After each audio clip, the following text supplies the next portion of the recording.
Hey everybody, I'm Charlotte, the Gulf Coast Granny, and tell me if I'm too dark because I look dark in here. How's everybody doing? Terry, good to see you. I hope you're still here. Um, let me type that real quick. Um, Anyhow, we are here because I want to talk Black Friday. We're going to talk about some traditions and some things, kind of reminisce like us old folks do, about traditions present, traditions past, Thanksgiving, maybe into the holidays a little bit. I don't want to get into Christmas stuff right now because I still feel like it's a little bit too early. Who else feels like it's too early to talk Christmas? Because I kind of do.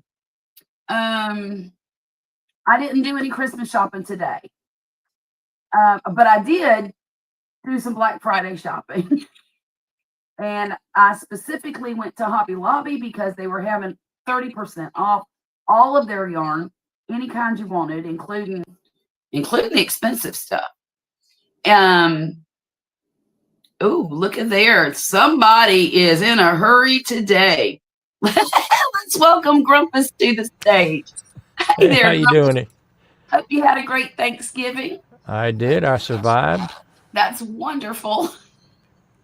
Did you go to your niece's house? Went to my niece's house. We all had a good time. Awesome.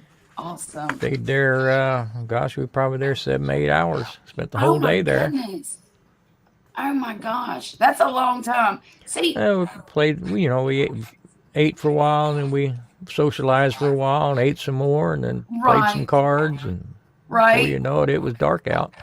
Hi, Jackie. How are you? You start Christmas music and movies on Thanksgiving night. Can you believe that? My woman is putting up a Christmas tree as we speak. Is she really? Yep. Hi, Michelle. How are you? Grumpus, these are two of my newest subscribers. Jackie is a crocheter, and so is Michelle. And I met both of them on Jackie's channel really late at night one night. She was doing a live crochet stream. And she was making this really cool dragon, and we talked all night. I have another guest to add a lot to this conversation tonight, and this is Tom Garvey, the keto cook. Oh, there goes the neighborhood. Restaurant owner and chef. What's up? How you doing, Tom? It's been a while. Yes, it has. Yes. Where have you been? You been okay? I've been really pretty busy. I've been keeping myself really going. Yeah. Just we had a odd Thanksgiving. Oh, do tell. Well, both my daughter and my grandson both worked Thanksgiving Day, so we did it actually Wednesday. Okay. You know what I mean? So that sort of threw it off a little bit. You know what I mean? Sure. But it was good. We had a great time. Really wonderful. And of course, your whole family was there, right? Yeah. Yep. Exactly. Yeah. And how are the grandsons doing? They're doing really well. In fact, I was out. I was sort of dreading it because of the holiday, Black Friday and everything. Yeah, sure. Yeah. But he's good. He's going to a Christmas party. They both work at McDonald's. Okay. Yeah. And they both make really good money, and they pumped them up to they're full time. Oh wow! Yeah, it's odd. It's an odd situation for them. Yeah. Anyway, he's going to the Christmas party, so he said, "Pop, can you take me to the store? I need to get a haircut and I need to get some clothes." Okay, no problem. Right. Well, I was quite impressed at my grandson picking out his clothes. Good. I was like, "Wow." So look at this. So he wanted to look nice. Oh, he's got bought a nice sports jacket, nice pants, brand new shoes, shirt. Wow. How old is he? He's 21, no, 22. Okay, well, he's already discovered girls. Oh, yeah. So, it's funny that you say that because I've been discussing with my son about how to dress properly for certain occasions, like going for a job or going on a date or going to school or there's different, you show up differently for different occasions. And I told him, I said, the best thing you could do when you go on a date or to attract a young lady's attention is to put on a suit. I said women love men in suits. At least a sport coat. Yeah, At Charlotte, least, I was rocked. I was rocked with it because he picked out a shirt. He's a big kid. He's 6'6". Wow. Oh, wow. Yeah, and he's grown. Like 260. Yeah, and the other guy's right there with him, but he slimmed down a little bit, the same age as your son. Right. But what I was impressed with, because I was waiting for the big baggy stupid pants and all this other nonsense. Yeah, sure. Yeah. Nah, he went right to Princeton. He went right to the. Bless his heart. I'm proud of him. Hi, Jane. I want to recognize everybody that's coming in back in the chat.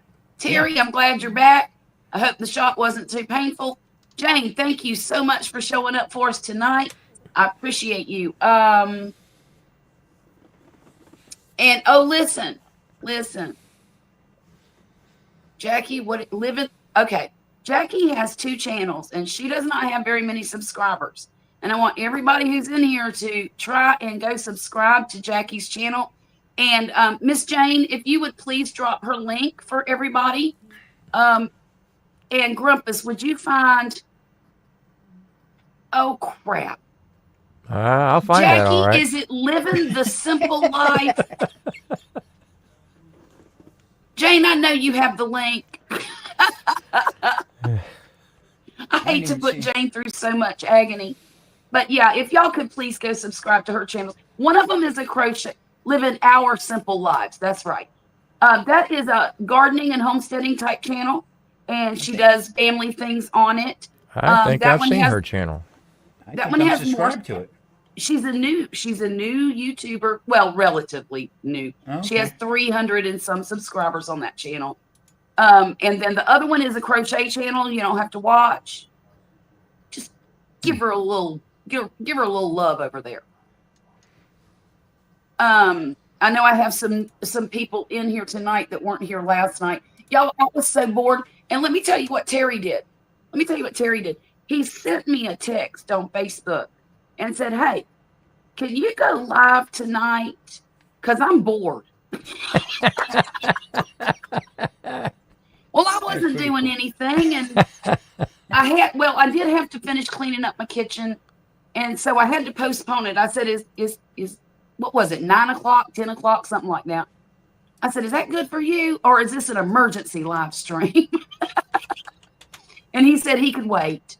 So he waited, and we went live last night for, I don't know, maybe 2.5 hours. I was surprised. You're welcome, Jackie. I love your channels, and I want to tell everybody I know about them, okay? I will get to it, that's for sure. But anyhow, go ahead with your story. I'm so sorry for interrupting you, Tom. No problem. But here was the thing that got me. The old grandfather here. Okay. He got the nice stuff, and he pulled out his credit card. Oh, okay. Impressive.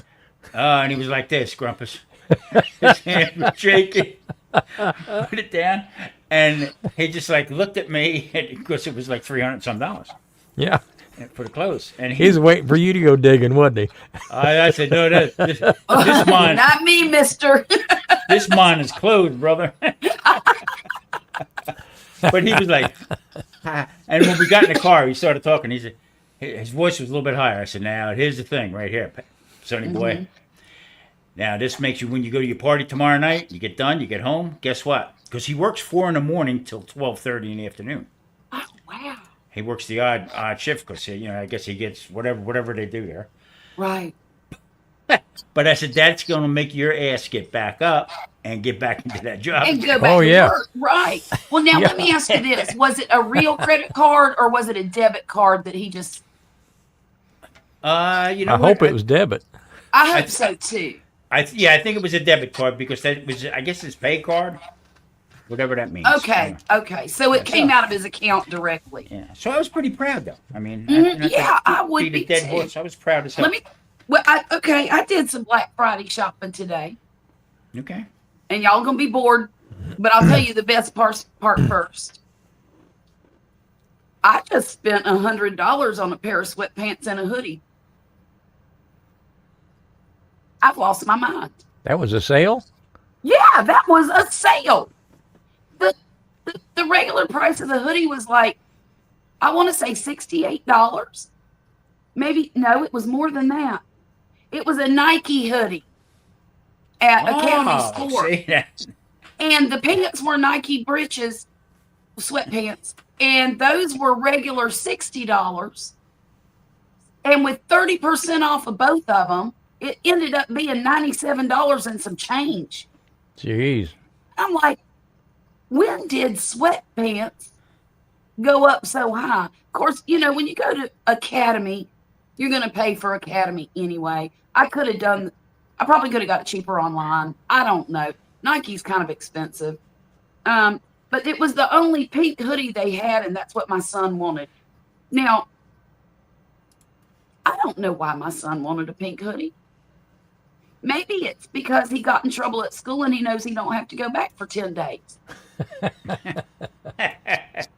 not sure why he wanted a pink hoodie, but that's what he wanted. Hey, Heathen, thanks for coming in, my dear. I know I have mostly gentlemen in here, but I would like to take a minute or 6 to entertain my female ladies who are on the crochet end of my hobbies and my channel, because I did go to Hobby Lobby today. And I want to show y'all what I got. I don't know how much I spent, okay?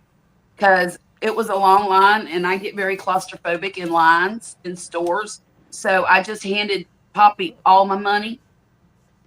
I need me a woman like that. I had $106. Marie, get in here. $106 in my hand. And when he came out, there was none left. Okay. No, I'm only teasing.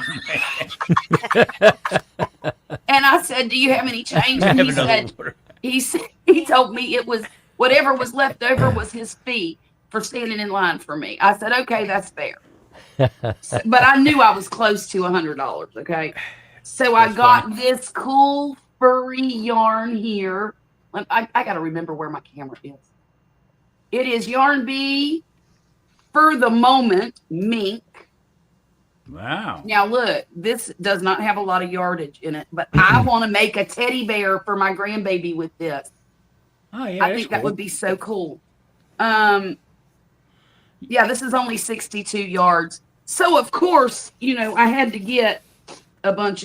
Well, I got 2 of them, because what I'm gonna do is just make the head of the teddy bear and the arms, little hands and feet. All right, kitty, you got to stop. Come on. Excuse me just a minute. Birdie needs some attention. Well, she thinks she got her friend in that bag. Yeah. You have lost your mind. Yeah, exactly. How you feeling, buddy? I'm feeling pretty good. Good. So anyhow, I got 2 of those. And then I had to get this color too. And it's called, what is this called? Shoot. Frosted Mauve. But it looks like almost a cafe latte type color. Anyhow, I know my lighting is not great, y'all. And then I got this.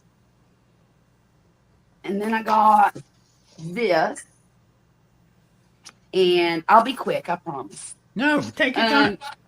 And I got this pretty variegated with pinks and greens and blues, or teal and blue, and then some lighter of white and a kind of a baby blue in there. Emptying that storage unit got expensive, didn't it?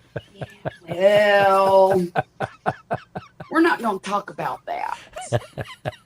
And then this is an off-white color, ivory. Looks like a pipe cleaner type of thing. Okay, so what I was telling you is I'm going to use this for the head, the hands, and the feet of the bear. And then this here is a bamboo linen color. And I'm going to make like a little, you know, the little lovey type blankets. And I'm going to put the hands at this corners and the feet at these corners. And then the head will be in the middle and the blanket part will be in the I would like a big normal size one of them. I might. Oh, you want a whoopee? Yeah, right. I'll make you a whoopee, Tom. And also I got these white faux fur pom poms. I got 8 of those, and that is for. I didn't want to ask where those are going. Yeah. I'll tell you. Dang it, Grumpus, you always do that. It's getting mighty cold out here. Okay, and that's one bag. Okay, I'll tell you where the pom-poms are going. I'm making a red velvet baby blanket for the new grandbaby. It has to be a Christmas blanket, right? And it's going to be in the shape of a star. And I'm going to put the pom-poms on each of the points. Oh, gotcha. It's going to be a 7-point star. And then I'm going to make a hat to match and put it at the top of the hat. So she or he will match. Nice. So it will either be a Mrs. Santa baby or a Mr. Santa baby. Pretty cool. Okay, and then I got this pretty velvet yarn, in this pretty seafoam green, and this beautiful navy blue color I love, and then this emerald green color. Wouldn't that be pretty as a like a sea turtle? Never mind. Make a nice shamrock. Shamrock, yeah. And then I got this pretty variegated color here. I'm not sure what the name of it is. It's it's Baby Bee Soft and Snuggly. The color is Daffodilly Silly. Okay. I don't name these I can things, see why Poppy took your money away from you. Yeah, exactly. Never to be seen again. And this is called Raincoat Season. These beautiful blues and greens in here, but they're pale. They're light colors. And I really like those. I can just picture that raincoat color with them little frosty balls. Y'all better quit making fun of my yarn. And then I got these. I got, let's see, 1, 2, 3, 4, 5 of these to make another blanket with. Because, baby and all. And then I got this. I am collecting this yarn. I've got 2 balls of it already. And when you go to Hobby Lobby, and ladies, if you can relate, let me know. They never have enough yarn of one color to do one whole project. So what you end up having to do is go back and go back and go back until you get enough to make the project. Mm-hmm. I don't know why Hobby Lobby does that, but sometimes they'll, not that many knitters go back and back and back. Exactly. But they also, I guess, because there was the 30% sale, everything was real picked over too, so maybe that's part of the reason why. But I got 3 of these, so now that makes 5. I only need 4 more. Yes, I get it, Simon. I get it. Thank you for coming in, by the way. I just saw your name up there. The navy or emerald would make a beautiful scarf. Yes, ma'am, Mrs. Jane Doe. It sure would. And I got some more of this. This is it's just a white bamboo. It's called Bambootiful White. And then, I got a gray. And that's it. So you got a good deal then. I feel like I did. Because these are, the price on this is usually $5. So with 30% off, that's what? $5.15. That's $1.50 off each ball. Okay. Makes it $3.50 each. These are regular $5.29, so about the same price. Now, how fast will you go through that? Oh, this? You be a knitting fool there, Granny. Well, yes. Now,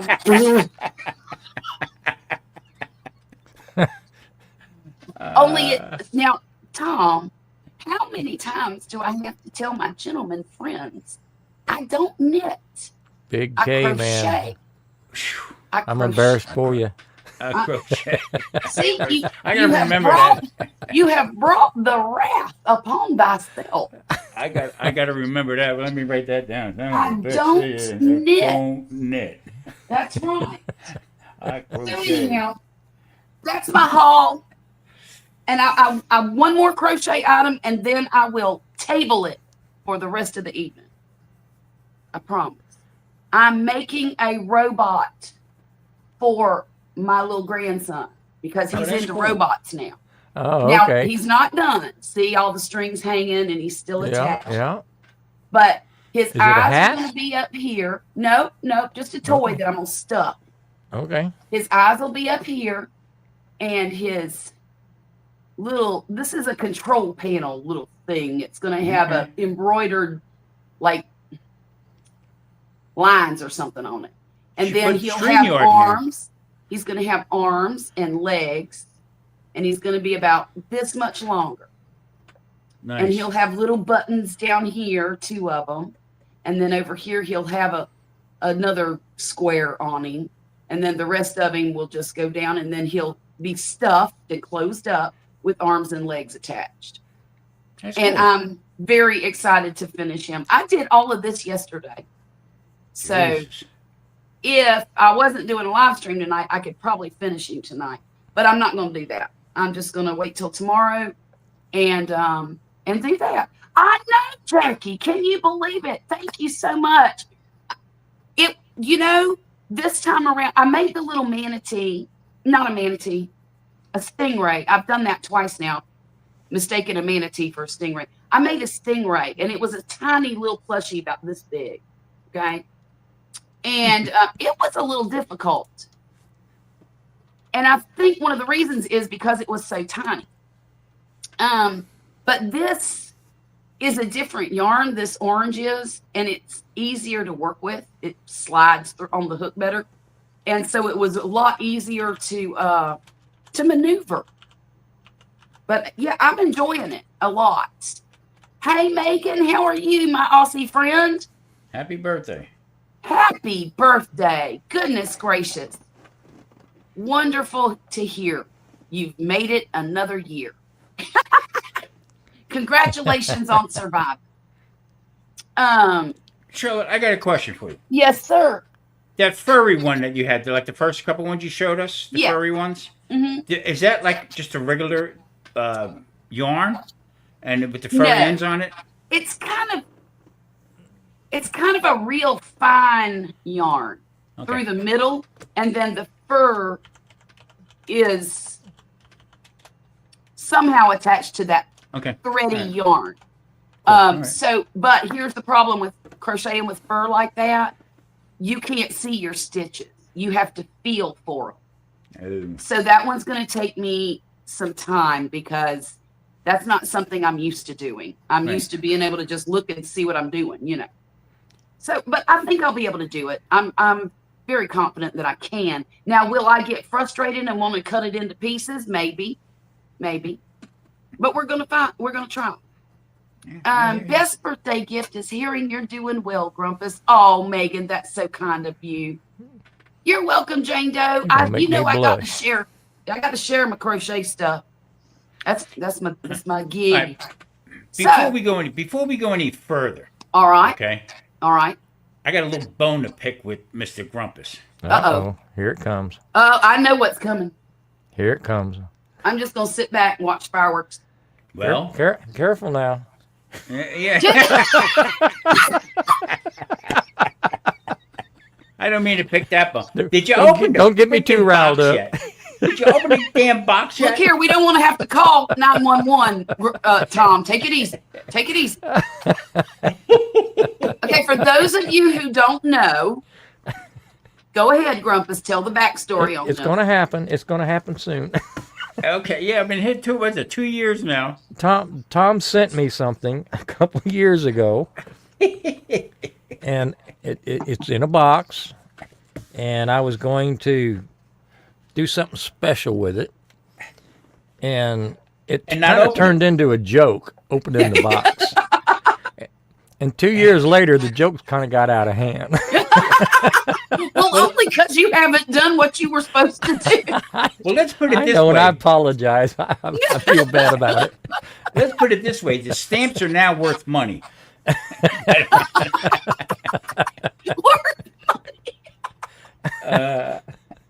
Be funny. But the whole idea is you look great, by the way. Well, thank you. And I hope your rehab and everything is going well. Well, the rehab kind of sucks, but, I got to do it. Yeah. Everybody's telling me to do it. Don't worry too much. 36 weeks, Tom, or 36 visits. I'm going 3 times a week for 36 visits. Yeah, Jesus. I mean, but it's something you got to do. Today I was at Today we went over by where the big and tall men are. Yeah. And on the mirror, I put my sticker up. See, Madwood, Terry knows.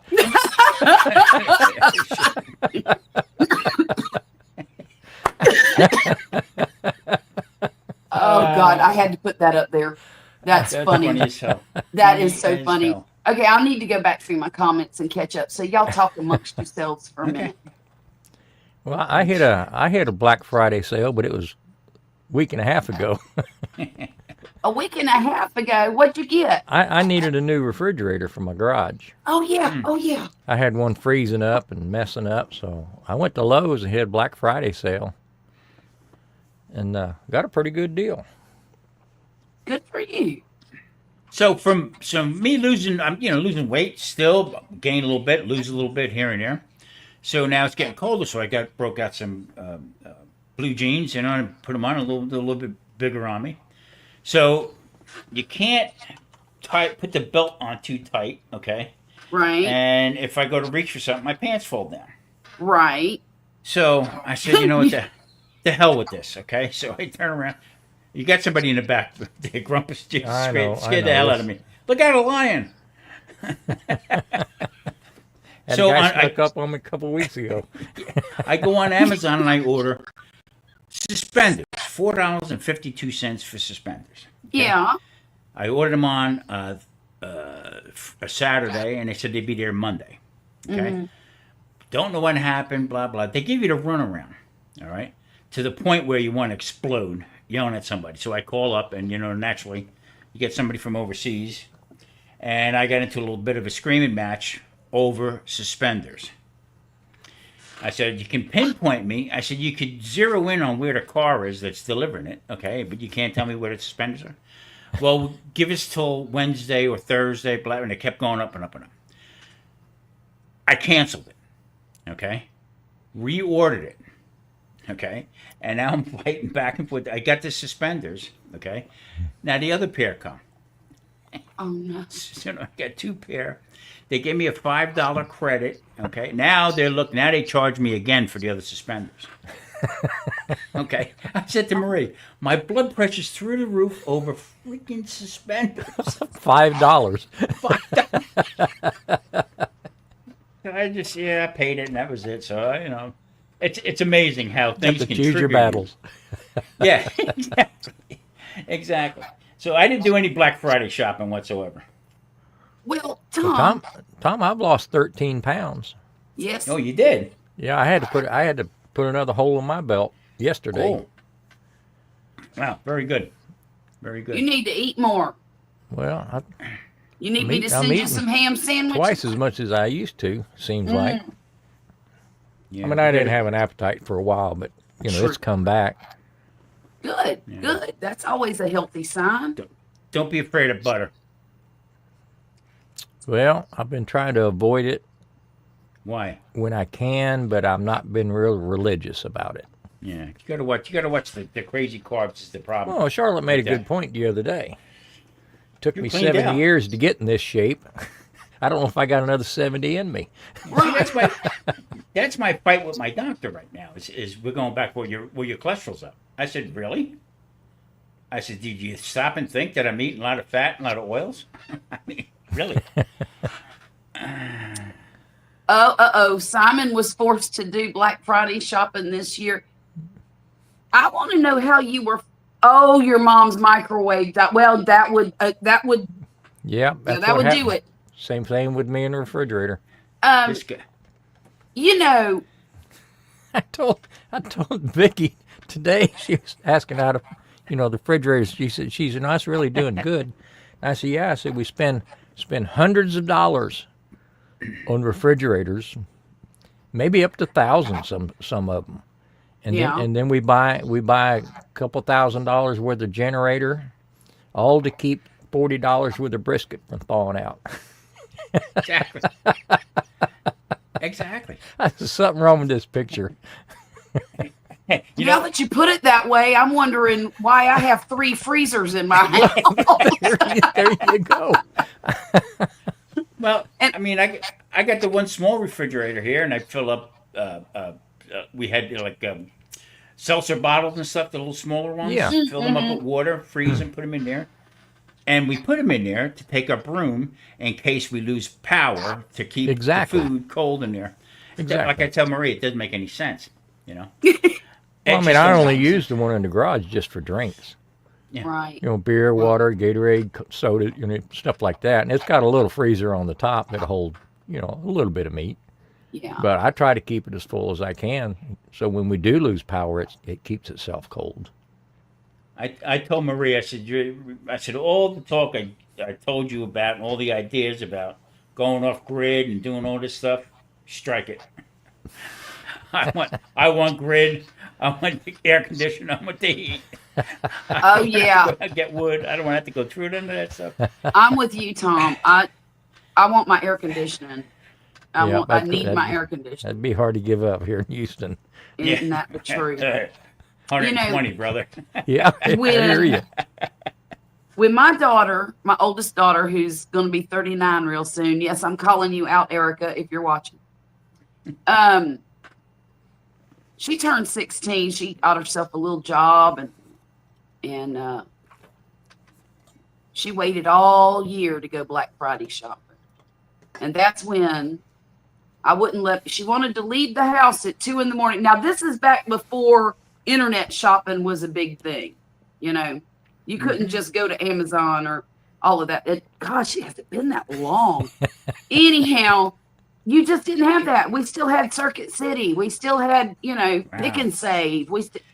Anyhow. Circuit City. Wow. And she would always want to stand in line from 2 a.m. till the store opened because she needed to get there in the front. Oh yeah. And run with everybody. Well, I wouldn't let her do it by herself because she was only 16 that year. So that's when it became a tradition for us to go Black Friday shopping.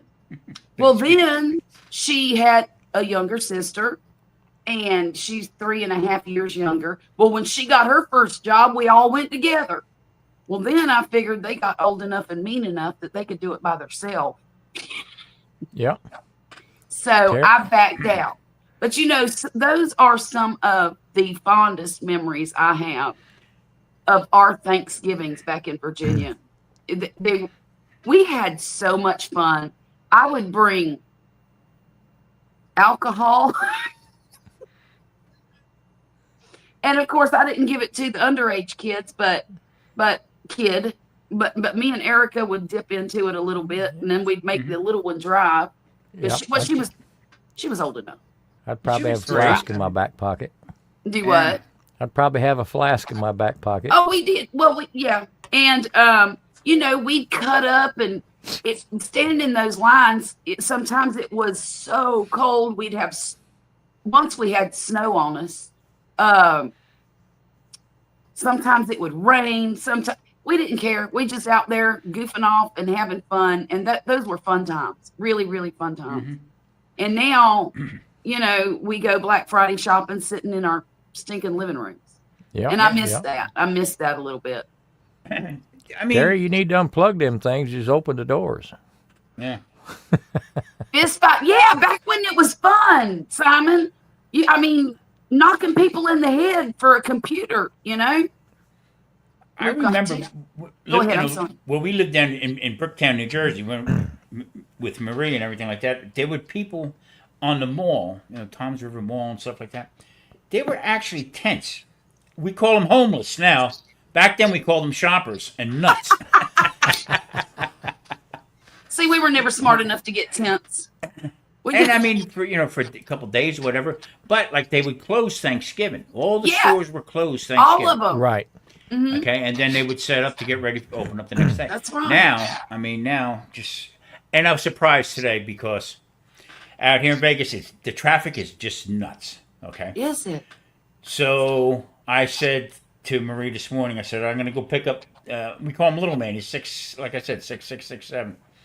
But the traffic wasn't bad. The stores were, and what they did was they funneled all the like you had to get online to pay everything. You know what I mean? And they would funnel it up. They had 8 registers open with humans, taking your money and stuff like that. I said, boy, we didn't have to worry about this back when I was younger. I mean, we were talking the other night about how our Thanksgivings would go. You know what I mean? We always would have anywhere between 12 to 18 people at our house every year for Thanksgiving. Yeah. They were fun. That was fun times. Yeah. I mean, it just an amount of foods. On my podcast, I said Thanksgiving, if you stop and think about it, was a carb fest. Yes. Okay, the more carbs, the better. And then you'd set up the tables with the pies and the desserts and Oh yeah. and yeah, it was fun times. Yeah, everybody eat on the sofa because the table's full of food. Right. Yeah, exactly. And my mother, she would have my dad cutting up vegetables, and or she would make 2 big pans of stuffing. And then when dinner was over with, my aunt would hide the other pan of stuffing.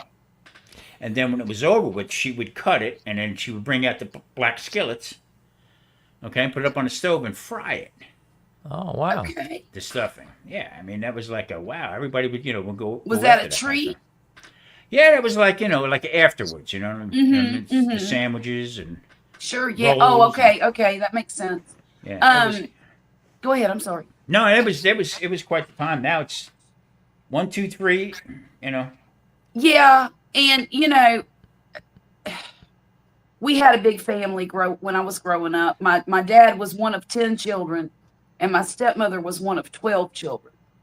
And we always had a lot of property because Dad liked having a big, a lot of land. It wasn't necessarily a big house, but we always had a lot of land. And so we would have Thanksgivings at our house, and you couldn't even count the people. Yeah. It was like a family reunion on 2 sides. It was insane. The amount of food was obscene, just an obscene amount. But that's when all the cousins got together, and we got to just hang out and be family. And you knew you were, getting to be the grown up because I was the baby of the family. And when you got moved up a table, When you got moved up, you didn't have to sit at the kids' table anymore. you sit at the little kids table. Or, Got off the card table. Yeah, and then moved up a little bit. This past Thursday, we had 17 people at my daughter's house. Wow. And now, mind you, there wasn't just one person cooking this time around. And that's one thing I love about Thanksgiving now is that I don't have to do everything for my family. We quit going to visit my parents when we moved up to Virginia. So that's been, almost 25 years ago. And after that, I started doing everything, and it was just us. Now, just us is a relative term because I had 7 children. So there was a lot of folks to cook for. And then they would bring their boyfriends, and they would bring their homeless friends, and or the ones that hated their parents or whatever. All the black sheep came to my house. And so there was a lot to do, but it was all me doing it. Well, me and Poppy. I have to give Poppy credit. There was one Thanksgiving I got really sick, and I couldn't do Thanksgiving. And let me tell you what, Mr. Man showed up and showed out.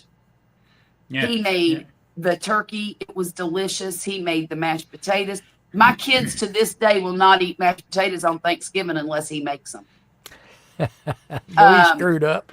He did. He made the cranberry sauce from scratch with Grand Marnier, and he went all out, and he did a fan-freaking-tastic job. And that's when I learned that I could get some help in the kitchen. Yeah, he messed up. It was sort of nice, but he sort of screwed himself. Right. But I was so sick, I couldn't hardly move. And it was some kind of tummy bug, and oh gosh, it was awful. See, a smart man would have ordered pizza. Right. So I remember when me and Marie were together, and I had to order turkeys from the restaurant. We would close Thanksgiving just to give everybody a break, Sure. and then we would open up the bar area only from 6 o'clock on until 2 o'clock in the morning, and then kick back in again on Friday. So I had ordered turkeys from our purveyor, and I didn't realize they're 50-pound turkeys. Whoa. Okay. Oh yeah. That's what we used to How get. do you cook a 50-pound turkey? Well, you know what, Charlotte? Let's not jump ahead of the story. Okay, I'm sorry. Because when I got it home, I looked at the turkey and looked at the oven. Marie says, "You're an idiot."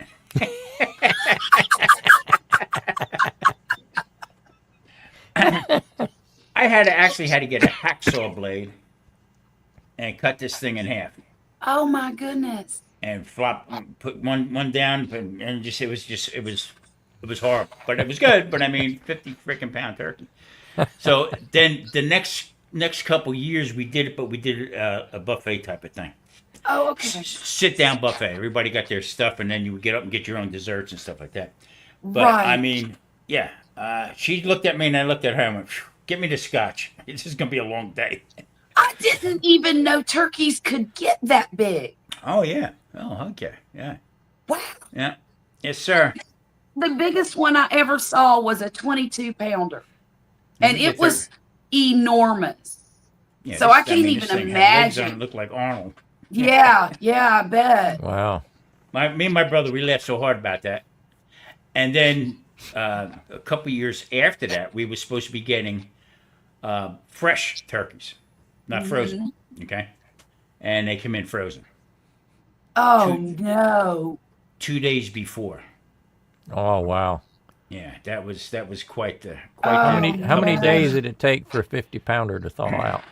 We actually, well, it would take a little over a week normally to do it. Okay, but with them right there, we kept putting them in because I can get my hot water up pretty. You got guests behind you. We would actually put them in a slow cooker. Okay, to start getting them thawed out. Oh, okay.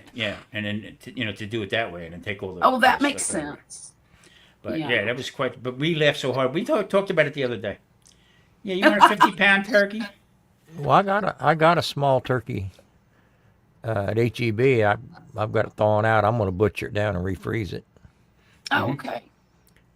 HEB, I bought a ham to take to my nieces. Mm-hmm. And HEB, if you bought a ham, they'd give you a 12-pound turkey free. Oh. And you just pay the difference if they're bigger. So I got a 14.5-pound turkey. It cost me $1.43. Yeah. Well, that's a heck of a deal. And, So, and what kind of chop- ham did you get? Oh, just a spiral. Just a Okay. spiral. Mm, Already cooked. All I had to do is warm it up in the oven. sure, yeah. I couldn't do a whole lot this year, but I did make a glaze for it that everybody thought was pretty good. But Good. I was most proud of my turkey, my $1.50 turkey. Yeah. Oh, I wouldn't have taken that either. I would have done like you and keep it in the freezer, and you just cut it down and. Well, I've got it Have thawing turkey out for now. Yeah. I'll butcher it down into pieces and freeze it up. Mm-hmm. We get 6-7 meals out of that dude. I reckon you cut a turkey the same way you would a chicken. Yeah, I'll freeze Yeah. up a couple of legs, put a couple of wings in a bag, Mm-hmm. and probably do the breast, one per bag. Just You should frog cut the it, cut it. wishbone out. Yeah, frog it. Cut the legs. Cut that down. Open it Oh, up. spatchcock it. No, not spatchcock it. Cut straight through it. Oh. Okay, well Yeah. that's a good idea. Yeah, and flip it over that way, and then because you get the two little oysters on the bottom too. You can't forget Yeah. them. Oh, those are so good too. Oh God, that's my favorite. That's idea. the best part. Yeah. We got one for 69 cents a pound. If you spend $25. Yeah, that's pretty good. That's a good deal. They For have some- now. Yeah, that's a good deal. I do the self checkout, and I looked at the turkey was $27. Okay, so if you spend 25, you got it for 69 cents a pound. I looked at the guy. I said, "Duh." That doesn't add up, does it? No, I don't. So he said, "Yeah, I know." He said, "Yeah, I know," and that's. I'll fix it. Yeah, I got that and a couple other things for $20-some. Mm-hmm. Crazy, completely crazy. The stores Okay. weren't too busy this year. I mean, with it. I guess everybody's getting their Instacart and getting their stuff delivered. I had Maybe mine so. delivered, except for the turkey. We went to the store and got the turkey, and we had that for 2 weeks before Thanksgiving. But the rest of the stuff, I had it delivered. Now, Poppy did have to go. I didn't want to make cornbread for stuffing. I hate doing that, in fact. So I told him to go find some Pepperidge Farm stuffing mix because our Walmart was out of it. Our Winn-Dixie was out of it. So he had to go somewhere over by where he works and pick up some. But that's the only thing he had to bring home. Yeah, I cooked the turkey. My daughter did everything else. So she made cornbread stuffing with sausage, which was very good. Oh, I bet it was. And I'm like this, eating it because I don't want my carbs and everything like that. And finally I said, screw it, you know. And then I just had what I had, and then, but it was funny because the youngest guy, I turned around him and I showed him, because we had a hunting cabin upstate New York. Yeah. So we would all have Thanksgiving at home, everybody's families, and then there'd be probably about 10 or 12 of us would go up to the hunting cabin, upstate New York, 5.5-hour drive.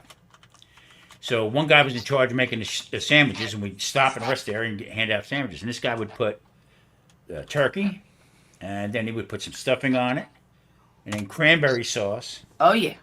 On top of it, and some of them with the onions, with the what is it, the bean casserole, with the onions on top of it, and a sandwich. Yeah, so I told that to my grandson. He made that, and he went, "Whoa, Pop, this is good." Good for y'all. Got all that on the porch. Terry, I hate that people backed out. That's 16. I would have taken my money up front. Yeah, no kidding. Turkeys in 6 hands. Jeez. People have some nerve, you know. Wow. Well, it's funny how things evolve over time. Changes. A lot of stuff changes. Yeah. Yeah. You know, doing the podcast on air, all of a sudden it's everything switched over to foods that have been recalled so far. This year alone is a little over 800 and some different types of foods that were recalled. I just heard a recall. What was it? Yeah. Eggs. Well, what store recalled eggs? I can't remember. I just read it today. There was Costco. Was it Costco? Costco, yeah, they come out of upstate New York. A bunch of eggs. So here's my my theory on that is it's the price of eggs are going up anyway. So they said 10,000 batches from upstate New York will ship down to Alabama, Mississippi, Georgia, South Carolina, North Carolina. Was affected, but it was 10,000 batches in Costco's. So I'm looking at it this way. So the whole country's 346 million people. That's not a lot of eggs if you break it down, okay? But they say now it's going to be a shortage, but the price went up. So today, 18 eggs were for $7.47 a dozen out here. Oh my goodness! Yeah. Carrots. Just a week before Thanksgiving, they recalled baby carrots. Okay, so organic baby carrots. So most people think that they grow them that small. That's misfit carrots that they cut. Yeah. Okay. So one person died, they said, and 15 hospitalized. Good grief! A week before Thanksgiving. So what do people have? Usually they have candy carrots. Yes. Marshmallows on it or stuff like that. Yes. So what did that do? Prices went up. Price went up. So I mean, it's just bizarre how all this stuff comes about. Right. And they said the reason why they had so many different recalls is because the FDA is they're reorganizing. But then you don't hear no more about it. Right. Did they fix it? Is it okay now? They're saying bird flu, and so get ready for everything to be back up again. So I don't know. It's kind of Terry, crazy.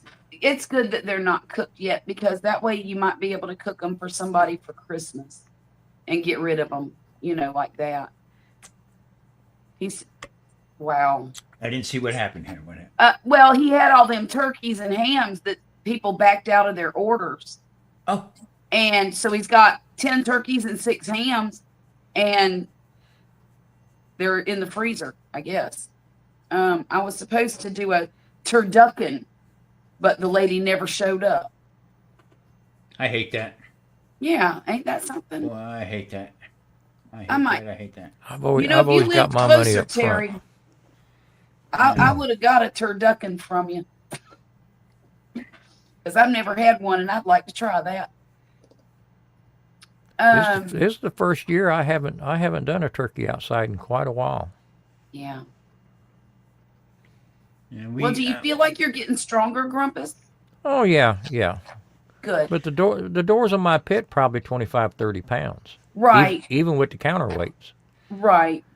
And I could have So gone it'll out be a there while. and I could have gone out there and run a cable and thrown some bricks on the end of it or something and balanced it out a little bit more. But it wasn't worth the trouble. Yeah. You got to start watching now what you're doing. You know what I mean? I know. I'm trying my best to behave.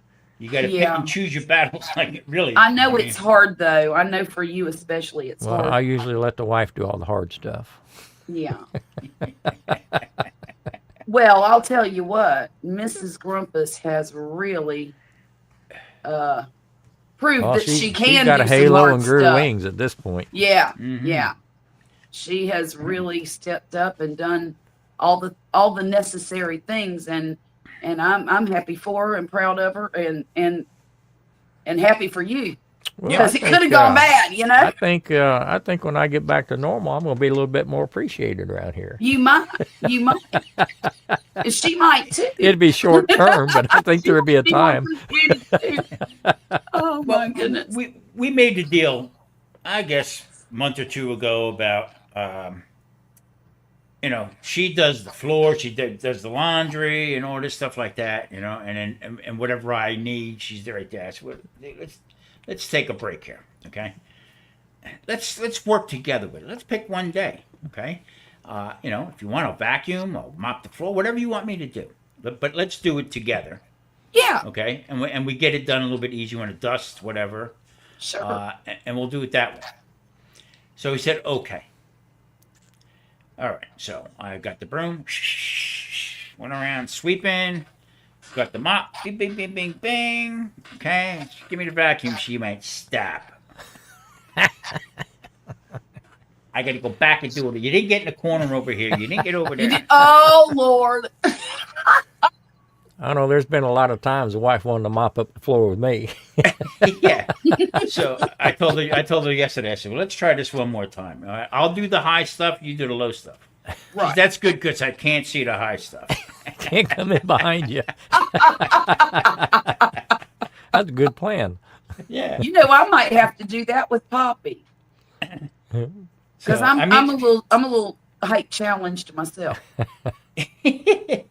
But at this point, I mean, it's we got to work together with each other.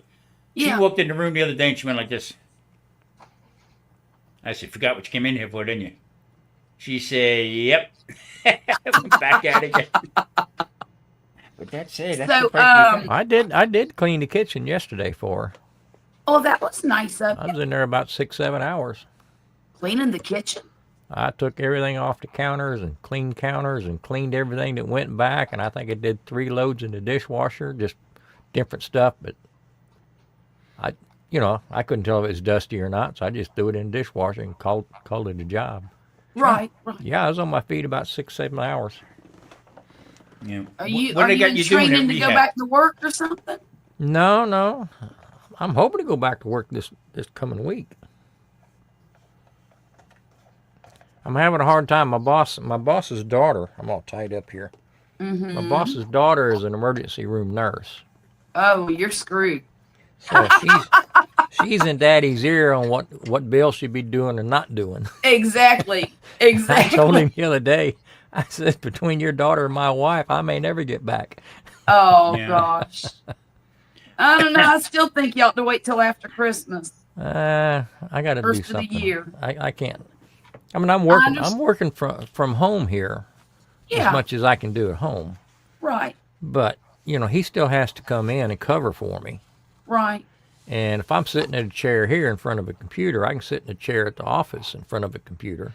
Yeah, but you won't. And he do doesn't that, have to come Grumpus. in at, 9, 10 o'clock in the morning. He can get back to his regular 1 o'clock, 2 o'clock. Tell Tom how you drove the truck to deliver all that. Oh, I did go in and made one. one. I've got. I'll be right back, guys. I'm going to make a girl's I've been hoarding scrap metal, Tom, Uh-huh. for probably 5 or 6 years, back in the back of the building. And my boss has been on me about every 3 or 4 months. He'll say something about, we need to get this cleaned up. We need to get this out of here and all that. And I kept saying, man, I'm waiting for the price of steel to go up. I don't want to just give it away because there's a lot of machinery and stuff. Mm-hmm. So we lost a building on this last hurricane. Just the whole building just blew off the foundation. So he's getting bids to have another building built, but we're going to bring it up closer and attach it to our existing building. And that scrap metal's in the way. It's going to have to go. Right. And I was scared to death he was going to give it away or something. So I went in there, I think it was a week before last. I called my guys in the shop. I said, because I knew they were getting a little slow. I said, go ahead and load me up a load of scrap. I'll be in there in the morning.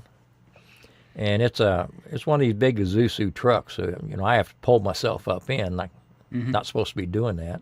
Oh, So they come around with the fork truck with a pallet on it and elevated me up to where all I had to do slide sideways to get in the seat.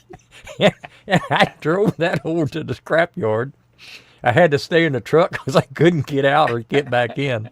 So I brought it back. And my boss still hasn't told his wife or his daughter that I did it because he's afraid he'll get in trouble. You got to make your own way, though, Grumpus. You got to, if you feel like you can, you I had feel like 18 you can do it. I mean, you're going to drive yourself crazy sitting home. Yeah. I had $18,000 or 18,000 pounds of scrap. He says, well, the truck was overloaded, wasn't it? And I says, by a lot. Yeah. Not only did they lock me up, but they locked the truck up, too, because I couldn't get out. I probably got one more trip, but that wasn't no effort. I mean, I drove myself there. It was just driving the truck. Yeah. But, I'm just about to peel the paint off the walls around here. Just I can imagine. Hey, the stuff I want to do, I can't do. Yeah. I did 7 months on my back. Okay? Good luck. You know the feeling. And it's just, and then you look at your wife doing everything, stuff that you were doing and normally doing. Well, that's hard. That's hard to sit there on the sofa. And she comes home after she's worked all day. Yeah. And now she's going to go out and do all the stuff that I normally would do when I come home. And it just, I feel like a heel just sitting there. Yeah. Marie wouldn't answer to Marie. She said, I changed my name. I said, what is it today? Gertrude? What is it? Because after a while it became a real pain in the ass. I couldn't walk and I had a walker with the seat on it. Yeah. Mm-hmm. And then to get out, because I have carpet and then in the hallway it's like linoleum. Okay. And have this big lip on it, trying to get over it. Then I'm bending the wheels, on this thing. Sitting on the edge of the bed with a drill, putting screws through so the wheels wouldn't fall off and stuff like that. Then lay back down again. It was completely nuts. I know, it's hard. When you're active, it's hard just to sit. Yeah. Mm-hmm. Unbelievable. But it is hard because I don't work. I mean, outside of the home, I don't work, but I am up on my feet most of the day, every day. I don't just sit around and do nothing. I am constantly busy doing something. Right. Even if it's sweeping the patio off the the porch there. Just little things all day long. But and it's easy to sit around and think, man, it'd be nice just to take a few days off and not do anything. But when it's different when you just take a day off, or somebody says you can't do anything tomorrow. That's right. That's right. Somebody interrupting my flow. Mm-hmm. It's hard. And I'm so grateful that when I had my heart attack, I didn't have to go through what you did. I mean, I was there for 30 hours. I came home and they told me, "Oh, take it easy for a couple of weeks." Charlotte, you know my bill is a little bit over $300,000. Yeah, It's not over I with was yet. wondering when that was coming. Yeah. Not over with yet, brother. Wait, it's more of it's gonna add I up mean, onto thankfully, insurance is covering the biggest part of it, Yeah, it. Yeah. the lion's share of it. Yeah. mine But was. it's just unbelievable that it could get that expensive. Yeah, mine was 236,000, I believe. I tell you what, when I opened that bill, it almost induced another one. Oh And yeah, I'm here to tell you. I was lucky though, because I think all me and Poppy had to pay was about $6,000. Yeah, that's where I'm going to come in at about 5. Yeah. Yeah. So that was a relief. Well, you know what? The extra, I paid $1,200 for the ambulance. Well, thank God I signed up for plan C and D a month before this happened. Mm-hmm. No kidding. Yeah. In fact, I had a cardiologist. Well, I had my initial visit. Was about a month after I signed up, and he referred me to a cardiologist and a urologist, and this happened. I had my heart attack before I'd met either one of them. Yep. I was in the hospital bed, and they were sending me reminders that I had a visit scheduled the week I was in the hospital. I said, I'm gonna have to cancel this. You all waited too long. The surgeries I had for the bladder cancer, I had 8 surgeries. Oh my goodness. They were 33,000 a pop and more, and I had, like I said, 8 of them. Wow. And not knowing what was going on, and then I got my insurance cut me off after the first one. Oh my gosh. Yeah, after the first one, it dropped me. I wasn't retired; I was still working. And they shut it off, and then I went down to zero. Went down to no money coming in whatsoever, nothing. And I had told you this story before. Yeah. When I went down there, that I lost my house also up north. The sale went through, so I lost $250,000. So we were down to zip, living off the land type of thing, and that's what got me a little crazy. Let's put it that way. I'll bet. So It'll do it. That would do it for me. yeah. Well, I lucked out on my timing because I gotta get. I'd been procrastinating for Just year the or only two. thing, the only thing I would pay attention to is really would be the medications that they're going to put you on. You got to make sure what is covered and Yeah. what's not. Yeah, they've adjusted them twice already. Because I did So a hopefully I can get off of some of this stuff before that too one- long. that one Yeah. I'm on right now is once for a 90-day supply is $598. Well, so far my insurance has been very good about covering. I think the most expensive prescription I got, I think it might have been $40. Okay, that's cool.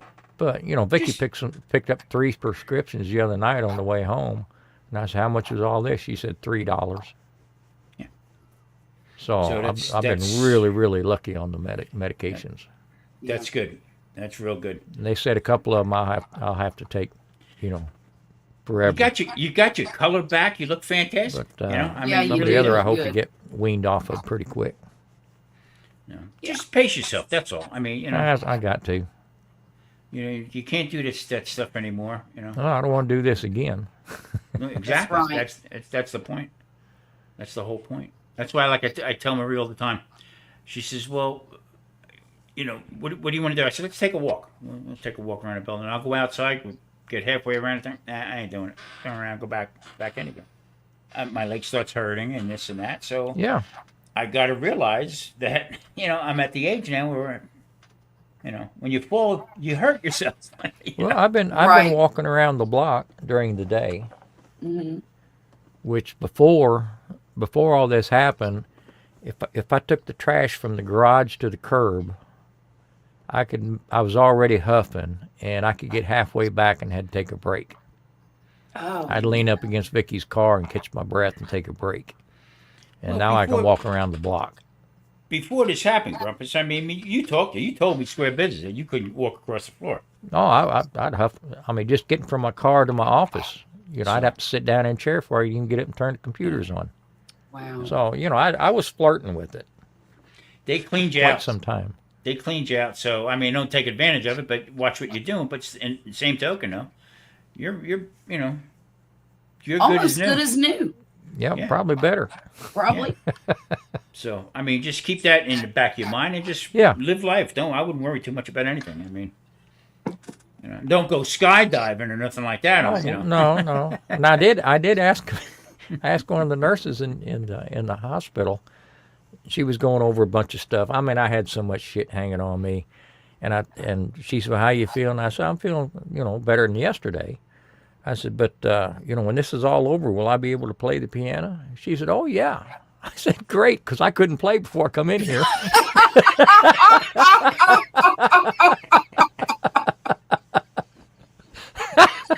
So she says, "I think you're better than you think you are."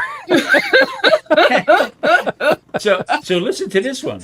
So the last time I went to the doctor, okay, I got into it with the nurse a little bit.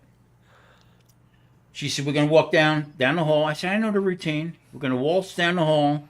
You're gonna put me on the scale and walk me back up again to the first office area, and then you're gonna do my blood pressure and shake your head." I said, "We're gonna do this, right?" I said, "So let's go." We walked down the hallway. She said, "Okay, get on the scale." I said, "No, you first." She's a little chubby. I said, "No, you first." And then when she did the blood pressure over my coat and stuff like that, no, that's wrong, and it's shaking her head. Exactly. So, Marie had some tests done, and she wanted me to go in with her. Okay, so she had the test, and we're going to see the doctor. So we're going to go in and sit down with the doctor. And the doctor looked at me, looked at Marie, and she says, "I think our next visit's maybe both of you together at the same time again." So I says, "Oh, really?" She says, "Yeah." She says, "The nurse is a little nervous with you." Oh!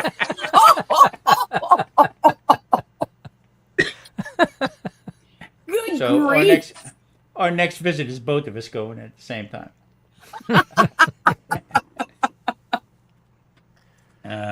Oh, she Tom. She said, "Why do you use a cane?" The nurse. I said, "To whack somebody because I can't run no more." She just shakes her head. Well, I mean, they're telling me they're asking me in the hospital. They're going through their list of things they need to ask you, and what kind of medications you're on. I said, I'm not on any medications at all. They said, "None." I said none. Well, what about supplements, vitamins, stuff? I said, "No, I get my vitamins off my dinner plate." I said, I don't take anything. And they said, "You're your primary care doctor, And I said, "I don't have a primary care doctor." So, well, how do you get around at home? I said, "I get up and walk." "Oh, you're not on a walker or a cane?" And they went through this whole thing. So the day before I was getting ready to be checked out, one of the hospital administrators come by. How you doing? How they treating you? All this stuff like that. And I said, "They're treating me like a little old man." And she said, "Really?" And I said, "Yeah, I was climbing ladders 2 days before this happened." Oh, She said, "Oh, really? Why were you on a ladder?" And I said, "These projects aren't going to do themselves." Now they ask you if you have fallen. Oh, yeah, Have you- yeah. Went through all that.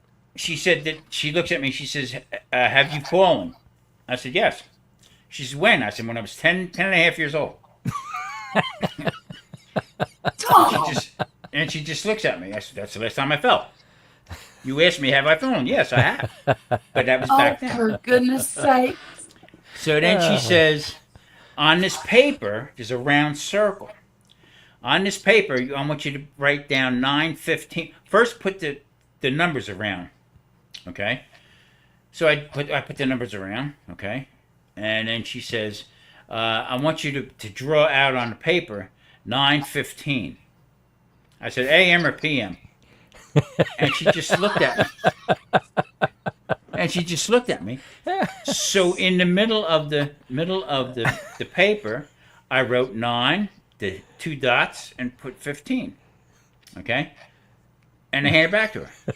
She said, no, I want you with the hands. I want you to show. I said, no, I got a digital clock at home. So just them stupid little games. I mean, I shouldn't be that arrogant, or I shouldn't be, that crazy with it. But I mean, it's stupid. I mean, I come went on. I went in for the cardiac rehab, my little orientation where they, they're checking you in for your first visit the next week. And she's got, she must have 15, 20 pages on a clipboard. She keeps flipping and she's going through and asking all these questions and stuff.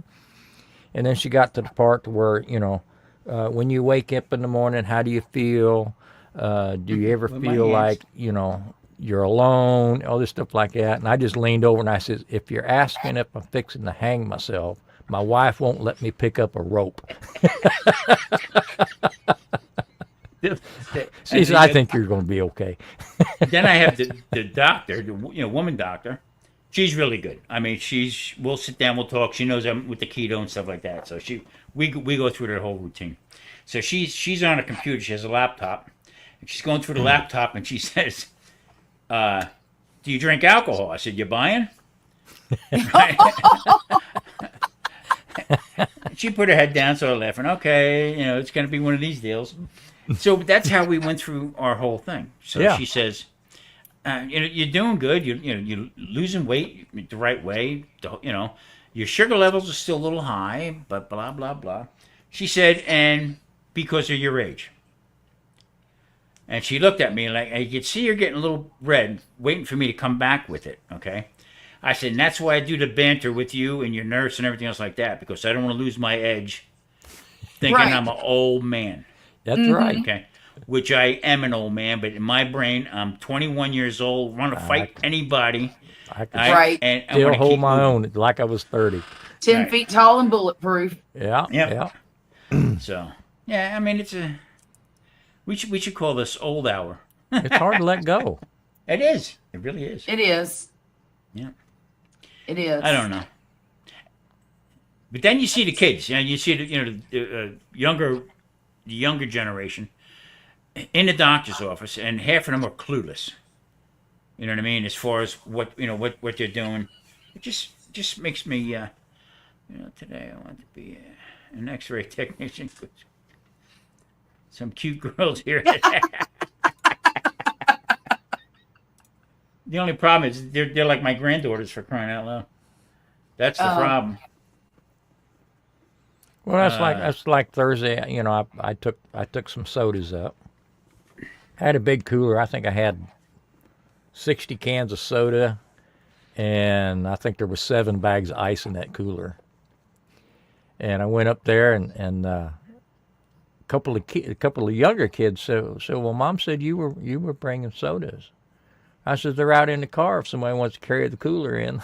So I made them wait. I made them wait until some of the bigger kids showed up.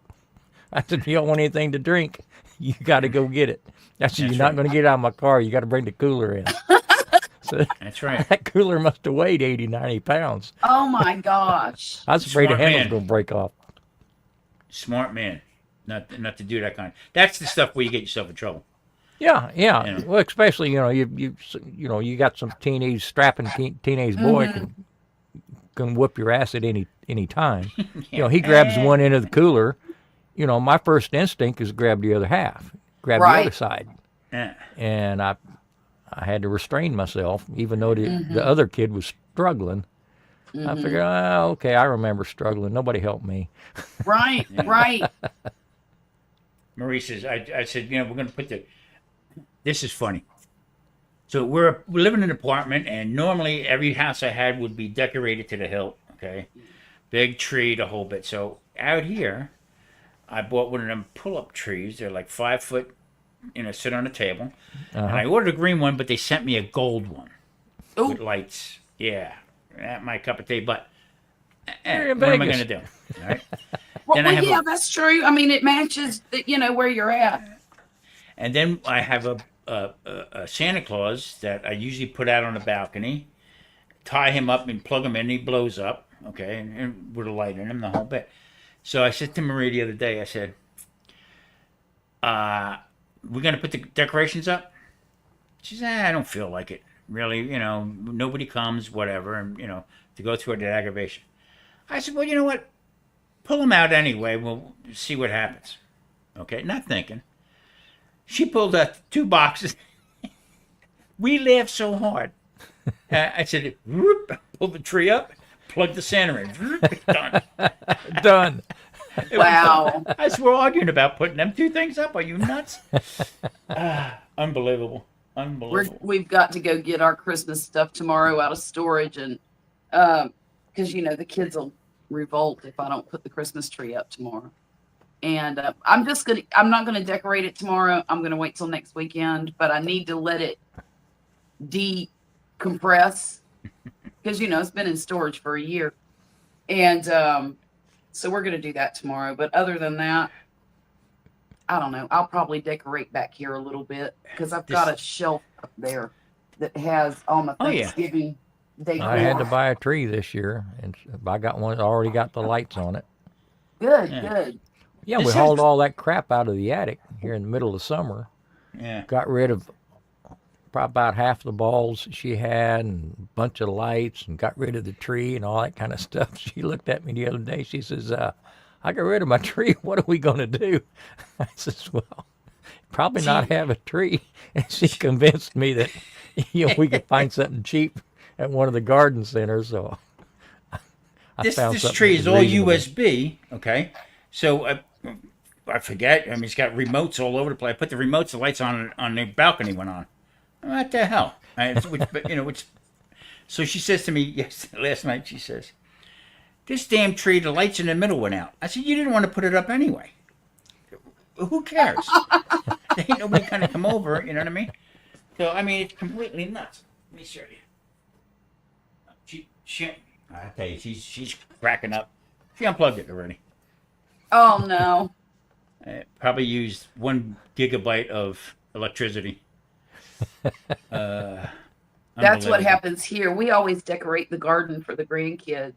And then Santa Claus comes and dumps all the gifts for them out there in the garden bed. Ah, okay. And, excuse me. And I make my Christmas gumbo.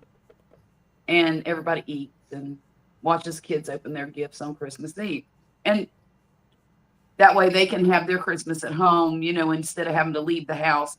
And we go over to her house for Christmas to have dinner and all that stuff. Mm-hmm. But it runs us a crap ton of money to put those lights up every year. I'm talking probably close to $100 for the month just to have the lights on.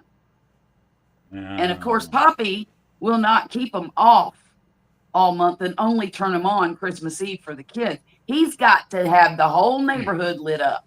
I mean, you got to be able to see it from space or he's not with happy. all that trouble to put them up. He wants to enjoy it. Well, yeah. And we do, I'm going to, I think I'm going to buy myself something for Christmas. Now I did buy myself a lot of yarn. Okay. But that's different. I want to buy either another porch swing or some kind of little seating area for outside. Okay. I miss having my porch swing. I really enjoyed that a lot.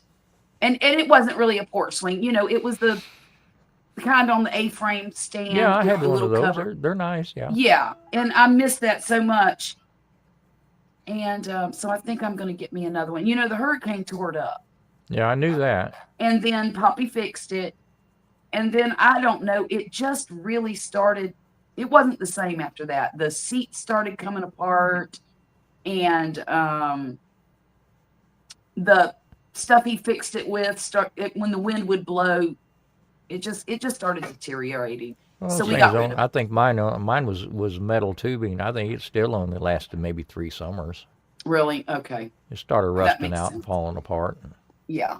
And I mean, they paint them, but they don't paint the inside of the pipe, so it just rusted from the inside out. Exactly. And I don't want to get a patio set per se. I just want a place for me and him to sit out there. The kids can sit on the ground.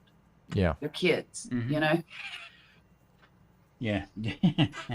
Now, I wouldn't mind having maybe some Adirondack chairs or, those little plastic ones. Or, of course, me and Papa can't sit in those because they're too low to the ground. We can't get back out of them. But you've been having sharp pains shoot down my leg from the hip. I had surgery on. You know, Terry, Sciatic, brother.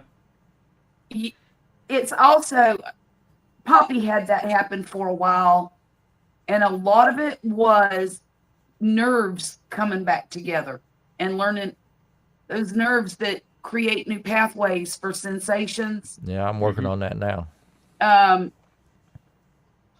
He doesn't have that so much anymore, but they'll probably give you gabapentin for it.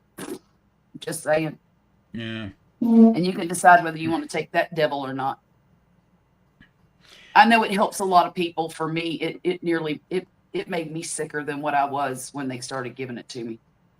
And it took me about 6 months to figure out that it was the medication making me well, it did for him. I'm not going to promise you that because I don't know, Terry, but it did for Poppy when he had his hip replacement. Yeah. And you had a scope, didn't you? I think you had a scope. They gave the good stuff. Ooh. Yeah, you gotta be careful with that. Yeah. I you know what? With my knee, they gave me gave me that, and then they also gave me Oxy. Did they really? Yeah, and thank God, I'm allergic to it. Oh, thank goodness. Yeah, I'm serious. Yeah. I understand. I started itching, and I mean, oh horrible. yeah. I mean, I was looked like a monkey. Just on one of the medications or both? Just the one. Okay. Yeah. Yeah, Terry, that's what I had. Hydrocodone. Yeah. I don't like that stuff. It makes me, oh gosh. Look. It worked. It worked. It did a good job, but I got off of it as fast as I could. I haven't taken any probably 2.5 weeks. I turned around and I asked them. Oh, I'm sorry. Go ahead, Tom. I'm sorry. No, I asked them not. I don't want that anymore because they were actually sending them to me in the mail. Yeah, for my what do you call it? Yeah. Oh my goodness. I said no, I don't want no more. I'm done. I can't take them no more.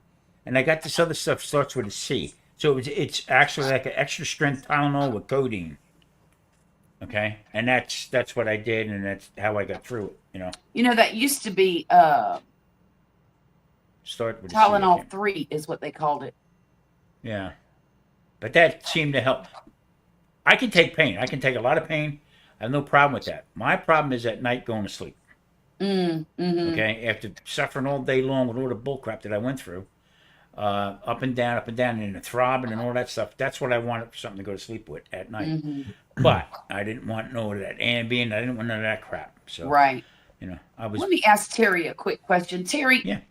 Does that hydro stuff, does it help the pain that you're having now, or does it just make you go to sleep and you don't feel it because you're sleeping?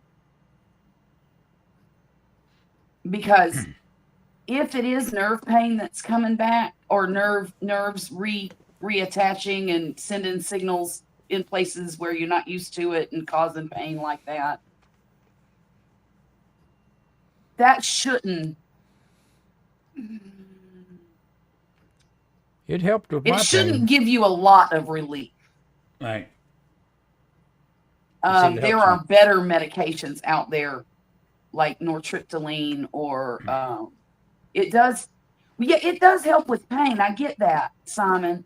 It's just that certain kinds of pain, especially nerve type pain, normally doesn't. It's not as affected by that kind of medication. It helped me out, Charlotte. I mean, I got a 10-inch long thing in my chest. All those nerves trying to grow back together. Right. Okay. It definitely helped there. And I've got 2 incisions on my left leg where they pulled arteries out. Right. Those would get the throbbing and itching and all that, and it helped that go away. So good. Yeah, it definitely helped me. Okay.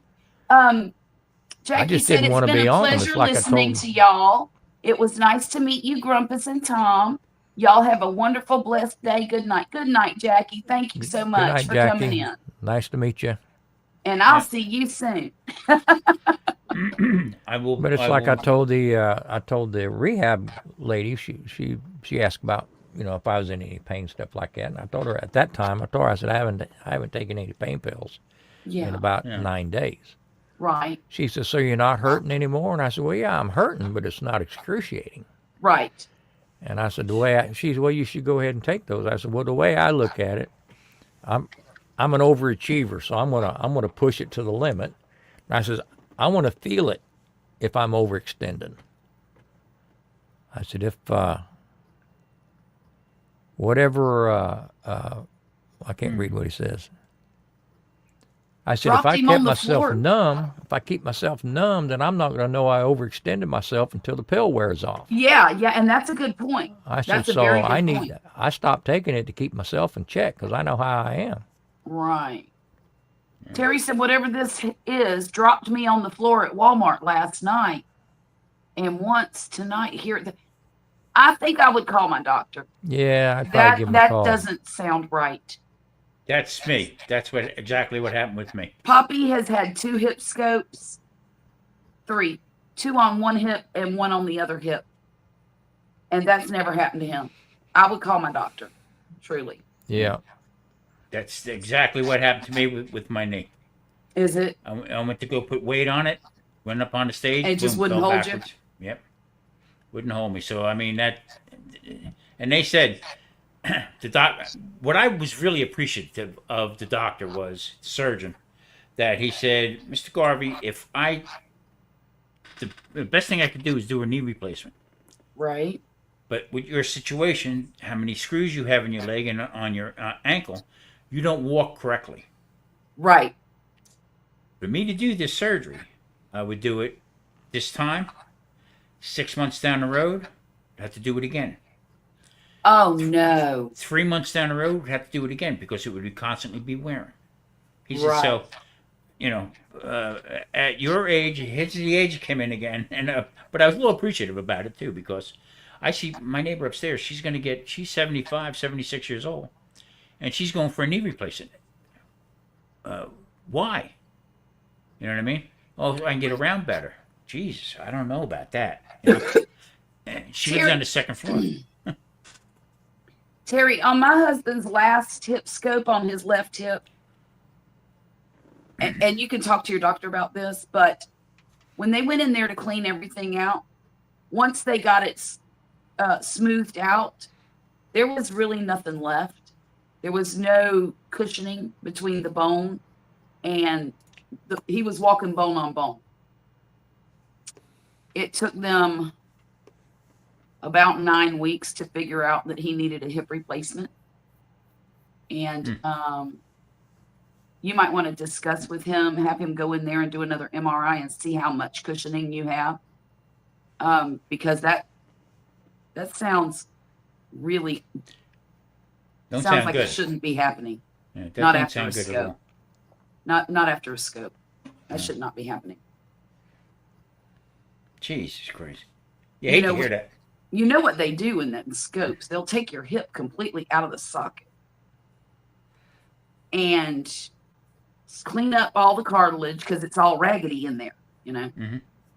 And they'll clean it all up and make sure there's no tears so it's catching on things because that causes pain. And then they shove it back in the socket. I'll pass. Yeah. And, I'll skip that one. Poppy was sore for a week or so after his scope, but after that, he was in really good shape for years. And then they had to do another one because it got raggedy again, and he had a labral tear, and they had to fix that. And they went back in there, and that's when they shaved everything out, and there was nothing left. And he was in agony, absolute agony. He was taking those hydros like they were M&Ms. And I was really terrified that they were going to put him out of the military as a drug addict. Yeah. And I fought very, very hard with his doctor to have him agree to a hip replacement because the doctor said he was too young. He was 37. Wow. But he also has a crippling form of arthritis that causes these kinds of things. So I just had a cousin die who had, from the age 12, had rheumatic fever. oh, Okay, and he just died. He's 73 or 4, I think. Just passed a couple weeks ago. I haven't seen him in years, but from what I understand, he was. I know from that time he was diagnosed until the day he died, he could hardly walk, could hardly move with the arthritis that was caused by that rheumatic fever. oh, that's terrible. Yeah. So he was afflicted, but he worked. I mean, but you could just, when you talk to him, you could see the pain on his face. Like, Right. Yeah. I can tell when Poppy's not a complainer. He will not tell me if his hip's hurting or if his back's hurting or if whatever it is, his shoulder. It's mostly the big joints that are affected with him, not the small ones. And I can always tell when he's struggling and having a flare up because of the way he sleeps.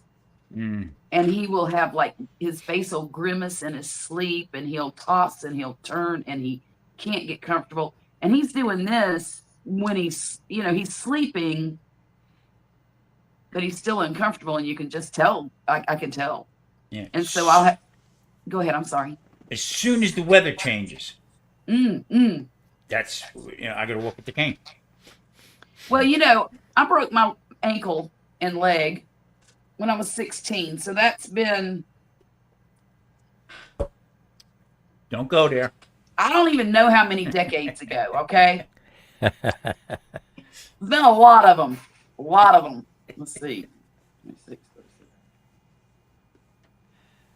Holy crap. You ran out of 40 fingers, some Charlotte. odd years. 43 years ago. When it first happened, after it healed up and everything, I was able to work. Oh, God love you, Simon.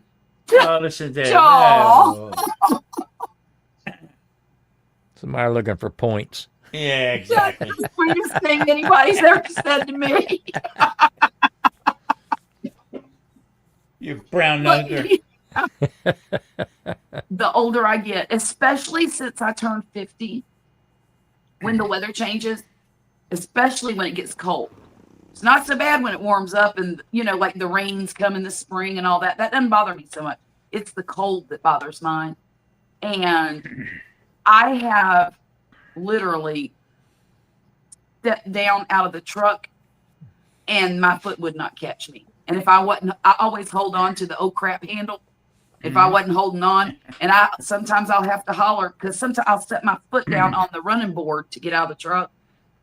And I know right then it is not going to hold me up. And I'll holler, Poppy, I need help getting out of this truck. And I look like a little old lady. Yeah. I can't stand it. If we'll be walking through somewhere like Hobby Lobby. And that I'll take one step and it'll feel like an ice pick has gone right through the center of my ankle. And it hurts so bad. It brings tears to my eyes. And I'm not a crier. And I'll just stop. And he'll go, are you okay? And I'm like, yes, I'm okay. No, I can't move. And then he'll want to help me by, putting his arm around me and supporting me. I'm like, you don't need to do that. Just give me an arm to hold on to. That's all I need. Please stop making a scene. Because he does that. It looks like he's coddling me or something or, helping too much. Well, we struggle with how to help. I know, and I get that. But I told him, I'm very clear with him. I don't need you to carry me through the store. What I need is an arm so I can kind of lean on it when I put pressure on that foot. It'll go away within 5 minutes, that pain. And I can use it again once it clicks. And I'll be fine. But that one, oh my gosh, that first second that it does that, it is agonizing pain. Serious. Yeah, we went from 70s and 50s at night to 30s and 60s during the day. You know what I mean? So it's just we did too. It was 37 degrees here last night. yeah, it was 36. Terry has rheumatoid and fibromyalgia. Jeez. See, I'm not super familiar with fibromyalgia, but I am very familiar with rheumatoid. In fact, Violet has her rheumatology appointment this week in Louisiana. Jeez, boy, that time went by, huh? Yes and no. I mean, no, I mean, how they long's go it fast. been? 6-8 months since we made talked about it. That we talked about. Yeah. Jeez. I'm very well. We had to cancel one of the appointments because it fell on the day of the hurricane. Remember? I don't know if you were. I don't know if you were in the chat, but Yeah, I remember. We had to reschedule it, and it took another 2 months to get there. After we had to, for the rescheduling. Well, but we're like I said, obviously, my next appointment I got to be chaperoned with Marie. Tom, I always have to be chaperoned. You're getting a reputation. Actually, you know what Poppy will do? He irritates me to death because he'll go out to the VA hospital. He makes sure that his appointments are like at 6 a.m, so I don't want to go with him. And then he'll go and I'll say, "What did the doctor say?" "Oh, he says I'm fine." Yeah. And then I'll start asking questions. Well, did he change your medication? What did he change it to? What's the name of it? How many milligrams? Because I know all this stuff. I've got all of his medications memorized. I can tell you anything you want to know about it. He doesn't, and he's like, "Charlotte, I don't know. You'll just have to read the paper." I'm like, "Well, can't you read it to me? I'm at work." "Okay, fine." Marie's like Grumpus. She don't take any pills. Well, now she does. Well, she takes one. Yeah, for, now I do. For bones, for the bones. Oh, stuff. yeah. She had the bone density test done, this and that. But she cracked me up laughing because I had to drop her off, and she was going for her mammogram, and she hates that. Okay. Yeah. So she says to the nurse, she says, "Do your breasts hurt at any time?" She says, "Only when I walk, when I hit my knees." That's a great one. That is a great one. So you talk about me breaking chops, you know what I mean? Yeah. I mean, I got a list of 8 on this page of medications I take. I actually had to make a spreadsheet just so I could keep track of what I took and I didn't take. Right. Because there's just too many. I can't remember the names on all that stuff. Did they put you on Eliquis? They got me on.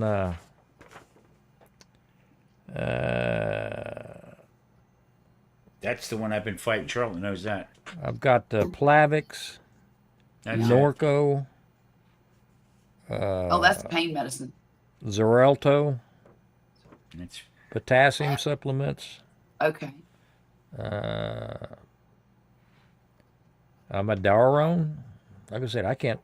I've got all this stuff on my phone, and when they start asking me in the office, I just call it up and just hand them my phone and say, "This is what I'm taking." Yeah, Terry's on 22 meds, different meds. I was on Moses. I'm taking 7, and it feels like a meal every time I take them. Yeah, right. I was taking 13 at one time. Now I'm down to 3. I got 7 twice a day. So I'm hoping to get that weaned down to maybe 3 or 4 or 2. Yeah, and be determined with it too. I mean, find out exactly what they're for. I hate putting chemicals in my body. Yeah.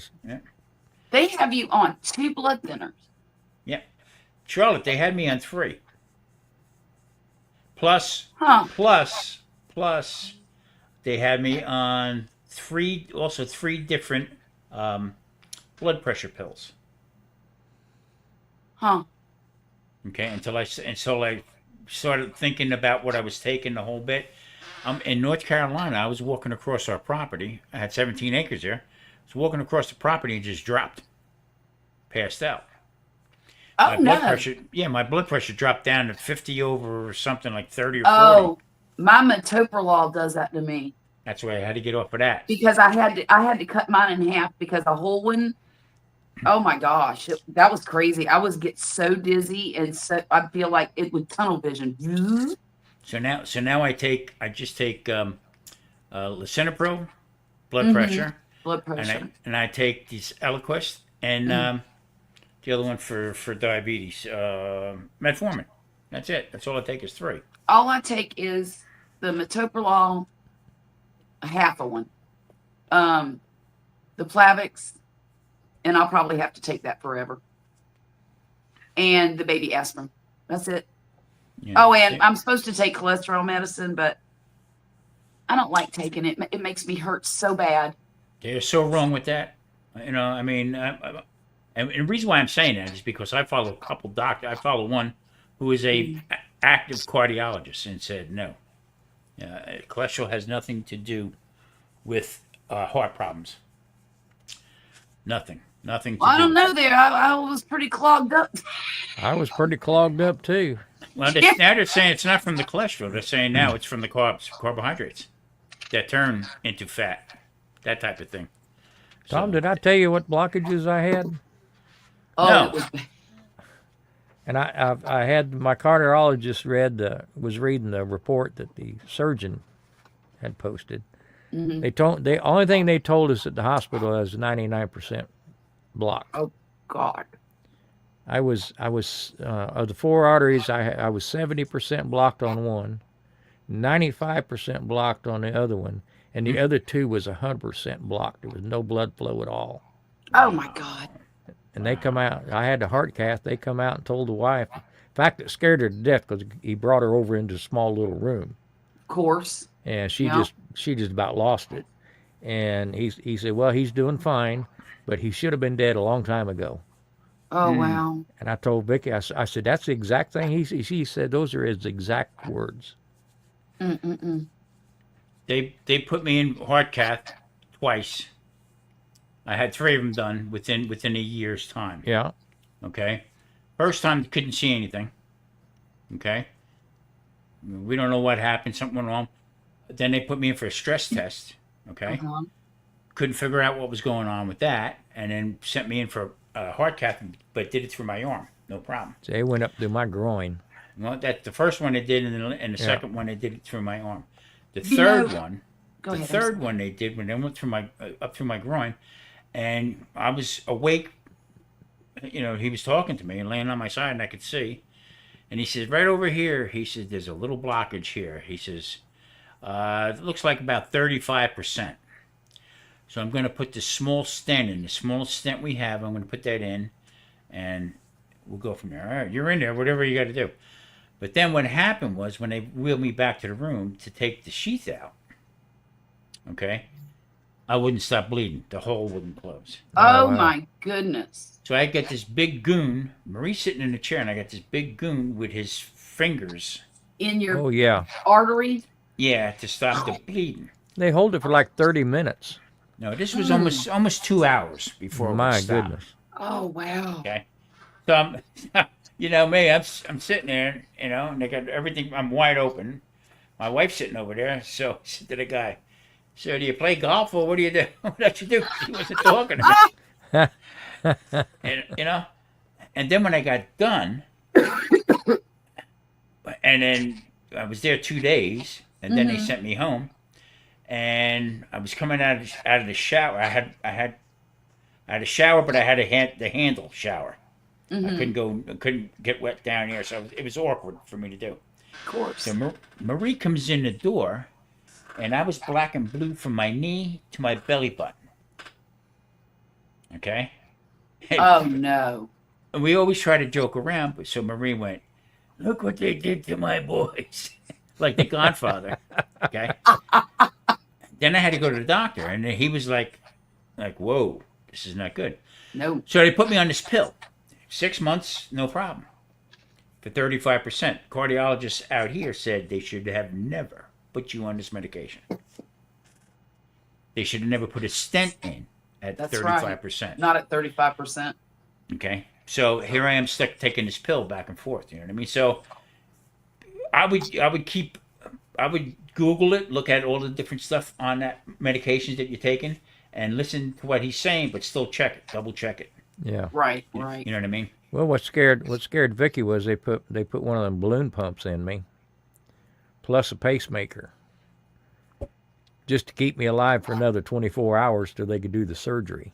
Yeah, yeah, yeah, yeah. You were. I mean, That's it was a rough thing to go through, yeah, but I think it was worse for her. Sure. Stress. probably yeah. The worry and the all that. Yeah, And you know what? And Terry's dealing with a lot. he yeah, he is. is. I see that. I mean, a lot. That's really scary, Terry. Um, You're still kicking, Terry. They should call you Lucky. Let's put it that way. ain't that the truth? Ain't that the truth? Wow. Um, Wow. When Poppy's been for about the past 6 months, his personality has gone through a little bit of a change. And he's real snippy.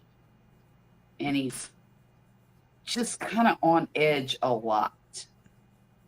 And You think he's just hurting? that could be some of it. Stress, maybe. Stress might have a lot That to do with could it. be some of it. I mean, I think it's a lot of things compounding. Really, I Yeah. do. But the other day, I went through all of his medication, and they had added something. Wow. I forget what it was, but they added something. And he was taking it like they told him to. Come to find out, it's another beta blocker like the metoprolol, but it's got a different name. And then they have him on 2 different nerve blockers. And I said to him, wait a minute. Why are you taking 2 different beta blockers and 2 different nerve blockers? That doesn't make sense to me. Mm-mm. You don't No, not at need all. that. You need to call the pharmacy and find out what kind of interactions these drugs have, and do you need to be taking all of this stuff at the same time? Also, Come to Charlotte. find out, Go ahead. no, he's not supposed to be taking both of those beta blockers. Another thing is the migraine medicine he takes, along with the nortriptyline, which is a nerve blocker / it used to be used for depression. He Mhm. doesn't have depression. He's got nerve problems from the surgeries and the arthritis that he has. Yeah. He has neuropathic type pain. And so, but the problem with those 2 medications combined, it can cause serotonin syndrome. Yeah, and also liver damage. Exactly. Now, he goes every 6 months and gets his liver tested, or like the liver enzymes. Mm-hmm. And so far, he's been okay. But so I told him he needed to text his doctors. Well, he can email them and tell them, look, the pharmacy told me I should not be on these 2 different medications. Now, mind you, the doctor that prescribed all of this medication is one doctor, not a bunch of different ones. Same doctor. Mm-hmm. Makes no sense to me. What's his blood sugar like? His blood sugar's fine. Has he been checking? Has he checked it? Yeah, they since check then? it every 6 months. He gets a whole blood work panel A1C done. and stuff? Only reason why I'm saying that is because I didn't have type 2 diabetes until I went and had my BCG treatments. Okay, that's for the bladder cancer. Right. Okay, and it gets shot up in through the wrong Yeah. way. All right. Yeah. And come to find out, after each treatment, one treatment was 6 weeks long. I'm on my 6th treatment. Okay, and they go in, they stick my finger, and they say, Mr. Garvey, we can't do the treatment anymore. The doctor comes blasting through the door. He says, you got type 2 diabetes. We can't do this. This treatment caused it. Oh my. Some chemotherapies did the same thing, but they had me on that metropropol, and they said you shouldn't be on a beta blocker. You should be on an ACE inhibitor. And that's when they switched me over to lisinopril, and everything went away as far as passing out. He takes lisinopril too. Oh. Lisinopril, the beta blockers, the nerve blockers. He takes, he's got a new migraine medication that's an injection. He has not taken it yet, but it's supposed to be a preventative that is one of the newer things, and it's supposed to work really well. And they're playing with fire with him. Good God. I know they are. I know they are. So I told him, I said, you need to get a whole new medication reevaluation. So he's got an appointment. I believe it's sometime this month to go and have a whole evaluation of his medication and see if they can't reduce some of it and change some of it. I go back allergic to lisinopril and lithium will kill. Oh Lord! So you got all those problems that need medication, but you can't take the medication for it. Good grief! And you can't have Mountain Dew. Well, nobody needs Mountain Dew. Nobody needs Mountain Dew. I gotta go for a scan in January sometime because I was taking that shot for the Trulicity, and that plays with you pretty good. So now I got to go get checked to see if it affected any part of my intestines. Oh no! Because that slows your processing down. So all these people that are taking this Ozempic and all this stuff to lose weight, I got news for them. They're gonna have trouble down the road. Oh no! Yep, horrible. Oh gosh. So anyway, well, hopefully, I don't know. I want them to take him off of a lot of that medication and see how he does. Yeah, that's way too much. But here's the thing. You know, Poppy believes everything they tell him. And he's a rule follower, so he comes home and he takes his medication like the directions say. Well, you want to believe the guy you're talking to knows more about it than you do. Yeah. You want to believe that's what you would assume, right? That's what you want to believe. Yeah. That's seriously not the case, though. And well, I understand that. Yeah. And I keep telling him, you need to understand that these people make mistakes every day. I mean, not necessarily one doctor making the same mistake every day, but mistakes are made every day. Exactly. Ed Norton, Art Carney said, said, I don't practice, I know it. Right. So, you know, and not only that, but he's been on some of this medication for at least 2 decades. Yeah. And it does help him.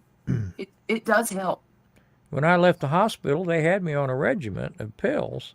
And then it was, I think it was a week and a half later when I saw my cardiologist for the first time.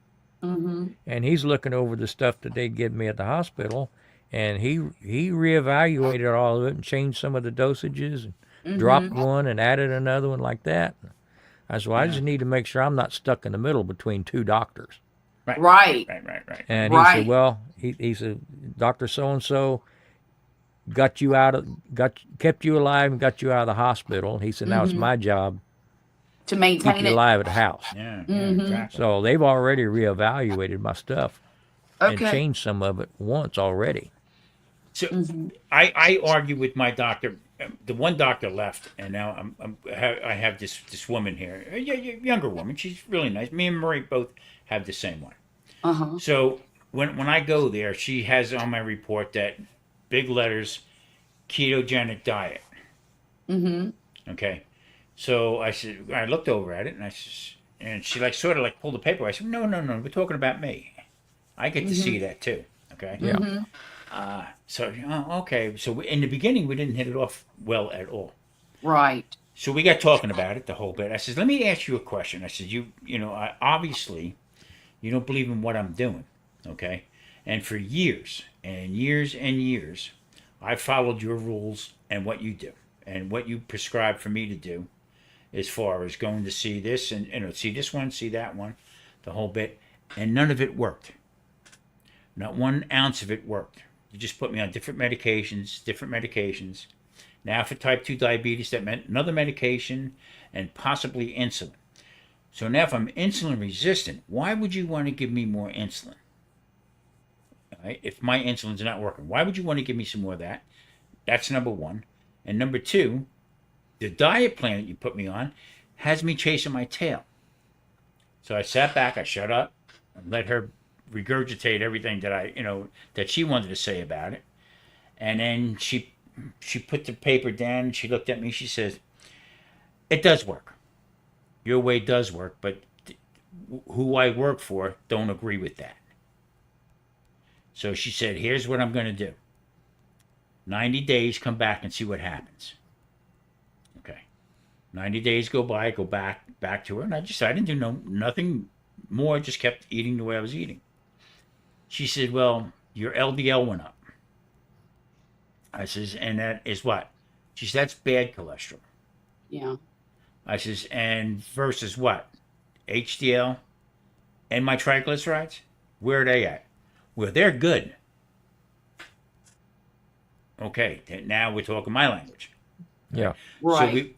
So then another 90 days go by, another year goes by, and we're going back and forth, to the point where I guess somebody in the system, okay, of course it's a corporation now, it's just not a family doctor, it's a major corporation, Intermountain Healthcare. Yeah. They want to do a different blood test on me, all right? I said, okay, that's fine, I'll go along with that, all right? But I want you to also to do a blood work on me, as far as I want to know what my insulin is, because they don't do that. They just they just test your sugar, and if your sugar's high, well then, so the brass tacks of it all is what causes all the problems, even heart problems, is insulin resistant. Insulin just doesn't control your sugar; it controls everything. Massive heart attack, insulin goes through the roof. So, so that's where I am at with them, fighting back and forth with that. You know what I mean? As far as they want me to go back on a statin. I said, why? It didn't work before. None of it worked. And Right. you got me chasing my tail again. Right. So she put me on Genfibrosol or something like that. Genfibrosol to lower your triglycerides, but also to lower your cholesterol. Okay. I did 8 hours of it. Got sick to my stomach. The whole bit. I threw them out. Oh no. So I looked through my file, and sure enough, 5 or 6 years ago, I was on it and still had problems. So we're going back to the same stuff. Yes, again. Like you said, chasing your tail. And I'm not doing it. I feel good where I'm at right now. So they're not conforming to the way I'm eating. Okay, they got me set up to that thing right there. So it's to each his own, but in the same token, though, if you see good results, why knock you down? Right. You know what I mean? So I don't know. Grumpus, this is our newest edition. Oh, I see that. This is Spooky. Our Halloween kitty. She looks like she found her a good spot. She did. She liked it up here. Her does. She's a good kitty. She's really nice. Looks nice. Young. I'm sorry? Looks young. It is. We guesstimated when we got her, she might have been about 4 months old. She was a stray in my daughter's neighborhood. And she was running across the street on Halloween, climbing up into trees, getting away from people. Wow. And she would hop from house to house to house. And me and Leslie were watching her, just laughing at her because she was comical, And because she'd try to go explore something, and then a car would come and she'd run, Yeah. And finally, she ended up in my daughter's driveway and rubbing up against Poppy's feet and making eyes at Violet, and they both harassed me into bringing her home. That'll do it. So she's here, and we've got her. In the neighborhood here, they got, I think, 3 or 4 different feral cats. They got the tails bobbed on. That's how you can tell the difference. Okay. And you see they roam all through the complex and the neighbors and get all through the place like that. Big sound. Why would they bob their tails? So they know they're feral.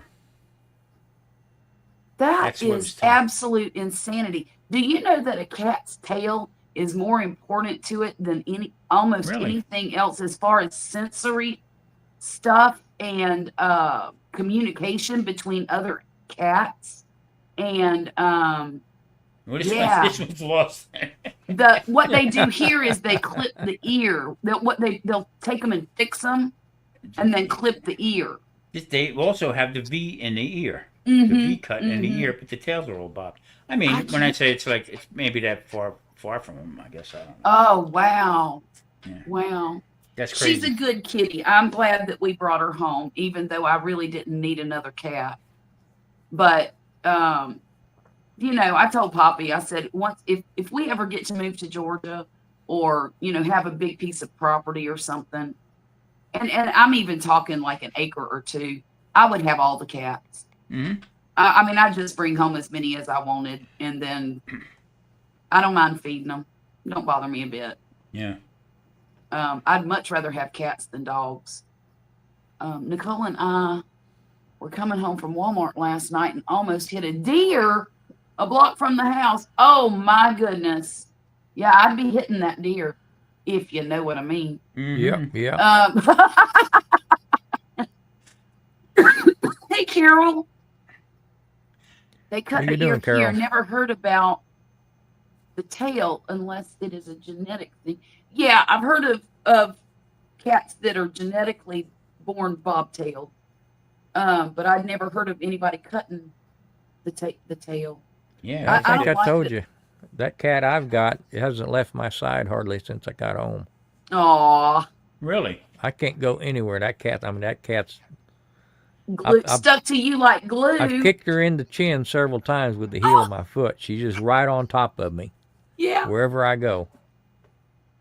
I tell you, before I was diagnosed with the bladder cancer, Yeah.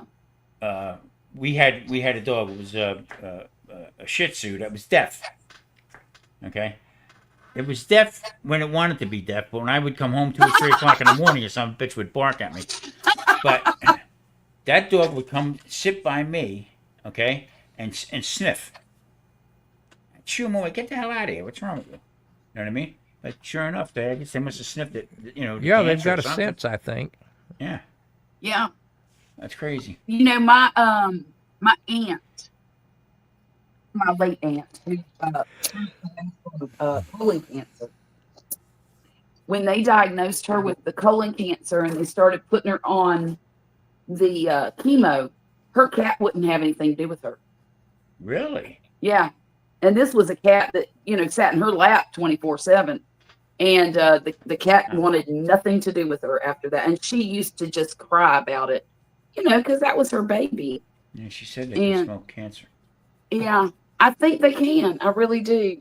And I know some animals, dogs in particular, they use to smell out cancer, like detect it. You know, and other Ailments, I guess. ailments. Yeah, yeah. So Sometimes Grumpus, I your think they first- can just sense when you don't feel good. That's true Yeah. too. Yeah. I wish my wife could sense that. So Grumpus, what was your first meal you had? Solid food when you got home. When I got home, Yeah. my wife called me from work. Well, she took a couple days off, but Yeah. her first, I didn't have much of an appetite when I first come back. So I'd open up a can of soup during the day or something like that. And, Yeah. but when she went back to work, the first day she went to work, she called me on the way home. She said, "What do you want to do about supper?" And I said, "Well, I'm getting kind of tired of soup." She said, "Well, I'll pick something up." She shows up with fried chicken and biscuits and butter, and all this stuff I'd been trying to avoid. Oh my goodness. I said, "Well, okay." She said, "Well, you're not supposed to have it." I said, "The only instructions I got was eat heart healthy." I said, "Now you Right. tell me what that is." Yeah, exactly. Yeah. That's funny. What's your name, Carol? Which South Florida? Uh-huh. They just come up with a thing where these scientists were doing a husband and wife. The husband was in the Navy, and she would do work with him, and they were doing work with dolphins. And they come out and found out that dolphins have a medium chain triglyceride. It's an odd chain. Mostly all the triglycerides are even numbered. Right. So this one is they call it C15. Is what they have, and that is supposed to help with like with me with type 2 diabetes, high insulin, and stuff like that. And the only place where we can get it as humans to use it, okay, is in Pecorino Romano cheese. No kidding. From sheep's milk. So I've been eating the hell out of Pecorino Romano, okay, to help myself, to get the numbers and stuff down. It's a new study. Look it up. It's pretty cool how Tom, they did it this. sounds to me like you and I have very similar metabolic disorders. Mm-hmm. Only I don't have the diabetic part, but I do. My triglycerides run high. My HDL, whatever the good one is, the number's HDL. too low, and whatever the bad one is, it's too high. Right. And that's a trifecta of metabolic disorder. Exactly. And and that's why I try very, very hard. And I don't do keto like you do, but I do watch my carbs. And, sometimes I get a little off track, but I feel it when I do. And I'm not sure exactly how. Hang on one second. When I lived in Florida, okay, and that's when they started doing these heart caths and stuff like that. Mm-hmm. My triglycerides were 1,698. Oh my God! See, mine were not that bad. Mine were only in the 300s. He said, the doctor said, you are the talk at cocktail parties that we have. I bet. So they put me on. It's one of all these different medications that they're trying to put me on now. Because my triglycerides now are 230. Which is not bad, but they figured out it's supposed to be 150 or lower. Right. But they figured out that it's hereditary. It is. My dad has the same thing. And I can't get it lowered no matter what happens. It gets low. So I had AFib. Okay. So the last attack I had of AFib was 3 months before I started doing the keto lifestyle. Is that right? And I haven't had any problems with AFib again. Well, I told my dad that it would have been really helpful for me to know that he's been taking cholesterol medicine since he was 30. Before I had the heart attack. And low vitamin D levels are also related to triglycerides. Yes. Type 2 and other also related to, okay, I don't know what MTHFR is, but I'm not going to guess. I read it a little different. Yeah. And it looks to me like... maybe it's because I have a foul mouth when I'm not on YouTube. Yeah. Well, I saw it too, Charlotte. Okay. All that stuff is right. Berberine, all that stuff like that is right, but it's also your diet. So people that take all these medications and don't follow the right way, you get in trouble with it. So that's my bitch with them right there. My cardiologist here agrees with me. Totally agrees with me. It is a funny gene variant. Yeah. But eating low carb, if I hadn't have seen it with my own eyes, I would not have believed it. I'm living proof. The blood tests that came back after 4 months of being on low carb were drastically different. My triglycerides went from the 300s down to 130. Mm-hmm. My good cholesterol went up like 3 points. Still not enough, but 3 points. And my cholesterol went down to, I think it was 201 from 300 and something. Yeah. No. That's not true. I'm getting the two numbers confused. My cholesterol was almost 300 and it went down to about 120, I believe. Okay. If that's correct. It's been a long time ago, so memory. But but basically what happened was all of my numbers went within normal ranges except for the good cholesterol level, and Yeah. it still needed to climb. But once I saw that was happening, that's when I decided that carbs were bad for me. Yeah. So and what happens is also the tests that they're doing. See, they keep moving the goalpost. Yes, Because they do. back in the late '60s, it was 300 was your cholesterol. Okay, And it's then gone in the down '70s and down went to and down. 250, and then down to 200, and everything else moved with the goalpost with that one. And now it's at like 100. Yeah. So what they want when they do the test is they're not changing it because of I'm having a high fat, zero sugar, low carb diet. Okay, they're not. It's still the standard American diet that they're using.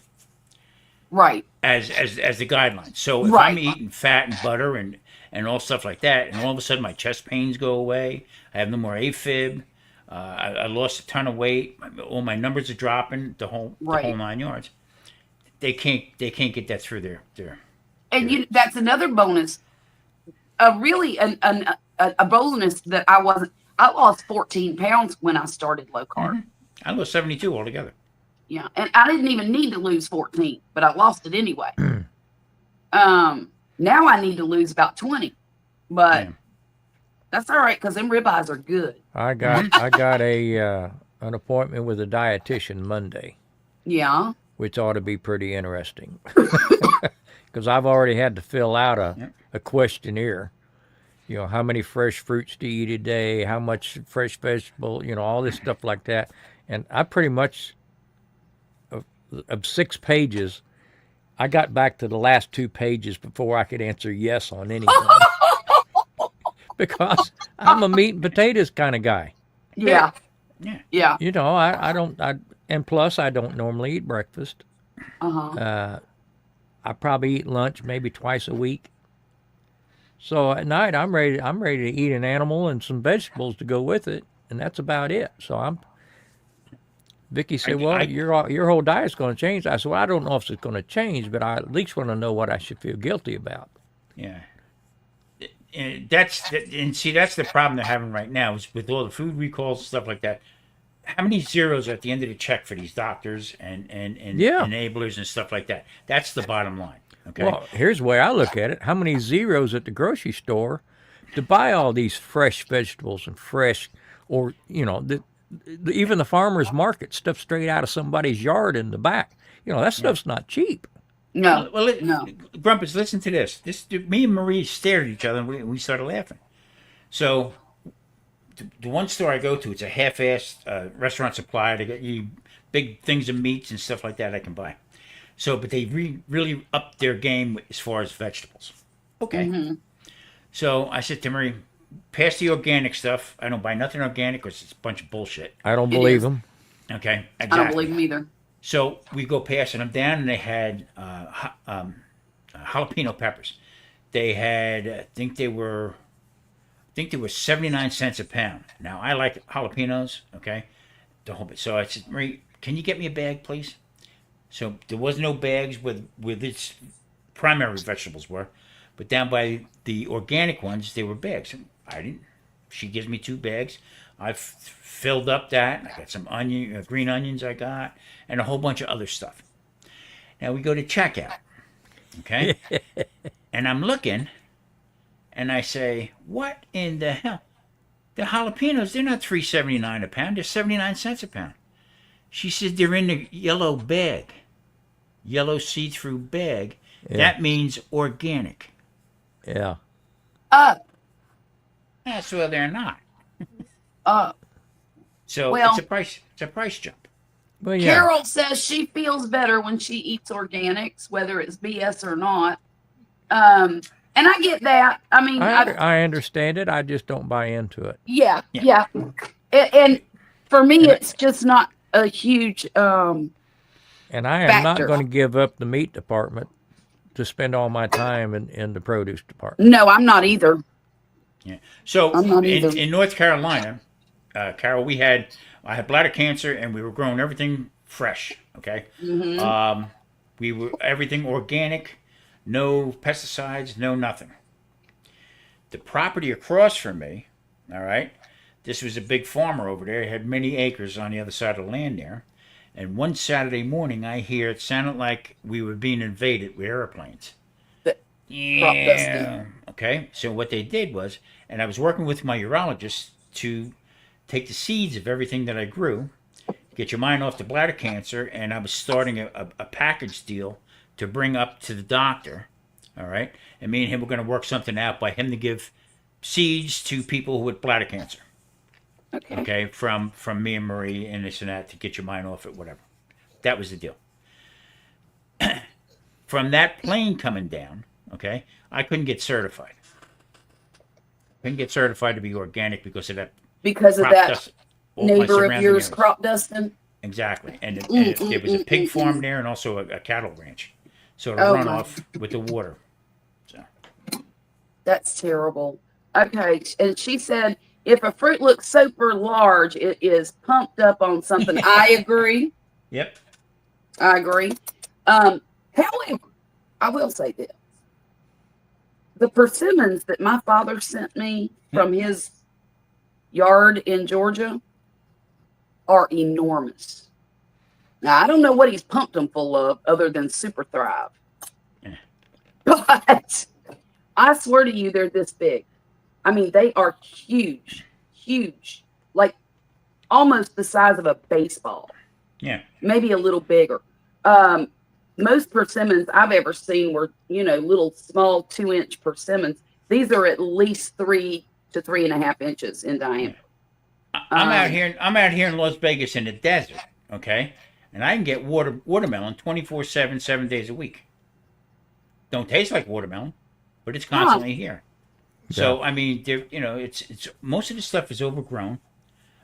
They overgrow stuff. It has no taste, no flavor to it. I'm going to pass up an orange for a pork chop all day long. Every day. You and me both. Oh, I didn't know Super Thrive has synthetic hormones in it. I did not know that. I'm gonna have to tell my dad that. He might throw it in the garbage because he swears by Super Thrive.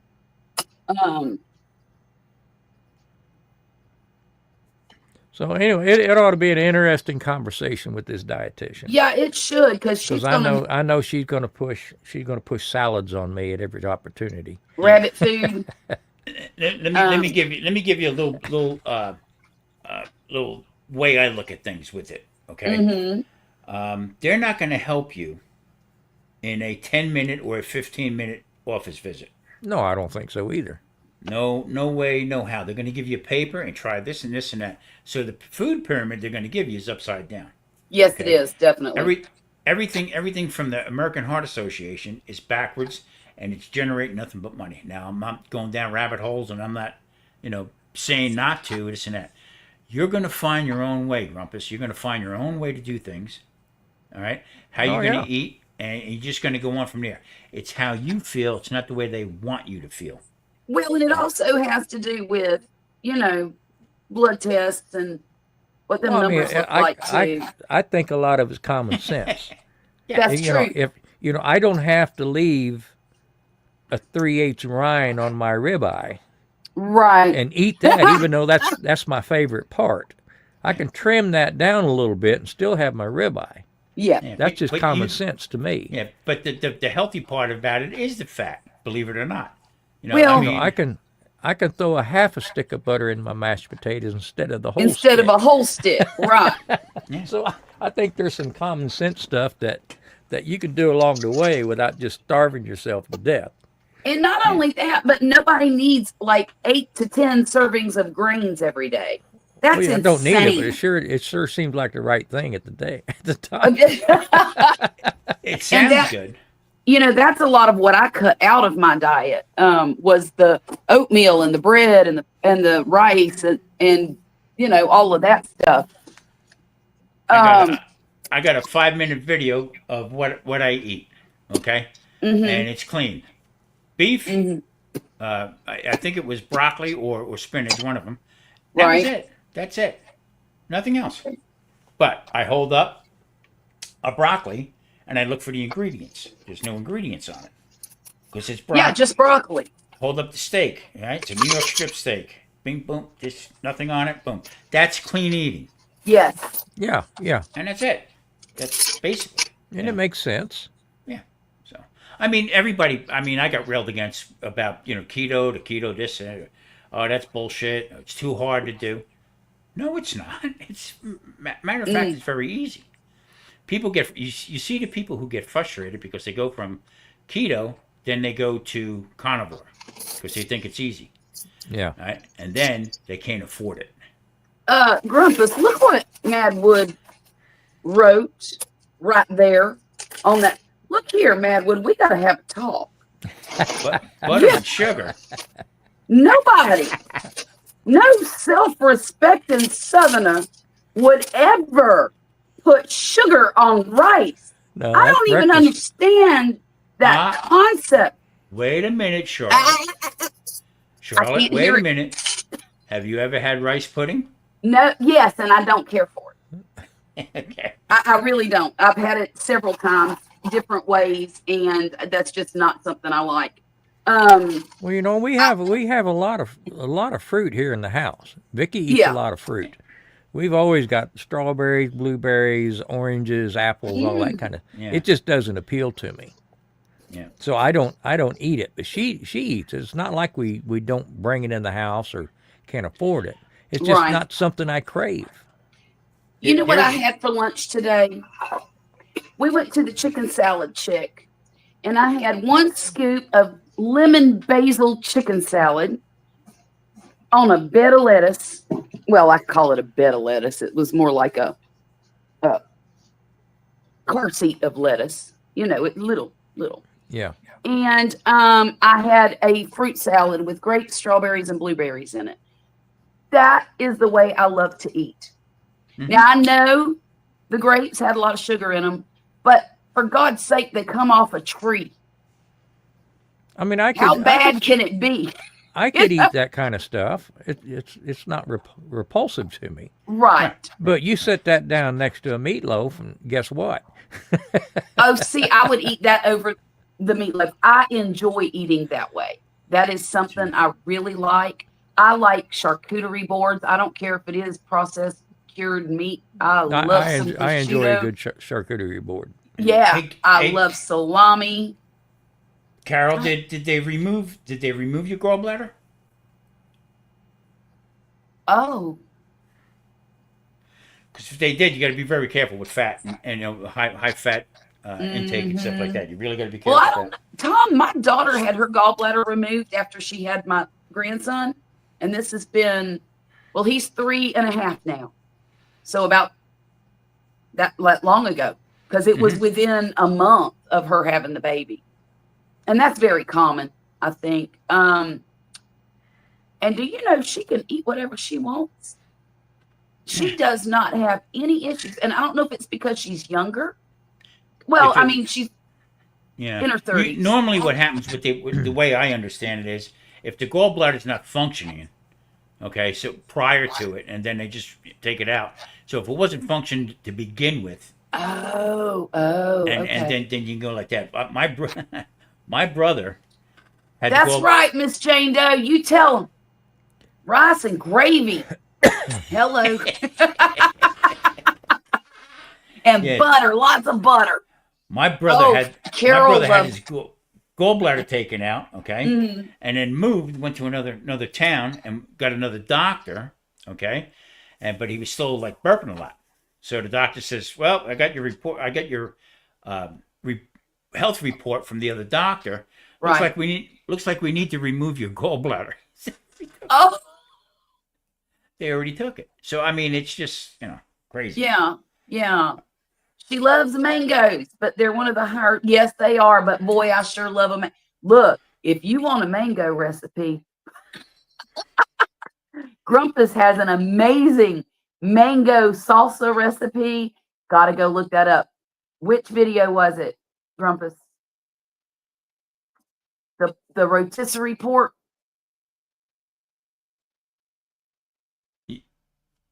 Or the jerk? Was it a jerk or a You're muted. Grumpus, you're muted. Yeah, that was the rotisserie pork butt, I think. Yeah. Boy, I tell you what, you'll never eat it another way again. That salsa is Fabulous. Fabulous. I've done it myself. So I got a pork butt that I took out this morning, and I'm going to make it for the Sunday dinner chef thing. But what I'm doing is I'm taking it up to the bone, Grumpus, and then the tail on it, Yeah. that backside, that I'm cutting into steaks, pork steaks. Okay, and the one's going to get cooked in the my Dutch oven with the bone in it. That's getting put in there for this guy here. Mm-hmm. But the other one I'm going to cut up, and it's going to marinate in bourbon, brown sugar, taquito, brown sugar. Sounds delicious. Yeah, It does, doesn't it?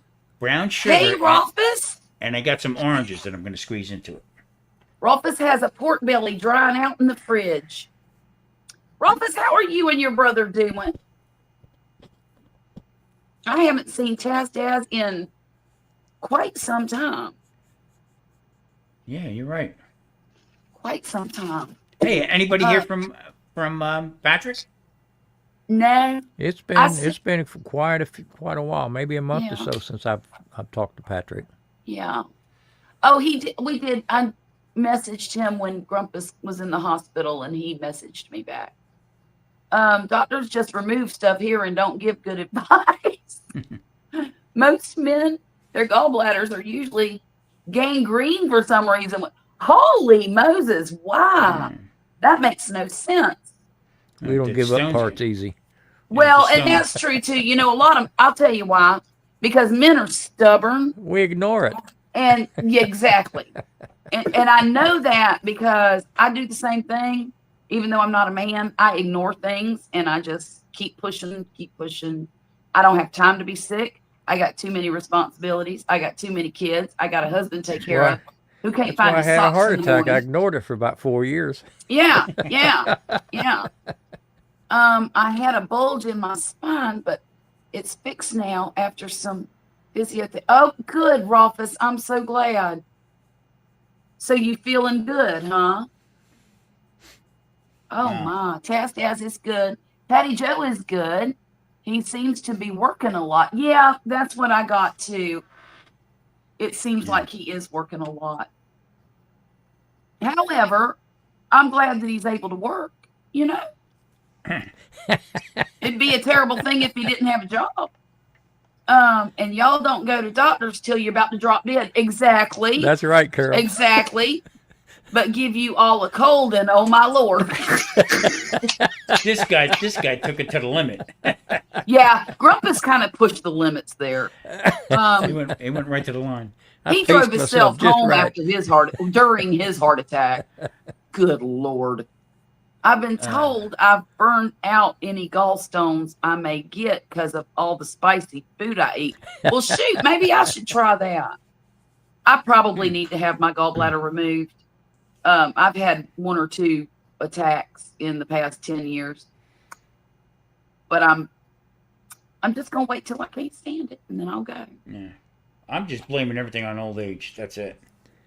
No more, no less. I got to the point now. The problem with that has got that word old in it, and I have a hard time dealing with that. Yeah. Y'all, I'm about to be 59 this month.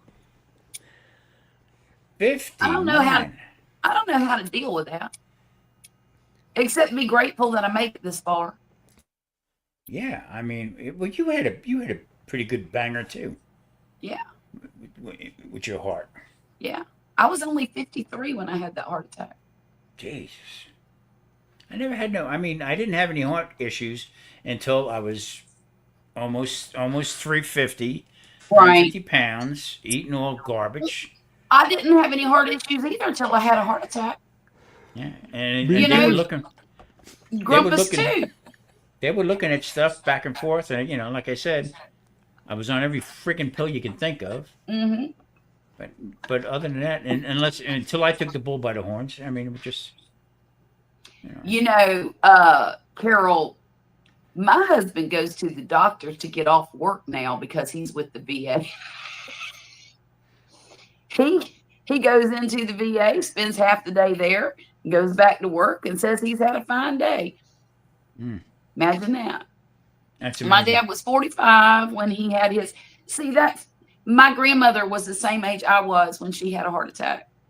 She was 50. And my dad said, I remember the phone call after I got home from the hospital, and he goes, asked me how I was doing, et cetera, et cetera. And he says, "You're what, 53 now?" I said, "Yeah." He says, that's how old Mama was when she had her first heart attack. I said, "What you mean first? I don't want another one." My dad had 4. Oh my. Yeah, 4 of them. I tell you what,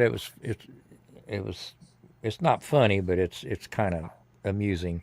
My boss, he has, I mean, he's got cardiologists, he's got foot doctors, arm doctors, eye doctors, he's got skin doctors, all Sure. this stuff, and he's been pushing me for years to get in and start seeing a doctor, stuff like that. Right. And he finally asked one day, he said, "Well, what are you afraid of?" And I said, "Well, right now I'm just dumb and healthy, but if I go to the doctor, they're going to find something." That's I right. said, "The last thing I need him to do is tell me I shouldn't be alive and crack my chest open."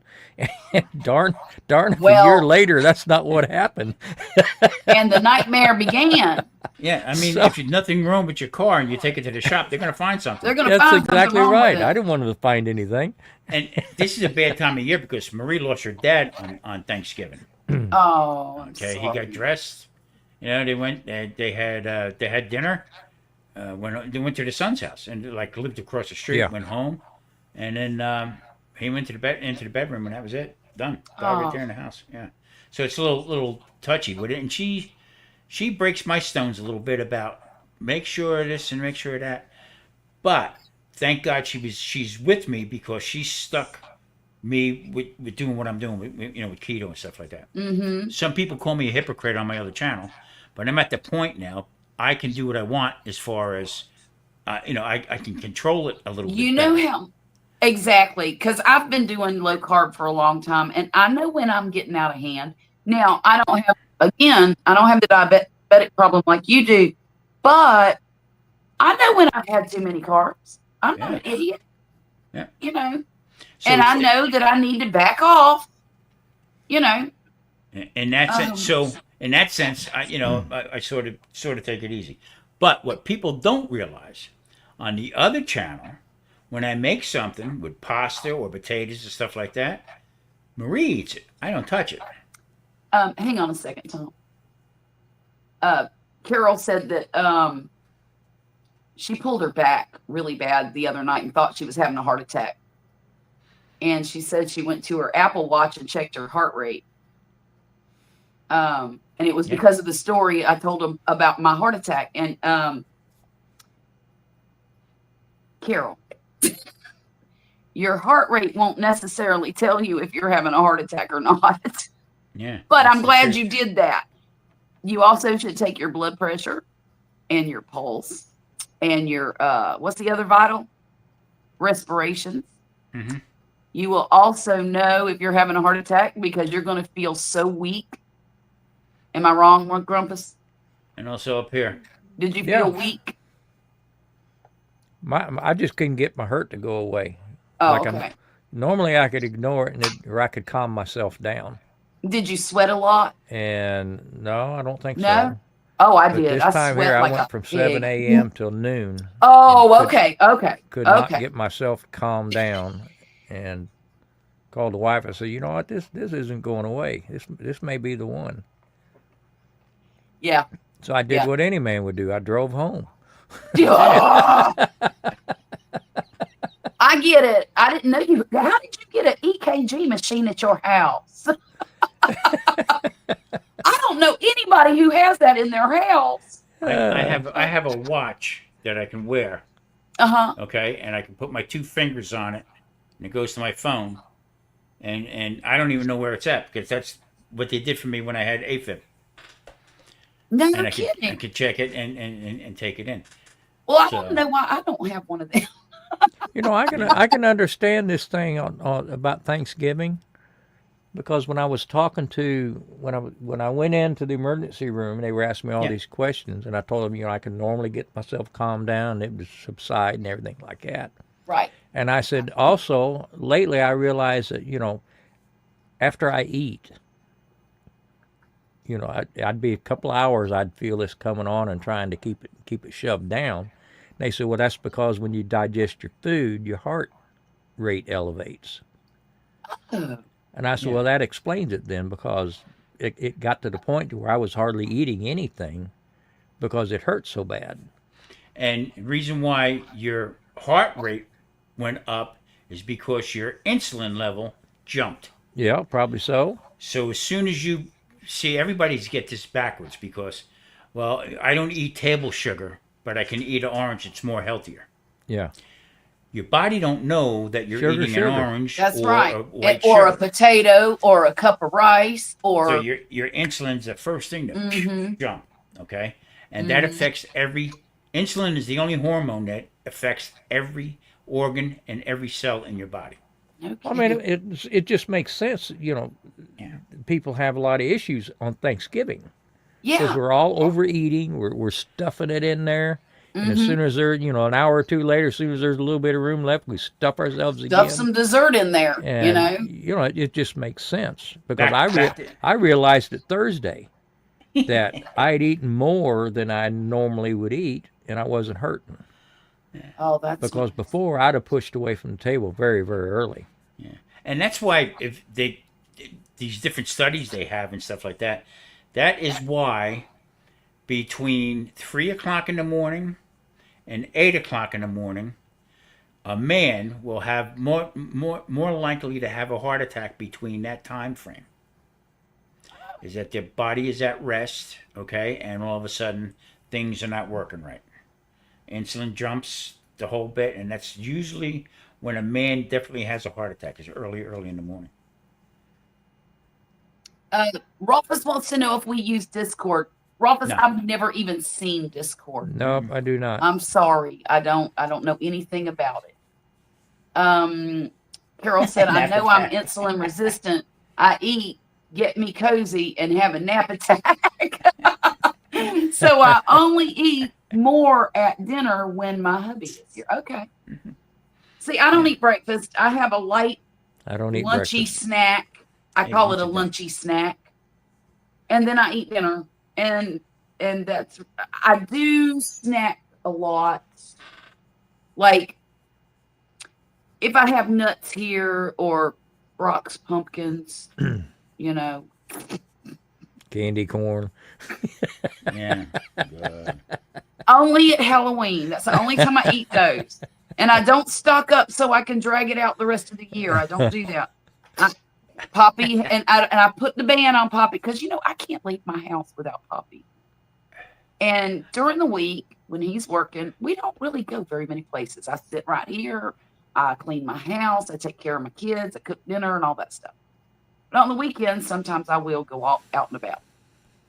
Well, if I get Brock's pumpkins, it's because that ding-a-ling brings them home to me. And he'll see them at the Walgreens when he picks up medicine or whatever, and he'll Yeah. bring them home to me. And I'm like, why did you bring those? You know I don't have any willpower. I do the same thing, and Vicky fusses at me. Why'd you bring it in the house? I have no self-control when it comes to Brock's pumpkins. I just don't. When I walk into our Smith's, which is Kroger, okay, as we walk in, I go like this, because you walk right. No, because you walk right through the bakery. So Exactly. Yeah. And see, I don't need the sweets. I need that fresh baked bread. That's what I need.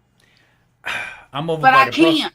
I'm But I out by can't. the Brussels sprouts, and I'm looking over because the donuts ain't that far away. You know what I mean? And it's all and years ago, a couple years ago, with keto, they would turn around and tell you, all these enablers would tell you, shop the outside of the store. Well, you know what, you bunch of idiots. The stores found out about it. Now all the good stuff's on the outside of the store. Yes. All the pizzas Yeah. and stuff like that. I mean, That's Jesus. true. Oh, look at there. I'm going back to doing the eggs for breakfast and black coffee soon. Eventually need to ease off coffee to see if it helps, but not during the holiday weeks. I get that. Yeah. I stopped coffee. Did I tell you that? No. A month ago, I gave up coffee. How hard was that? Well, I drink tea. Okay. But Okay. I gotta tell you, it was bothering me. The coffee was bothering me. It You're really was. like jittery and all that? No, just my insides Okay. had pains and stuff like that. Mm-hmm. So I had to stop it. Was it the caffeine? No, I don't know. I can't function without coffee. I love coffee too. I But do I only too. drink 1 cup a day. But see this cup right here? Uh-huh. That's 16 to 18 ounces. Okay. Okay. I was doing 3 of these of coffee in the morning. Oh, for the love of Pete. So how many was that? Okay, how many ounces? Okay. So for each 48. yeah, so so for each cup of coffee is usually between 6 and 8 ounces. Right. And within that number, it's 6 carbohydrates. So times that 6 to 8, okay? So I was basically over my limit Mm-hmm. because I do 20 carbs or less a day. Not because I've struggled to do it, that's how I eat. Right. Okay? Right. If I go over 50, I'm good. If I go up to 100, I'm good. But yeah, I mean, I feel like a different person. Totally Yeah, different I person. would make 10 cups coffee in the coffee maker, 10 cups, and fill my thermos, and that left me a cup to drink on the way to work. Yeah. And I generally kill that thermos before I come home. Yeah. Poppy does that. Poppy does that. Now I haven't been able to drink it black in several years. It just started eating on my stomach too bad. Yeah. I gotta have a little cream in it now. A Uh-huh. little cream and sugar. I don't like Carol right now. I could love that right there. Oh, But see, cheers. the difference where I'm at right now is, I'll have I'll have Thanksgiving. I had a piece of blueberry pie.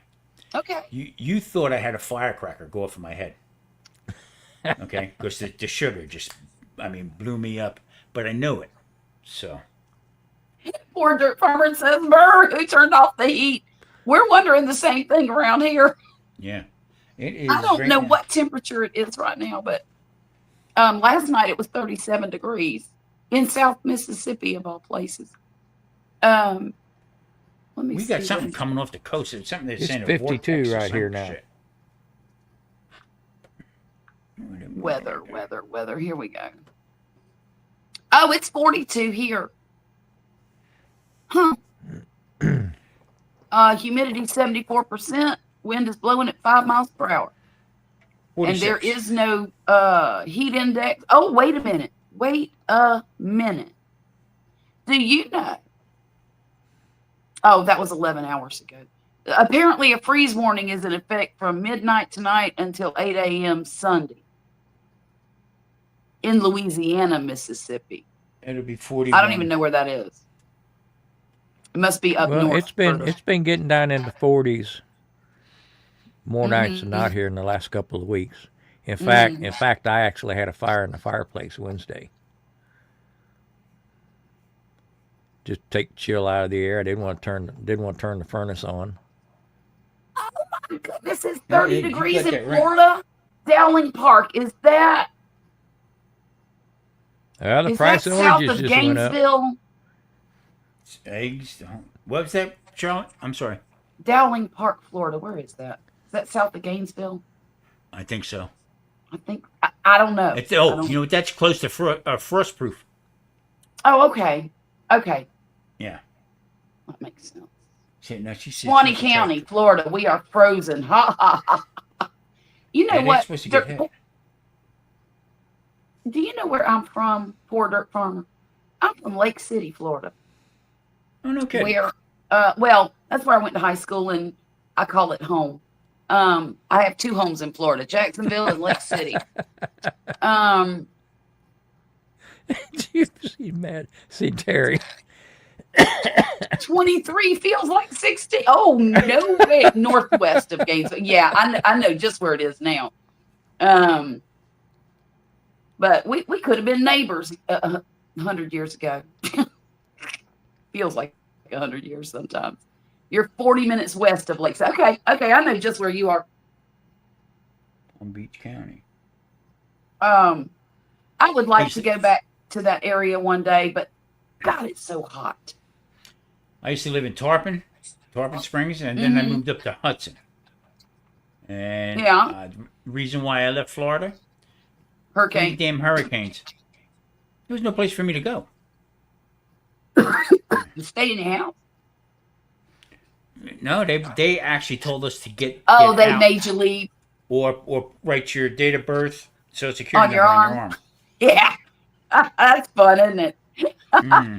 That's what they do around here. Yeah. Look, you moved up there from South Florida. Oh, okay. Palm Beach County is 67 degrees. Oh, I bet that is a nice evening. What's the humidity like, though? No, it's okay. Look, Carol, we're enjoying the break from the heat. Trust me on this. Our wolf dog will not come in the house. We're trying to get him in it. Well, he's enjoying that break from the heat too, isn't he? I love it when it gets into the mid 40s. Now, any cooler than that, I get a little cold. But I'm sitting in here right now. There's no heat on, and I am fine. I have Grumpus. Did I show you this? I will barely go outside and sit on the deck at 65. Are you serious? Anything colder than that, I'll just stay in the house and look out the window. Oh Lord! Look, you need one of these. This is A Snuggie? It's a hoodie, but it's made out of blanket material. And look, see, No, I heard about that hoodie. I'd have to get a small loan to get one of those. Yeah. No, you don't. They got them on Amazon for like $20. Oh, okay. Seriously, That's not the old Navy hoodie you were talking about. No. I get one of them and go outside of a store with the bell. Clink, clink. You mean the Academy one that I just spent $80 on? Or Yes, whatever? that one. Yeah, that was crazy. It's supposed to be 27 tomorrow in the morning. You know, North Florida can get cold. I remember. I do have my hoodie on. I love this thing, y'all. I've got 3 of them. I got this one and a brown one and a black one. And me and my son, the 2 coldest people in the house, you know what happened this morning? I woke up and it was cold. And I come out here and Poppy was sitting in the chair drinking his coffee. And I said, Wesley, I'm cold.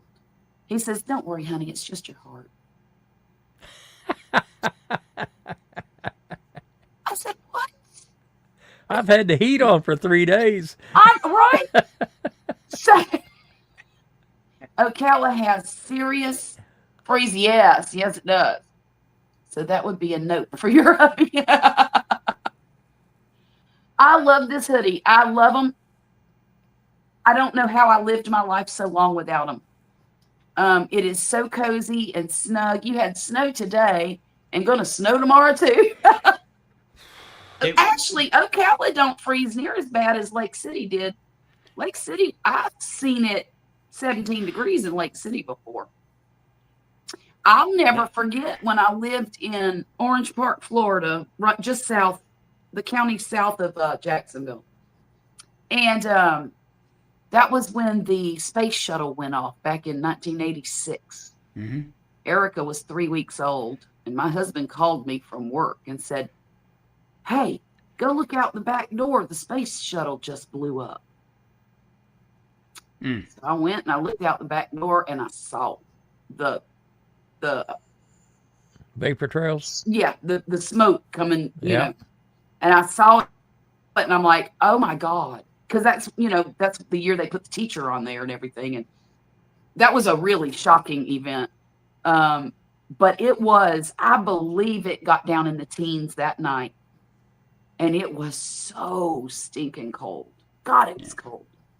Carol, I live in a place where people come out here to spend a lot of money too. Yeah. I would love to get away from our traffic, definitely, and get a bit cooler. But otherwise, I live in an area where folks spend lots of money to come vacation. Hey, let me tell you something. That's the beauty of living in Florida.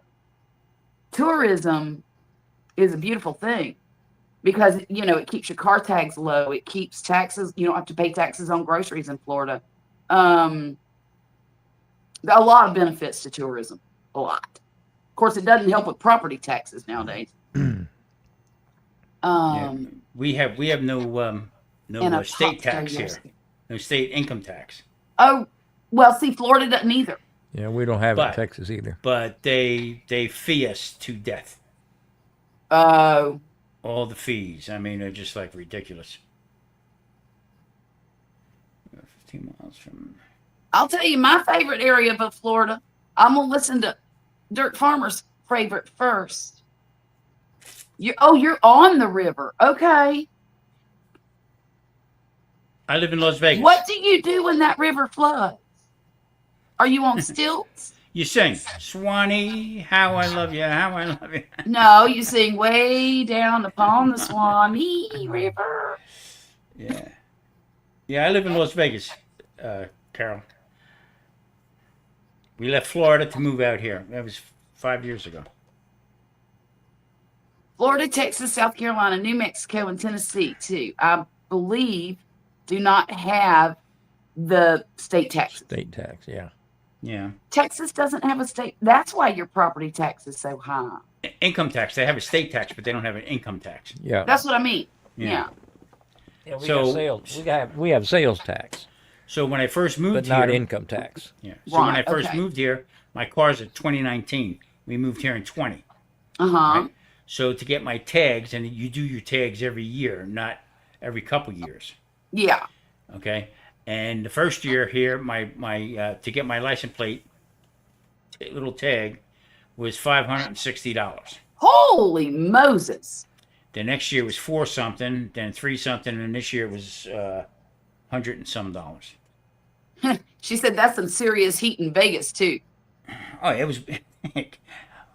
You know, after a while, you take things that Right. make it look like it's a joke. All right. When I asked Alexa, "What's the temperature outside?" She went 120. Wow. I mean, I could slow cook something outside. Sure I you could put a could. brisket out there and put some smoke Dirt on Farmer it. said the river doesn't scare him. It's the four hurricanes and the tornado that hit us. Oh, my God, that must have been miserable. You know, we had a couple of years, I guess it's been about 5 years ago now, maybe somewhere around there. We had about 3 or 4 hurricanes come this way. And, it seems like they come in clusters, doesn't it? Mm-hmm. Sure Um, does. Look, I hate it that people in Florida, Georgia, my poor dad's property is trashed because of that stupid Helene. All these people who have suffered because of these hurricanes, but I am so grateful beyond anything that they did not come here. Because Local was it's crapshoot. It can go anywhere. Yeah. Now, living out west here, now they have weather names that I never heard of before. Okay, it was Yeah. not too long ago was the Pineapple Express, some bullshit. It was coming from Hawaii, across the Pacific, and then a week or so ago, it was some kind of vortex that really, they got feet of snow Oh my! up in northern Nevada and in Idaho. Idaho. So, hey, Grumpus, did you hear grilling dude? His dad passed away. Oh no. Yeah, it was on his birthday. Mike went over to see him for his birthday, and he found him. Oh no. God. Yeah, Oh no. Bless his heart. yeah. He's had a rough year, hasn't he? Yes, he has. Yeah. Yeah. Rough couple years, actually. Yeah. Dad was IBM and moved there to help us launch of the PC in '79. Huh. Dirt Farmer's still waiting on FEMA. Of course you are. Of course you are. They keep saying they're going to call us one day. They will, about 2 years. I hate the hurricanes. A little heavy rainstorm with a hurricane that falls apart is like our snow day. Yeah. We're still tore up, never be able to fix all that's wrong. Yeah, that's what my dad says too. When it hit his property in, I don't know if Helene or Milton or both got you, but Dad's property was destroyed by Helene, and not all of it was destroyed. He's got 24 acres, but the west end of it, where all the pretty trees are, all those trees got snapped off like matchsticks, and a lot of them were just pulled up by the roots. And he believes that a tornado went through in addition to during the hurricane. Sounds like it. Yeah. Yeah. Annabis just jumped off the bed into the wall. All puppy, Terry. Yeah. Goodness. Yeah, I feel bad for North Carolina too. That is just a travesty what's going on up there. Especially that part of North Carolina. Mm-hmm. Mm-hmm. We used to go up to Franklin all the time. Beautiful up there. Yeah. And go ahead. I'm sorry. the one town, it was all wooden sidewalks they had. It was really quaint, you know. And if you wanted alcohol, you either could go on that corner there. You would have Georgia or Tennessee. You could go get alcohol because the county was dry. Right. You see more North Carolina planes in Georgia and in part of Tennessee getting their alcohol up there. But that was the bad thing is the part of I-40 that got washed out. Right. I mean, how long is that going to take, you know? Yeah, years. Yeah, I mean, FEMA only gave our area rebates for either a chainsaw or a gas generator. We bought the gas generator during Wilma. That almost made me move my family to Georgia. That was not meant to be. Yeah. Wilma was tough. That was a tough hurricane. My parents went through that one in Lake City and did a lot of damage in their property there. That was what? I want to say 10, 15 years ago. Yeah, I would think so. Yeah. Yeah, Wilma was no joke. Well, that's the year Katrina came over here, I believe. Let me see. I thought Katrina was earlier. I think it was maybe early. I don't know. Let me check. I think it was earlier. Wilma. Because we were deciding leaving North Carolina to either Florida or going out west in Florida. North Carolina. Okay. And we decided to, my brother and sister both lived down there. My brother lives in Naples and my sister lived in Tarpon. So we looked around and Tarpon was more affordable for us rather than Naples. So that's where we wound up in Tarpon Springs. But then again. Yeah. I'm sorry. Go ahead. Wilma and Katrina both occurred in 2005. Wow. Okay. During a particularly active Atlantic hurricane season.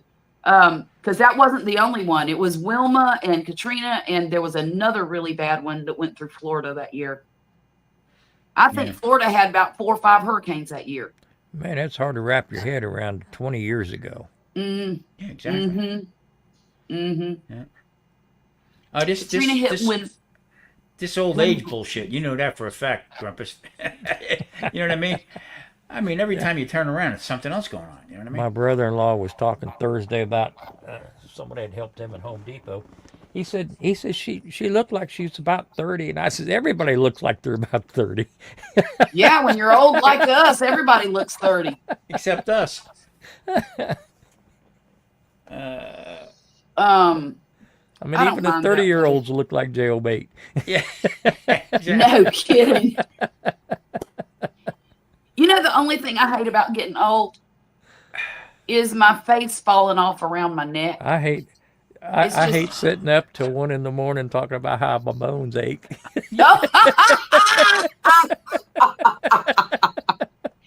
Hey, at least we can still hang, right? That's right. We still the cool kids. That's right. My brother was very ill, and she was grabbing oxygen tanks where she could for him on the way. Okay. Oh, wow. We lived in Sorrento when Wilma and Hurricane? Yeah, it's back. 3 friends hit our house back. I'm sorry, I'm lost, Dirt Farmer. And it's probably me. And that was the other thing that I think left they followed. Florida for. Oh. I mean, they turned around and said, you got to evacuate. To where? We went back to North Carolina after we moved here, and the damn hurricane followed us up. Yeah. I mean, I don't know. That happens. I tell people all the it's time, like a hurricane's hit here. Everybody wants to head to Dallas. Right. Well, I mean, the roads are clogged. Right. You You know how many people have sat at the side of the road because they ran out of gas sitting in And traffic? sat in a hurricane on the Didn't side of have the no road. water, didn't have no food. Right. Got Good. the kids in the car. You're better off staying at the house and put a piece of plywood over a window and sit next to that. You can't get the plywood. That's the problem. Well, if they thought You know ahead, what I they mean? would. And True. and the other thing is they were putting us on 75, both areas, north and south, Yeah. heading north. Yes. And then you get up to the state lines. And then it Then goes. where do you go? Yeah. Then where do you go? They funnel all of Bottleneck. them back to 2 lanes. Yeah. See here, if we have any kind of crazy weather, you go right to the MGM Grand, okay? Sit at the bar, have a few drinks, and everything That's is it. good. Carol, I have never had 6-pack abs. Never in my life. All right, now Well, I got you know, 6-pack underneath all this stuff. But my See what son says I hit like a man. So See, what There's I did that. was I traded in the 6-pack and I got a barrel. And that's good. a I barrel. turned into a 12. Yeah, You- 24. I don't mind it. I don't mind getting older. I'm just happy to be here. Yeah, yeah. I am so happy. I dodged a bullet, and hope I don't have to dodge another one. So, Marie says I got to calm down as far as driving. yeah. Oh God. I mean, because of the traffic. I mean, you see, I mean, it's nuts, completely nuts.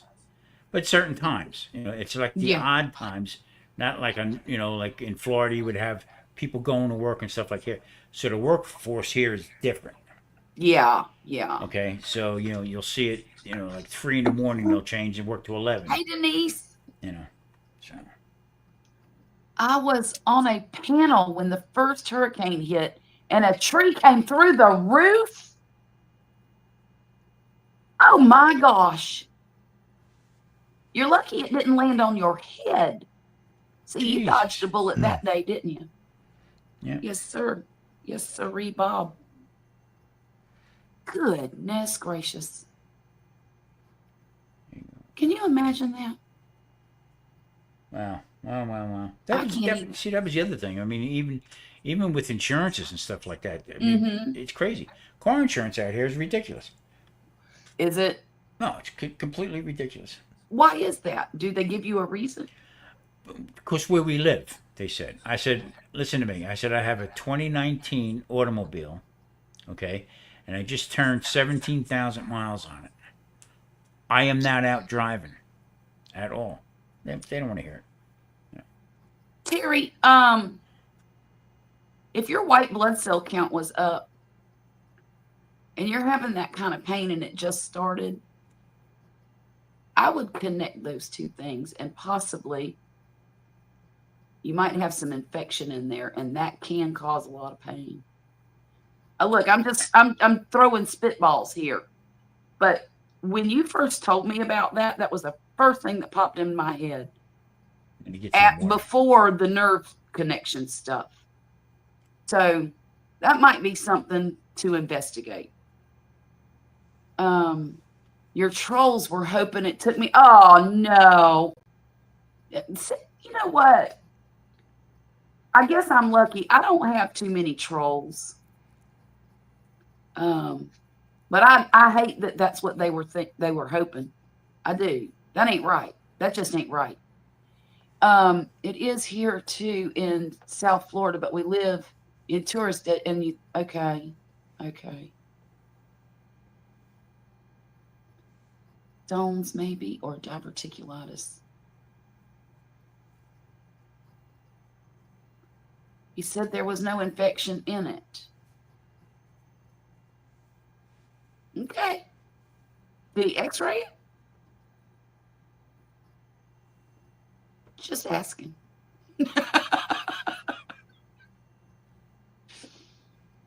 And I don't know. You might be walking bone on bone too. I've been out here over 13 years. I have a lot of trolls. Oh, okay. I've only been, Grumpus, how long have I been on YouTube? 3, 4 years? About the same time as me, I think. I think so too. I've been at it, 6 years, I think. Oh, that long? Yeah. Well, I'll tell you this. I made my first video in July before I had my heart attack. So it's been 5 years. Almost. Okay. Well, this coming July will be 6. Well, we'll always have that to share, Charlotte. Yeah, no kidding. On the same day. Yeah, I don't think people in the chat realize that we both had our heart attacks on the 15th of October. Yeah, 5 years apart. That is crazy, Grumpus. That is just crazy. I don't want to see no Vienna sausages anymore. Thank you. Oh, those are so nasty. That's not what she's talking about. Oh, never mind. She had a secret visitor one night. Oh, I remember now. Yeah, can you imagine that? It is crazy. And when he called me to tell me, I was just telling Poppy, do you know it's been 5 years since I had my heart attack? I get a phone call from Grumpus, and I'm thinking, this ain't good. Grumpus has never called my phone in the whole time I've known him. There's a problem going on here. I knew when I saw your name on my phone, you were going to tell me something terrible. Bad news. Yeah. Yeah, that rocked me, man. Well, and Grumpus is the kind of guy I'm learning that he don't do a whole lot of communication unless there's bad news. Well, bad news generally finds me. Yeah, I've had a few, Grumpus. No, I don't know if Tom heard that or not. Me and Charlotte both had our heart attacks October the 15th. Yeah. Get out of town. Yeah. Whoa. Isn't that crazy? That's nuts. Wow. Oh, man. Some people say my channel is very controversial. I say it's bipolar. I never know what I'm going to do next. Hey, That's why she fits in right here. Yeah, I understand that so well. I mean, 1 minute I'm gardening, the next minute I'm talking about old age, and then the next minute I'm showing off crochet stuff. You know. I did my podcast the other day, pre-recorded. Mm-hmm. Uh-huh. Marie came in. She says, "What are you doing?" I said, "What? I had to stop it. What are you talking about?" She said, "You're yelling. You're screaming." I got so pissed off about something. And I was like, nah. Oh, no. I had to do it 3 times. I had to go back and do it 3 times. Hey, you know what? It's fun. You know what? This keeps me going right here. Yeah. Doing YouTube. I got 3, 4 channels that I'm doing. They're talking about bringing the band back again. Oh, good. Yeah, but my wife is kind of not into that right now. She thinks I shouldn't do it. So I don't know. We'll see. We'll see You what should happens. do it if it's fun. If it's a burden, then why mess with it? Yeah. Yeah. You know, I know you miss it. Yeah, I do. You know, I play every day. You know, and then, but we haven't been going out anywhere. You know what I'm saying? I've been busy. I've rearranged some stuff, with my cameras and everything. But it's good to get out once in a while. Yes. Well, you know, Tom. Yes. We've had a little mishap in our house, and Murphy tried out for indoor season this year and got on the bass drum for the indoor season, indoor percussion. And not a week later, got himself suspended from school for 10 days. And I'm not going to say what he did because it ain't nobody's business, but That's right. it was a dumb decision, and he's having to pay for it, and he might not be able to do indoor season because of it. And Learning curve. that's what I told him. He's paying a high price for something really stupid. Yep. And it's unfortunate. Yeah. But I took his game from him. I took his phone from him. Charlotte got him on chain gang.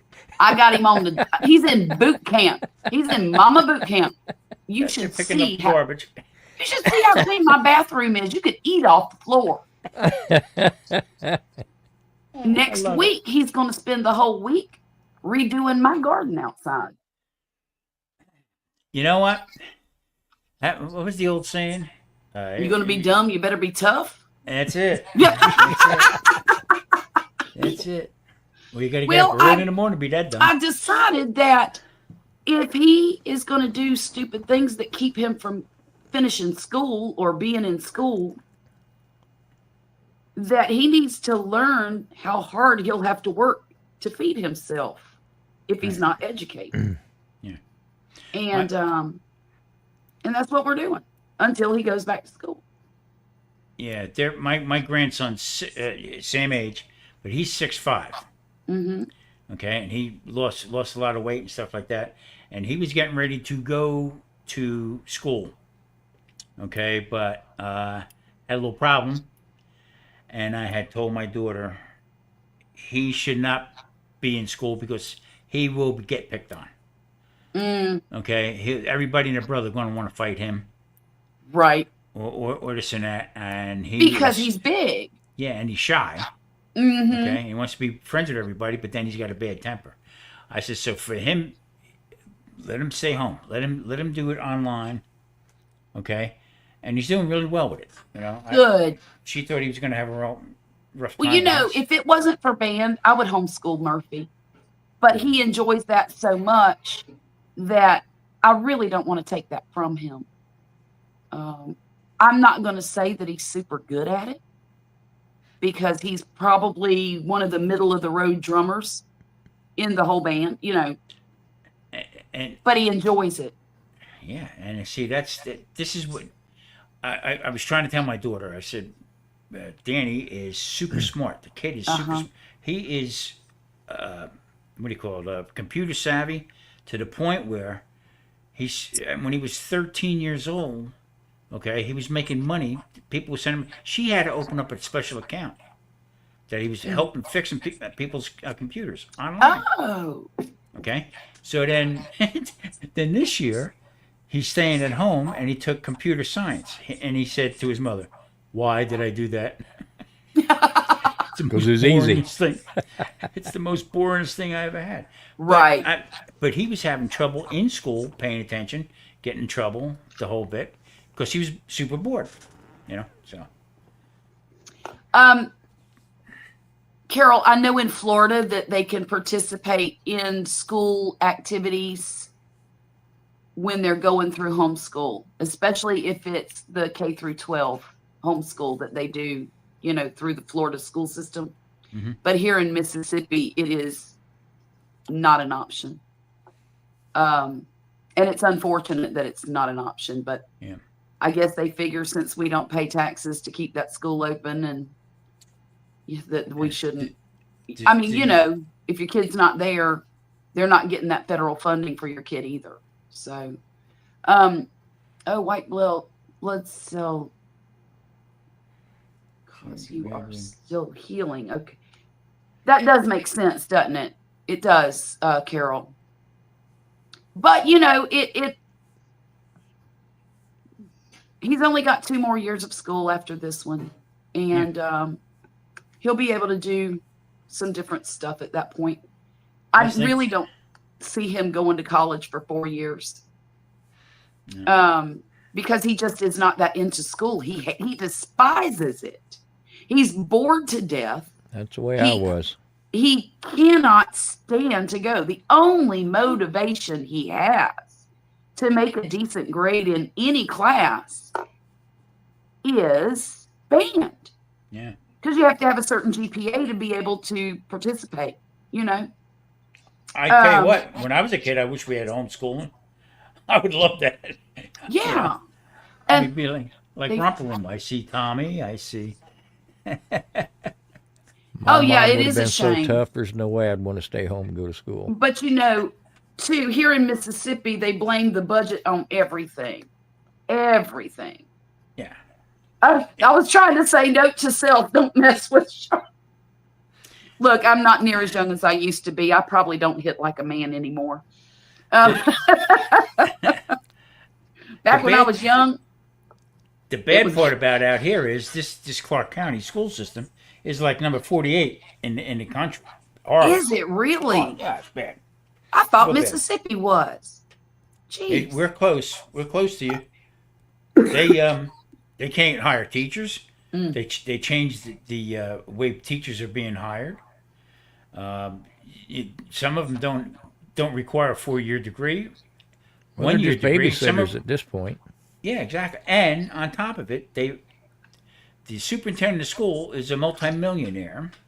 Okay, from the time they brought him in until now. And guess what the accomplishment is? Metal detectors in every school. Why would you need? Yeah. Well, see, that's why I love living here and sending my kids to school here. People think that Mississippi is uneducated, and I think up north it might be true in the poorer regions of Mississippi. But down here where I live on the coast, it is not economically depressed, other than the fact that there are certain industries that pay very well. Medical, shipyards, school system. They don't pay very well, but people get by being teachers. In fact, in my little town, the school system is the biggest employer in the city. There are other things, that I can't even. My daughter's a licensed clinical social worker. She makes great money. Okay. That girl's pulling in about $60 an hour plus. Wow. But she also has a master's degree in social work, and she's been through all of the extra training to be a therapist. So, I mean, she went through 10-ish years of schooling to be able to do that in education. Right. And we don't have cherry mash, for crying out loud, Terry. But the one reason I love sending my kids to school here is they don't tolerate misbehavior. Yeah. And as bad as I feel about my son and his consequences, it goes along with how strict they are. Because in my opinion, what he did is not that big a deal. Because I know he's a teenager and teenagers do stupid stuff. Right. Okay. But at the school, they're like, you're going to act this way and you're going to do certain things and you're not going to do these things. And that's the rules. And there's no tolerance for anything. Well, he picked the wrong day. Yeah. I mean, like I said, it was his turn, I guess. You know yeah. what I mean? So, but I do like the fact that we don't have a huge drug problem here. We don't have gang problems here. We don't have a lot of violence in our school. And that's a great place to raise kids. Yeah. That's a great environment for these kids. Plus, it's all a big, small town atmosphere, so everybody knows everybody. So if my kid's doing something stupid over there, somebody's going to tell me. Right.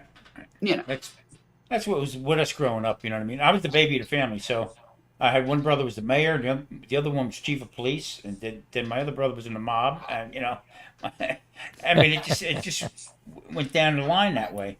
But when you goofed up, my mom and dad were both working, and I goofed up, they knew about it. You know what I mean? So, because every time I walked past my father, it was like this. Yeah. I know that feeling. And even my mother, I would know when she was pissed off at me because all the lights in the house would be out at night by 12 o'clock. Working in the restaurant through high school, and I was a little late. Yeah. Well, she rode my back from the hallway all the way down, punching me. Oh my goodness. Oh yeah. Oh wow. Carol, that's a stinking shame because that's a really dangerous position for a teacher to be in when they have a classroom full of gangbangers and hoodlums. Yeah. It's a terrible situation, especially if the admin's not supporting. You're begging for nurses out here. Middle school. Middle school. Yeah. I mean, drop kick the little bastards. They can't fight back. They're too little. Well, that's kind of frowned upon nowadays. Well, I know, and every one of those kids have been told they're special. And every one of those kids have been told Mama said so. By their new age parents, if anybody touches you at school, you come and tell me because we'll get them. I never did that. I told my kids, if you get in trouble at school, you're going to be in trouble at home, period. End of sentence. We They're had all like open this. house. We had open house once a year, all the way up into the 8th grade. And that's the one day my dad would participate in his kids' lives. Is that right? And he would tell my teachers, if he gets in trouble, just leave a piece for me when he gets home. Oh my goodness! Because that's back when you got paddles, you got your SWATs and all that kind of stuff. And Dad would just let them know, do whatever you need to do, but leave a piece for just me. Just leave when a he little comes bit home. of butt for me to whoop. And Now, I could have used a lot of corporal punishment, and I'm trying to word myself the right way here. Wait, let me hit the mute button here. Hold on a minute. I very much, under these circumstances, could have used all the corporal punishment I could muster for this situation that we experienced. But I chose to make it hurt worse, if that makes any sense. Well, I know what you're talking about. Yeah. Mm-hmm. And that's the whole point, is to make the decision so displeasurable that they'll think twice before they do it again. Well, and there's been a lot of some kids you can give them a good talking to. Yeah. And a lot of kids are like me, and we had to take the hard way. You know what I asked my son? We've had a lot of conversations over the past week about everything. And I asked him today, we all went out shopping, and, me, Wesley, and Murphy. And I turned around, I said, "Hey, Murphy, what have you learned from this so far?" And he said, you know what he said? Make better friends. Well, that's good. I said, good. A lot better than don't get caught. Right. Well, that was one too. I told you when I talked to you, I'm not so mad about what he did. What I'm mad about is that he was stupid enough to get caught. Well, at school. Even in North Carolina, when we all lived there, my oldest grandson, back then, I used to take him, bring him to and from school. Okay. And I think he was in the 8th grade or getting ready to go into high school. Yeah. And he asked me one day, he said, "Pop, which gun is better, a 22 or a 380? Depends. And I pulled off the side of the road. I said, "What are you talking about?" Well, let me go back. When he was in 1st grade, I took him to school. And I pick him up in the afternoon. I'm driving. It's all back roads. Driving through the back roads. And he starts crying. Oh, no. I said, "What's the matter?" He was always a big kid. "What's the matter?" Dylan, or so, I think that was the kid's name. "Dylan gave me a hard time in school today, blah, blah, blah." And I pulled the car off the side of the road, put it in park, and I said, "You go to school tomorrow, okay? You see Dylan, and you punch him as hard as you can right in his face. He'll never bother you again." Kid starts crying. Okay? "Pop, I can't do that." I said, "Why? Why can't you do that?" He says, "Because that'll ruin my school career." I put it in drive, pulled away, went back home again. But when he was in 8th or 9th grade, he was asking me which gun was better. Oh, no. And I said, "You ain't going down that route, buddy." Okay? Because I carried with me all the time. You know what I mean? I said, "No, we're not going there. Get that out of your mind right now." It's terrible. Yeah, horrible. Yeah. Murphy was picked on a lot in elementary school because he was always the smallest kid. He's going to be 16 this coming week. Well, Saturday. And Danny's the 16th. he's got like this much to go before he's 5'6". And he weighs 102 pounds. I understand. Skinny, I was always the skinny, smallest skinny in my boy. class, and I probably graduated at 115. Well, they quit picking on him when he was in 8th grade and finally got tired of it. Well, they quit in the 5th grade because he got in a fight in the bathroom. Yeah. And Well, I just started hanging with bigger friends. right. But then in the 8th grade, that's when he became known here locally in our house as the Long Beach Stabber. Because he got really mad at some kid who was aggravating the tar out of him. He wasn't really picking on him, but he was just annoying him to death every single class period. Yeah. And he finally ended up stabbing him in the leg with a pencil. Yeah, He said he don't remember it. He still says he don't remember it. I'm calling BS. I would remember that and enjoy it. Oh yeah, Okay. I'd savor that every day. Yes, I would. But nobody's picked on him since then. In fact, he said that he has freshmen coming to him once in a while this year and ask him, "Hey, did you really stab somebody?" That's when he should start collecting protection money. I know, right? Yes, I did, and it's going to cost these you kids $5 a week. They just don't think. When I was a junior in high school, okay, I bought a red, I think it was a 65 or 66 Volkswagen Beetle. Okay, had no starter in it, so I always had to park on a hill, roll, start, boom, boom, like that. So you know what I used to do lunchtime? I used to go down the corner, and there was like a little restaurant ice cream stand, and all the old timers from the rest home, all the men, probably 5 or 6 of them, would go in and get their coffee, the whole bit, okay, every day. And then they would start walking up. Guys want to ride? $2 each. Oh. And I'd pack 6 of them suckers in that Volkswagen, and boom, I'd take them home, The clown car when he unloaded. turn around and go back and then do the rest of my school. $12 in my pocket. Gas was 29 cents a gallon. Yeah. Wow. Well, when I went through all of my son's belongings because of this one incident. And do you know what I found in his room?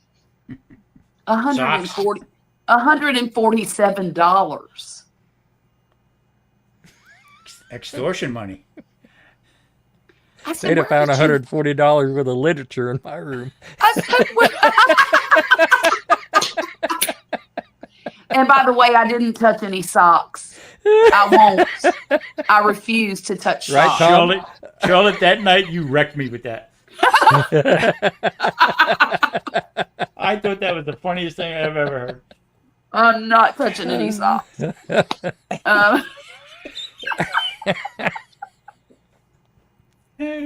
Oh, God.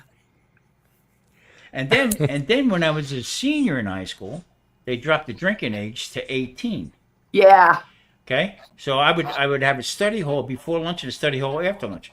I get crocked in the afternoon going out for lunch. I go to a bar, have a couple of beers, okay, go back to school and check out, sign out, and then go to work, then bar, till 2 o'clock in Good the night, morning. Carol. Thank you so much for hanging out Carol. with us tonight. Glad you stopped It's by. been so fun.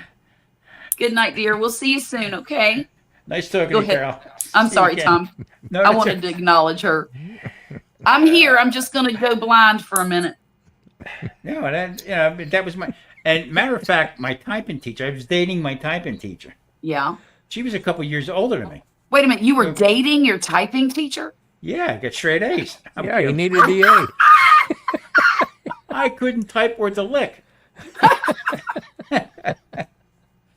That's hilarious. I mean, she's only a couple years older than me. I mean, Right. boy, I tell you.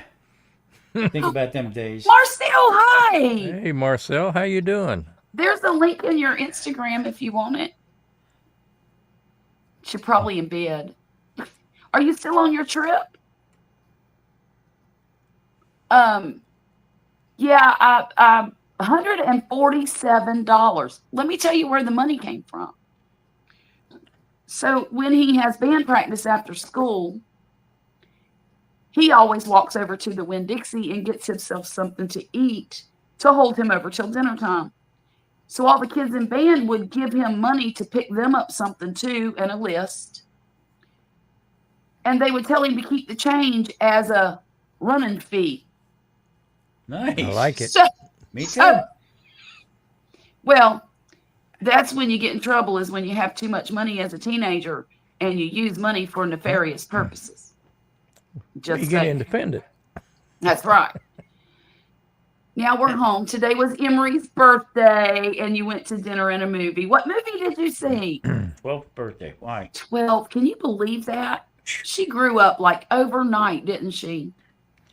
Sure did. And she gets prettier every stinking day. She's such a beautiful girl. And see, that's the other thing. You know what I mean? You watch the the kids grow. I mean, it seemed like yesterday. Right. Both the grandsons were. The little guy would curse like a trooper. Little guy, In North Carolina, we cows all over the place, and he'd say, in a pile of cow plop was sitting there. Right. And he'd say, "Hey, Pop, don't step into bullshit." Oh my gosh! Oh my gosh! I wish I had a picture on the telephone in my computer, because if I did, I could show you a picture that absolutely blew me away the other day. My daughter, Violet, the redhead, her hair is now mermaid hair down to her waist. Really? And curly. It's stunningly gorgeous. She walks out here to go to work the other morning in a dress that showed every single curve that she had, right? Now, it wasn't a revealing dress as far as neckline, or it wasn't short. It was past her knees and all of that. I told her, I said, "You look beautiful, but you need to go change your clothes." And she said, "Why?" I said, "That dress is not appropriate for you to wear to work anymore." I said, "You have all them curves in all the places that ladies want curves, and you are going to be stared at something fierce."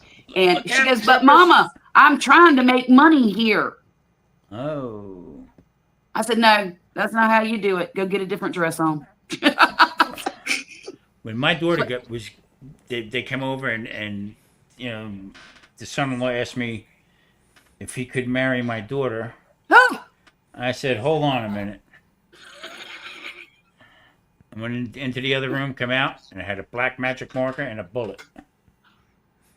I said, "What's your name?" "Kevin." "Okay." Oh! And set it up. That's exactly what I did. Oh my goodness. Yeah, I mean, that's because It's got your name on it, mister.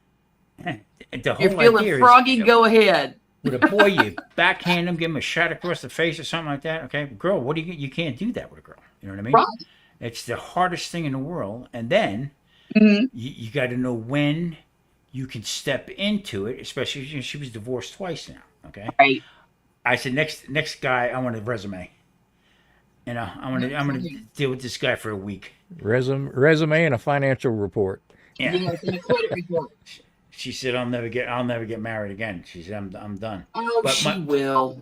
But the point is, the point of the matter is that as tough as you want to be about it, okay, you can't. There's things you can't say, you can't do, or whatever. Yeah, when they're grown and they're living in their own place and in control of their own life, it's really hard to step in and say, "Whoa, what are you doing?" Yeah. It Well, really is. I mean, you've got a line that they're growing up. You've got a line they don't cross, and then somewhere along the way they end up with their own line. Plus, we're split up. That's we were right. split up. I was divorced. You know what I mean? When she was little, Yeah. and then when she got older, she played both sides to the middle. Oh, yeah. You know what I mean? So Yeah. I had to, but whenever there was a problem, then I would have to step into it again. Sure. But there again, you can act tough, you can be tough. That's Daddy's little girl. That's right. That's You know what I right. mean? And so I'm the same way with mine. I mean, Violet, I'm a lot tougher than Poppy is. I'm a lot more engaged with the kids than Poppy is. He's the fun dad. He's the fun guy, and I am the heavy all the Don't call time. him a mushroom. It, Fun guy. Come on. he is the fun guy. He's the one they go to when they want to laugh and play and goof off, And he leaves all the discipline to me. He always has. because I was good at it. I had a lot of practice with the other 5 kids, and of course, when the other 5 kids were around and these 2 were babies, he wanted me to handle the discipline because they were technically my kids. Mm-hmm. And it made sense back then. Tough. That's a hard bridge to cross. Yeah. And he didn't want to be that person to them. He wanted to be the one that lifted them up and supported them and was friends with them, because he was coming into their life. And he did a great job with that, because every one of them love him and respect him to this day. They like him better than they like me. I promise you that. They call Marie Baby Nana. Okay. Oh. And both boys, when they were little, she took care of them. I mean, she would actually, drove me insane. We go to their house, and a little guy would pull her into the bedroom, and they would play. Oh. And she, he would be the teacher, and she would be the student. He comes out one day, and I said to KJ, I said, "Where's Nana?" "She's in the room." I said, "Okay." So I went up and went into the room, and Marie's sitting there. He said he put me in timeout. Oh! And she's sitting there. But to this day, them boys will do anything in the world for Baby Nana. Yeah. Right. Okay. The thing that used to get me was my ex-wife would call me and say, "You have got to do something with her." I do? How do you have to do something with her when you're not living there and you're not, yeah. So, that was the thing I had to worry about. Plus, running a restaurant, the whole. So I brought Terry to work with me. Yeah. I brought her in 12 years old, and that kid worked from the time she was 12, and she left the bar, where I was working, left there, our business, and she went to work for this ice cream place where I used to pick the guys up. She was there 12 years. I'll be darned. Yeah, always had her own money, always was independent with things. Right. So, I never had that's a a fine line, I'm telling you. Even when Corey was here, we're talking a grown-ass man here. Mm-hmm. I'd still have to discipline him. And of course, his mama said I was always too harsh. Mm-mm. And I told her, I says, he only has to believe I rip his arm off and beat him with it. I shouldn't have to actually do it. I love this guy. And you have That's what Wesley tells the kids. I'll rip your arm off and beat you with it. You have to be firm enough that they fear that might actually happen, because it's the only way you can get through to them. Even though I couldn't actually do that. Well, and he beat me with his own arm. We were in the car today, and Wesley tried to put Murphy up to doing something, hitting me in the back of the head or just something stupid. And he looked at his dad and said, "Are you trying to get me killed?" Now, he could do that to his dad. He could aggravate his dad all day long. He can't aggravate me like that. But I don't know if you can see that or not. It'll play again. Oh my goodness. So that's how we get along. It says, daughter, that I'm telling her, wear a disguise, bring a shovel, and ask no questions. So she puts on that stupid. I'm coming. I gotta let the dog out, y'all. It's tough. I don't want to be It's the tough old being guy the bad guy. Yeah, It is. and I don't want to be the. I'm trying to be open minded with things also. You know what I mean? As far as times have changed from me and you, Grumpus. You know that for a fact. You know what I mean? Yeah. I always worked. I know you always worked. I went to school. That's why I always said, I never wanted kids of my own, but I love being an uncle. Yeah. Because I can get down in the floor, I can play with them, I can mess with them, make them cry, load them up with sugar, and then go home. Exactly. I don't have to be the bad guy in that scenario. My godson is my older brother's youngest. Okay, so I was his godson. So he called me because our restaurant, the town bought it back from my sister-in-law and him, and they tore it down. So, but he sent me pictures of them breaking it down the whole. Yeah, yeah. So when the phone rang, and I seen his name on it, I answered it and I said, "I told you the big wheel's coming this week. UPS driver's been stuck." He said for 14 years. Kidding around, that kind of stuff. Yeah. But they all knew I didn't play with that kind of stuff. You know what I mean? And my brother would tell him, "I'm calling your uncle. Yeah. Keep this shit up." Yeah. All right, because I was the younger one. So yeah, I mean, but today, God, you raise your voice or something like that. Good. Oh, everybody's got feelings now. You're trying. The only feelings I had growing up was in my butt, and nobody minds stinging them. I mean, I remember getting called to the office, and they said, "I'm calling your father." I said, "You'll be sorry." They called him because my dad would work shift work. So he worked from 12 to 8 o'clock in the morning. They called him for him to come in the next day. All right. So all night at home, I was, I had to stay away from him. I'm sitting in the chair in the principal's office. They open the side door. Wild man comes in, my father, and he rolled up his sleeves. Okay. And he puts his hands on the chair that I was sitting on. Okay. Puts his hands on the back rails. And vice principal's standing by the door. Principal sitting behind the desk. And he said, "He's not a bad kid, but he does these crazy things and this and that." My dad hit me across the face. Off the chair I go on the floor. And I looked at the vice principal and I said, "I told you so." He told the vice principal, he says, "You look like you think you're a tough guy." All right? He said to the vice principal. He gets out of hand, belt him, like I just did. Or else I'll come looking for you. Sound like my dad. Yeah. Oh my goodness. Out Sound the like door, my dad. the principal and the vice principal both looked at me and said, "We will never call him again." Now, you got to understand, that was the tough guy. That's the head man right there, my father. Then my other brother was mayor of the town that I went to school at. He comes in. The other brother was chief of police, comes in with the uniform on from the next town over. Jeez. Okay? The vice principal looked at me and went, "Whoa." Then my brother Kenny, that I was closest to, we were 9 years apart. He come in, and I'm like this, okay? And he signs me out of school, okay? "Come on, let's go get a 6-pack. You had enough bullshit today." We had a couple beers. Yeah, I mean that was like, so like you said, Murphy did a dumb thing or whatever, okay? I really had to pick and choose my dumb things. Right. Okay, see if I wanted to get a beating that day or not. Yeah. Well, when I got there to pick him up, he was very upset. And I saw a tear sneak out of his eye on the walk to the car. And I said, "Oh, you don't get to do that." I said, "You weren't crying when you were doing that stupid thing.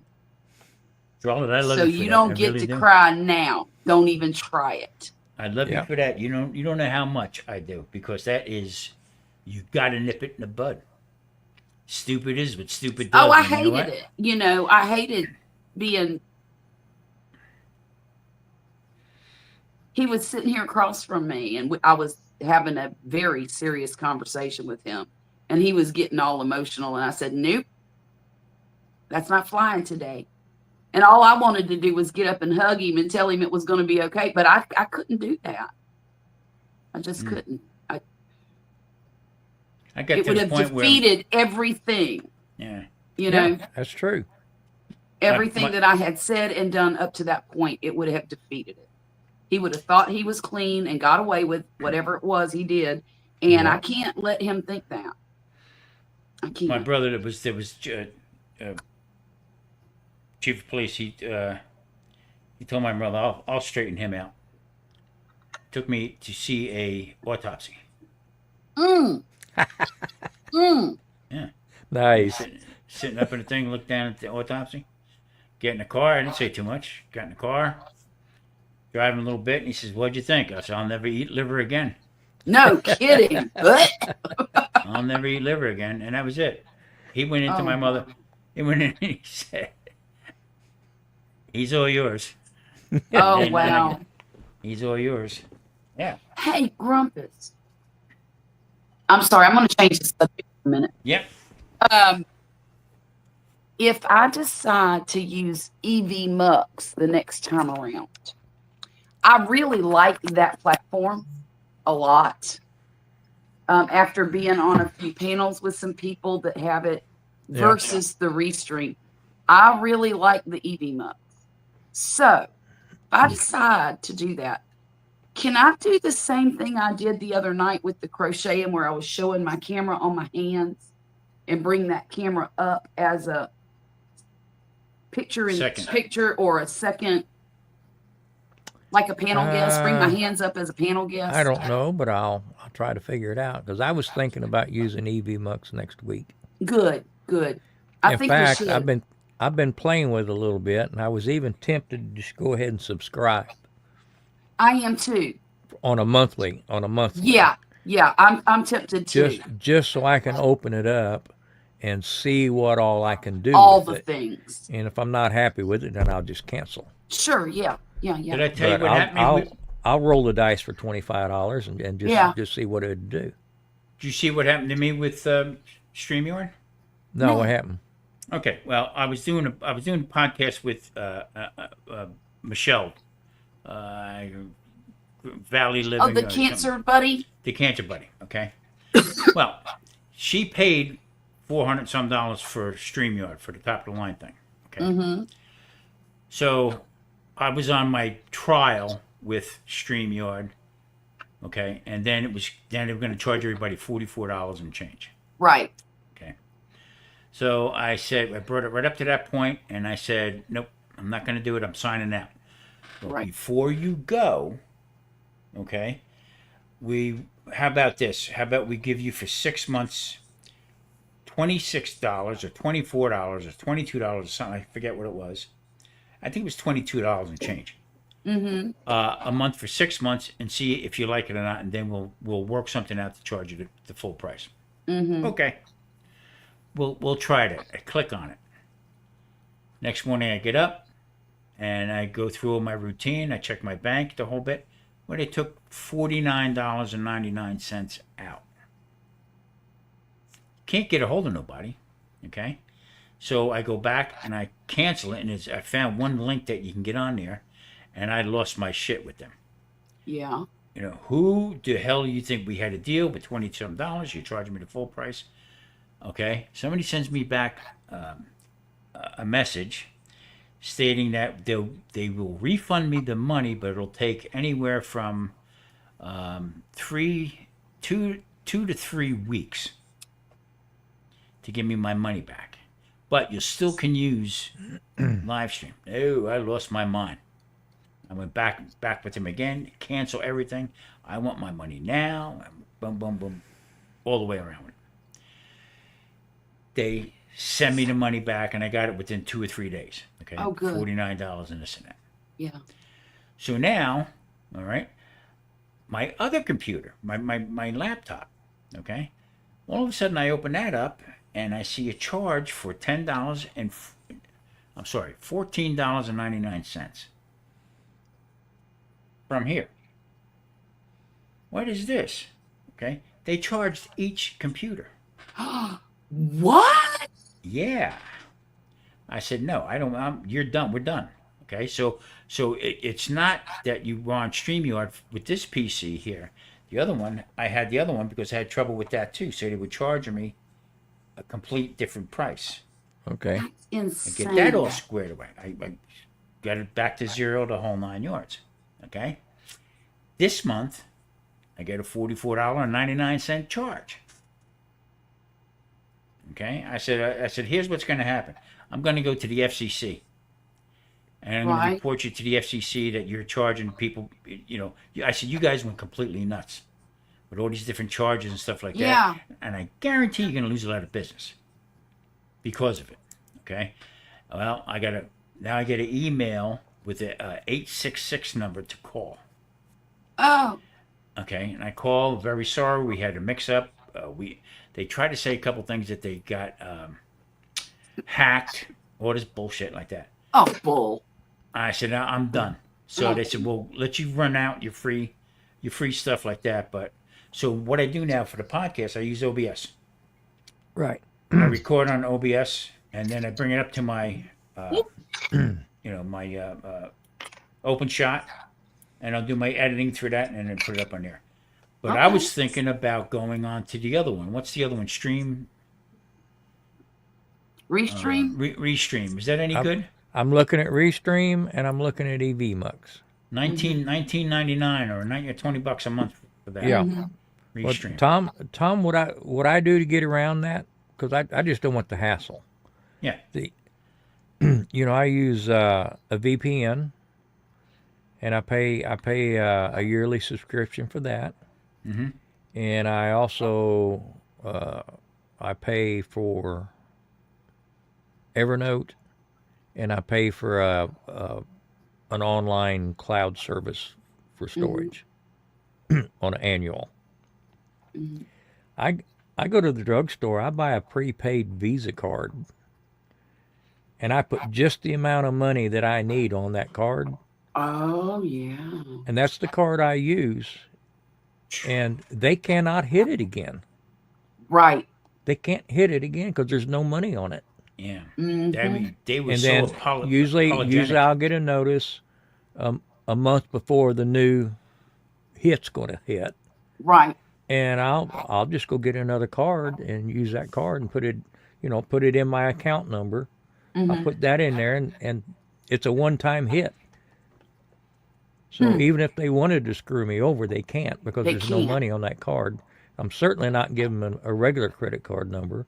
I'm not going to give them a debit card number, but I'd rather pay the $5 for a prepaid Visa card, Right.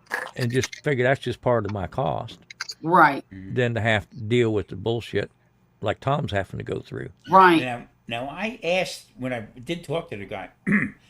Matter of fact, I forgot about it, but Marie was standing right next to me. Okay, because I don't use the phone that much. Everything is text or whatever.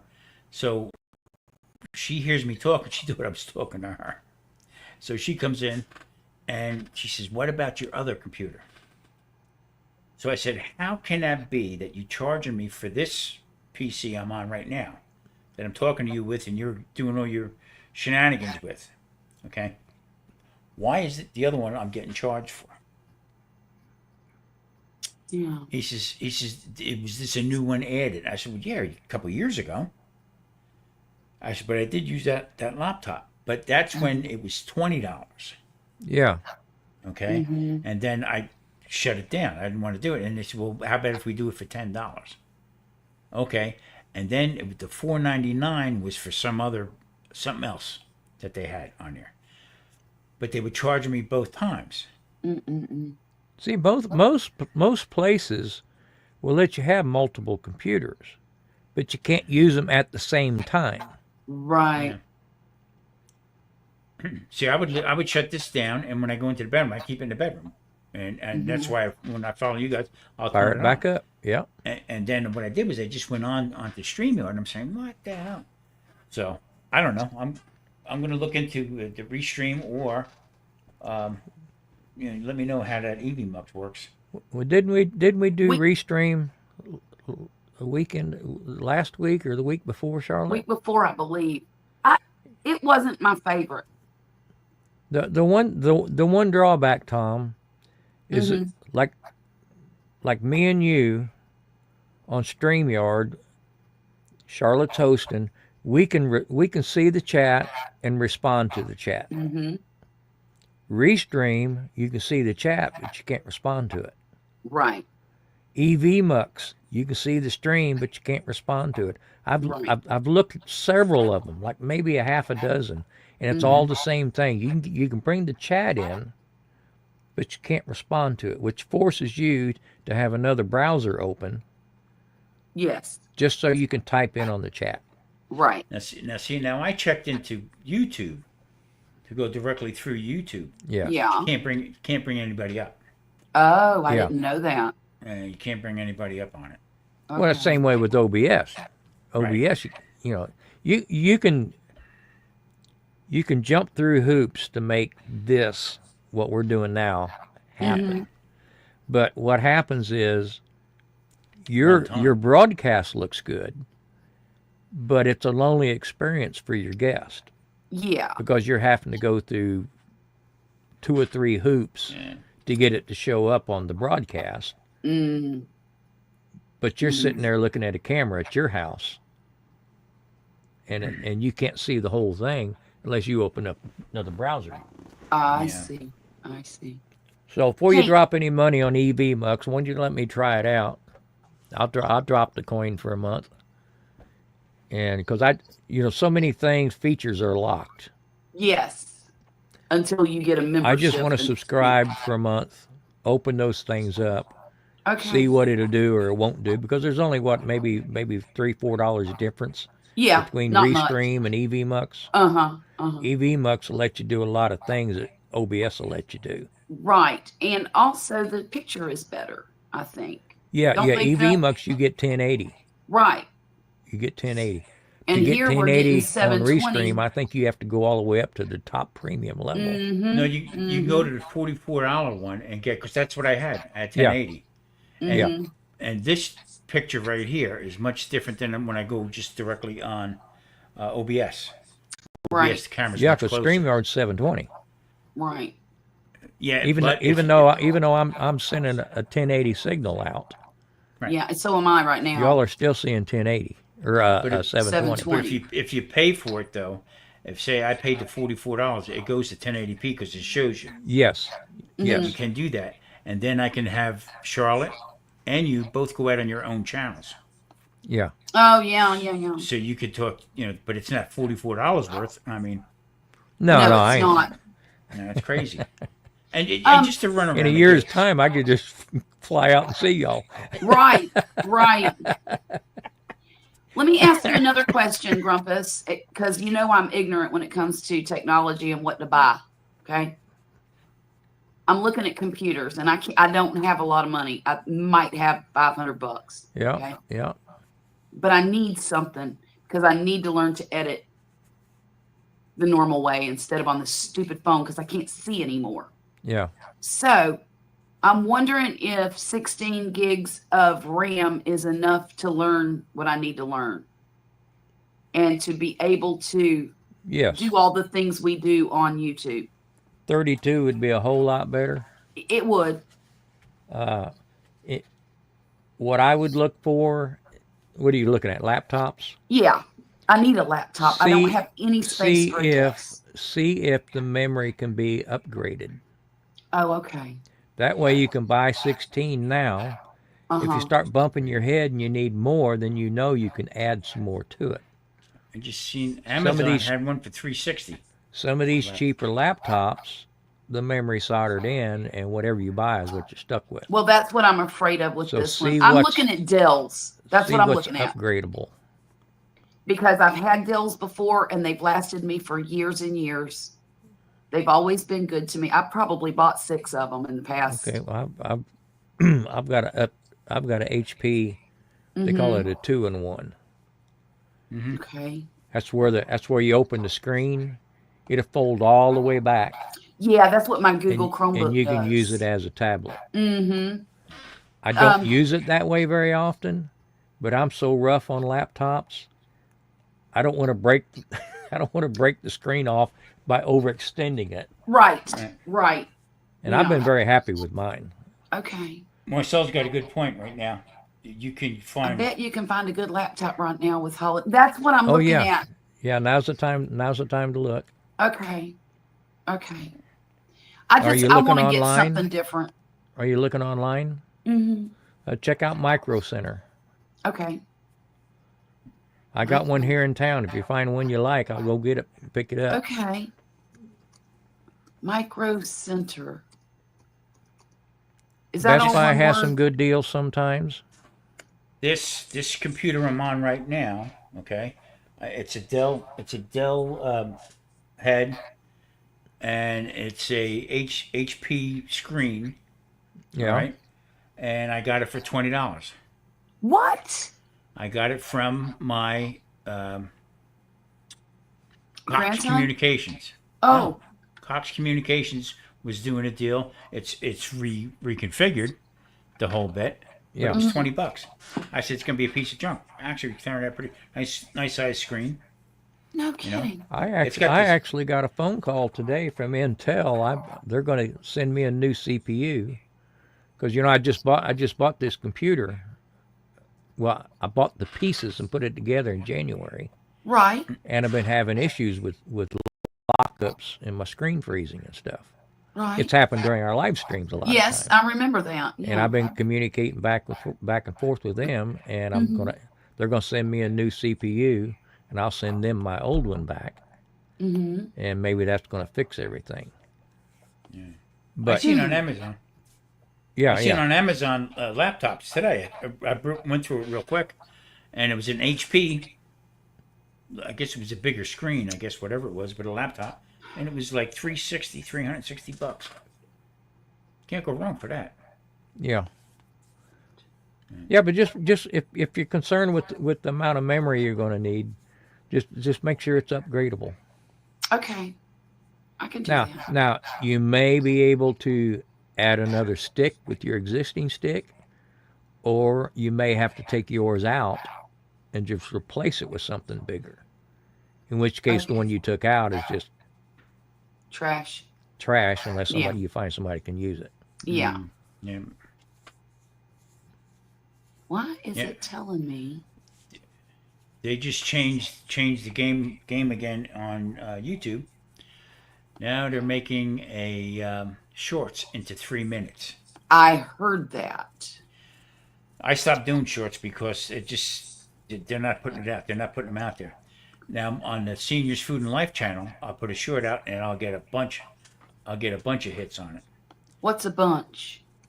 I mean, it just seems like a waste of time to me. 1,400. Okay. Yeah. Because I But put out two a couple weeks ago, and I only got about 500 views on each one. But I haven't done them in a long time, so I Yeah. I was expecting that.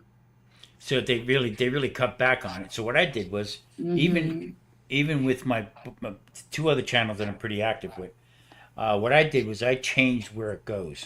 Okay, instead of entertainment, Mm-hmm. I moved it around a couple different times, on a couple different outlets. Yeah. I did one for a month. I did on educational, Mm-hmm. and I got a lot of hits, a lot of views. But the amount of people like in the chat or comments Mm-hmm. are down. And the reason why that is, most people now are watching on large screen TVs. Yes. Right. That's true. They're not communicating on that. Right. But the views are up. I mean, big time. And I keep switching it around. They'll go back to entertainment for a little bit because each time you do that, you're getting a wider algorithm. You're getting a wider range of where you're Yeah, at. it makes sense. So and then there's another how-to, and there's a couple other ones that I put up. Move it around a little bit. Mm-hmm. But Well, yeah. Charlotte, let me know offline what your budget is, and I help you look. Okay. All right. What was that? Oh. Like, why am I in the dark? My son I mean, found I an ran- Apple laptop. I'm running two monitors at work. I've always got 3 or 4 programs running, and I've got 16 gigs on that machine. Okay. I mean, I I would put prefer to have 64. I 32 put because 64 in this one when I built it, just Right. because I could. But Right. I could have probably gotten by fine with Yeah. 32. This one here is 32. Is it okay? Okay, that's what I needed to know, really. The rest of it, I mean, I guess the card, the graphics card or whatever might matter. I don't know. Well, it'll matter, but it's going to be built into a laptop, Right. Right. so But I can It'll- pick. it'll never be like a desktop. Right. But Right. from what you have now, anything's going It'd to be be a an huge improvement. improvement, wouldn't it? Yeah. Now, personally, I'm not an Apple person. Well, I don't have Apple money. I think So- I think Apple has good hardware. I don't like the way they do business, and I don't like the ecosystem. Okay. Because once you get sucked into that, once you take a bite out of that apple, you're pretty gotcha. much stuck with apple the rest of your life because they make it to where you'd have to give up too much to change. Yes. Grumpus, I told you You want to about look- what happened to me with the cameras. Okay. Well, see that one there? Okay. Yeah, that's It's it. stripped. I can't Uh-oh. get it out, so it just keeps turning. Okay. So I just put another thing on it. Okay. The camera I dropped and was broken. Uh-huh. Okay. Son of a bitch. I said, I was looking at other cameras. I spent $300 some on one. They sent it out to me. They give you 5 chances to get onto their app in order to use the camera. Okay. Come to find out, it's directly connected to China. They give you Uh-oh. five chances to get onto the app. I actually had to get onto the app using my tablet because the computer was too advanced, and all the data would go to them, and I sent it back. I couldn't get onto it. Oh no. So they refunded me the camera. They refunded me the money, which was no problem. The Right. camera I dropped, which was brand new, dropped it, and the screen was all fuzzy. Didn't work. I told Maria, I said, I don't know. So I actually have 3 of these little cameras. Okay. Oh wow. So I turn around and watching how to do this. You turn me onto that guy with OBS and stuff. Oh, yeah, Michael Fire. Yeah, and he one thing he said, if your camera's a little fuzzy, whatever, on your camera go to reset. Yeah. I went, what? What are you talking about, reset? Watch a little further. I take the camera and I go to factory reset. Hit it. Brand new. What? There you go. Okay. So now I'm using all three of the cameras. The problem I'm having now is they all come up as XTU, and when I go to download them, okay, one won't download to downloads where I send it to, and then it gets lost. Okay. Huh. So I'm saying, what the hell's going on with this whole thing? But then I found it. Being ignorant to the fact of how, because there's no place where you can go to find out how Right. to do it and where it Right. works. So I found that one. So each one downloads to a different folder by itself. Yes. So I hooked one of them up to downloads. I hooked up another one to documents, and another one up to music. Okay. So now I can use 3 different cameras with 3 different angles. Will the Okay. will the settings in the camera let you rename the camera? No, Okay. that was the problem. It's especially the older one that I'm using. Okay, but now I'm getting three different looks, 3 different Yeah. lights and Correct. this and that. So I did some more research on it, and these cameras, all 3 cameras, work great in low light. So the next video, I have these little bulbs hanging up in there, and just the light that I have on the camera shut the room light out. It came out good. It looked really Nice. Nice. Yeah. good. So it's all trial and error. You know what I mean? Yeah. And some just of you just have to try. I mean, like you said, Yeah. there's no instructions out there. Right, exactly. So trip and falling through it, you know what I mean? And like Charlotte's saying now, to do the editing and everything else like that, you do need that because Yeah. and what I do is I reconfigure my what do you call it, my computer on here. I delete all this temporary files. I delete all that stuff, and the PC moves a little bit faster. Yeah. You know what I mean? And I do that with Marie's probably once or twice a month because she goes for pictures and all kinds of stuff like Right. that. Then the computer's much slower. And Charlotte, the faster CPU and the more RAM. What CPU is the processor. the main brain, yeah. It's going to cut your render time down. Like when you do your videos now, don't you have to render it after you edit it, or does it automatically happen? I have to push a button that says save video. Okay, don't know what I'm render not means. familiar with what you're using. Most of the time, you're having to render them down. I don't know what that means though. What does that And- mean? Well, it means as you're building all the putting all the parts and pieces together in your edit, you're pulling in pictures, you're pulling in videos, you're pulling in sound, you're pulling in all these different things, No, and that's then all done for me and in then this once you're program. done, the software I use, once you're done, you tell it to render, edit, and what it does is blend all this together into one file. Okay, Like okay. like when you're editing, it's like Uh-huh. different layers, Right, okay. and then Yeah. once you render it, it's just all one layer. Once it's Yeah. rendered, you can't edit it anymore. In the program that I use, that KineMaster, it Yeah. does all of that kind of automatically. Okay. Okay. Yeah, But if you get into anything else, the it more won't. RAM you have and the more CPU speed you have, The you can faster that cut. can I happen. mean, it could be the difference between 3 minutes or 20 Yeah. minutes. It Oh, just depends. Now, okay. if you got plenty of time, let it render and go do something else and come back Right. later. Yeah. Yeah. Okay. That's the hard part is no putting together which one. The last video I did, okay, I put it up real fast. Just was trying to get it done, blah blah blah. And I Yeah. don't like doing that. But then when I put it up, there was blank spots. Uh-oh. Okay, I had to take it down, go back to. Then I couldn't find it in my edit file. So I mean, just playing with it, had to go back find it. Then I finally found it. Yeah. Thank God it didn't render. Yeah. Okay, so I opened up again, and I had to really expand it, and then I could see where the gaps were and put everything back together again. You know what I mean? But before, like I was saying before, I put everything down to downloads, put everything up onto OpenShot, okay, and go to export it, Right. hit the export button, and put it up on YouTube because I put it up like a week or two earlier on YouTube, and I can watch it, see if I want to make changes, whatever. Right.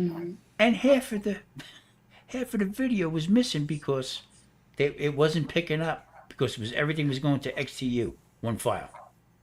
I got you. I got you. And then Okay. as soon as I unplugged it, disappeared. So I had voids in there. I mean, yeah. I mean, you talk about crying. Now, I mean, the way I generally do it is I've downloaded I've offloaded the files and stuff from the camera, but I'll start a folder with the name, the title of my video, Right.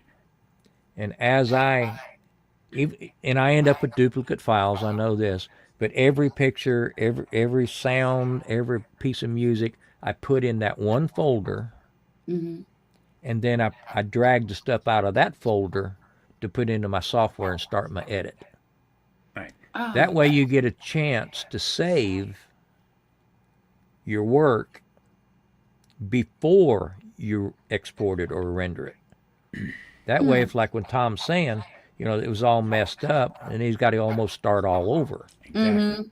Well, if you save it before and save it to that same folder, so everything's all right there together, you can go back and redo it without losing all your work.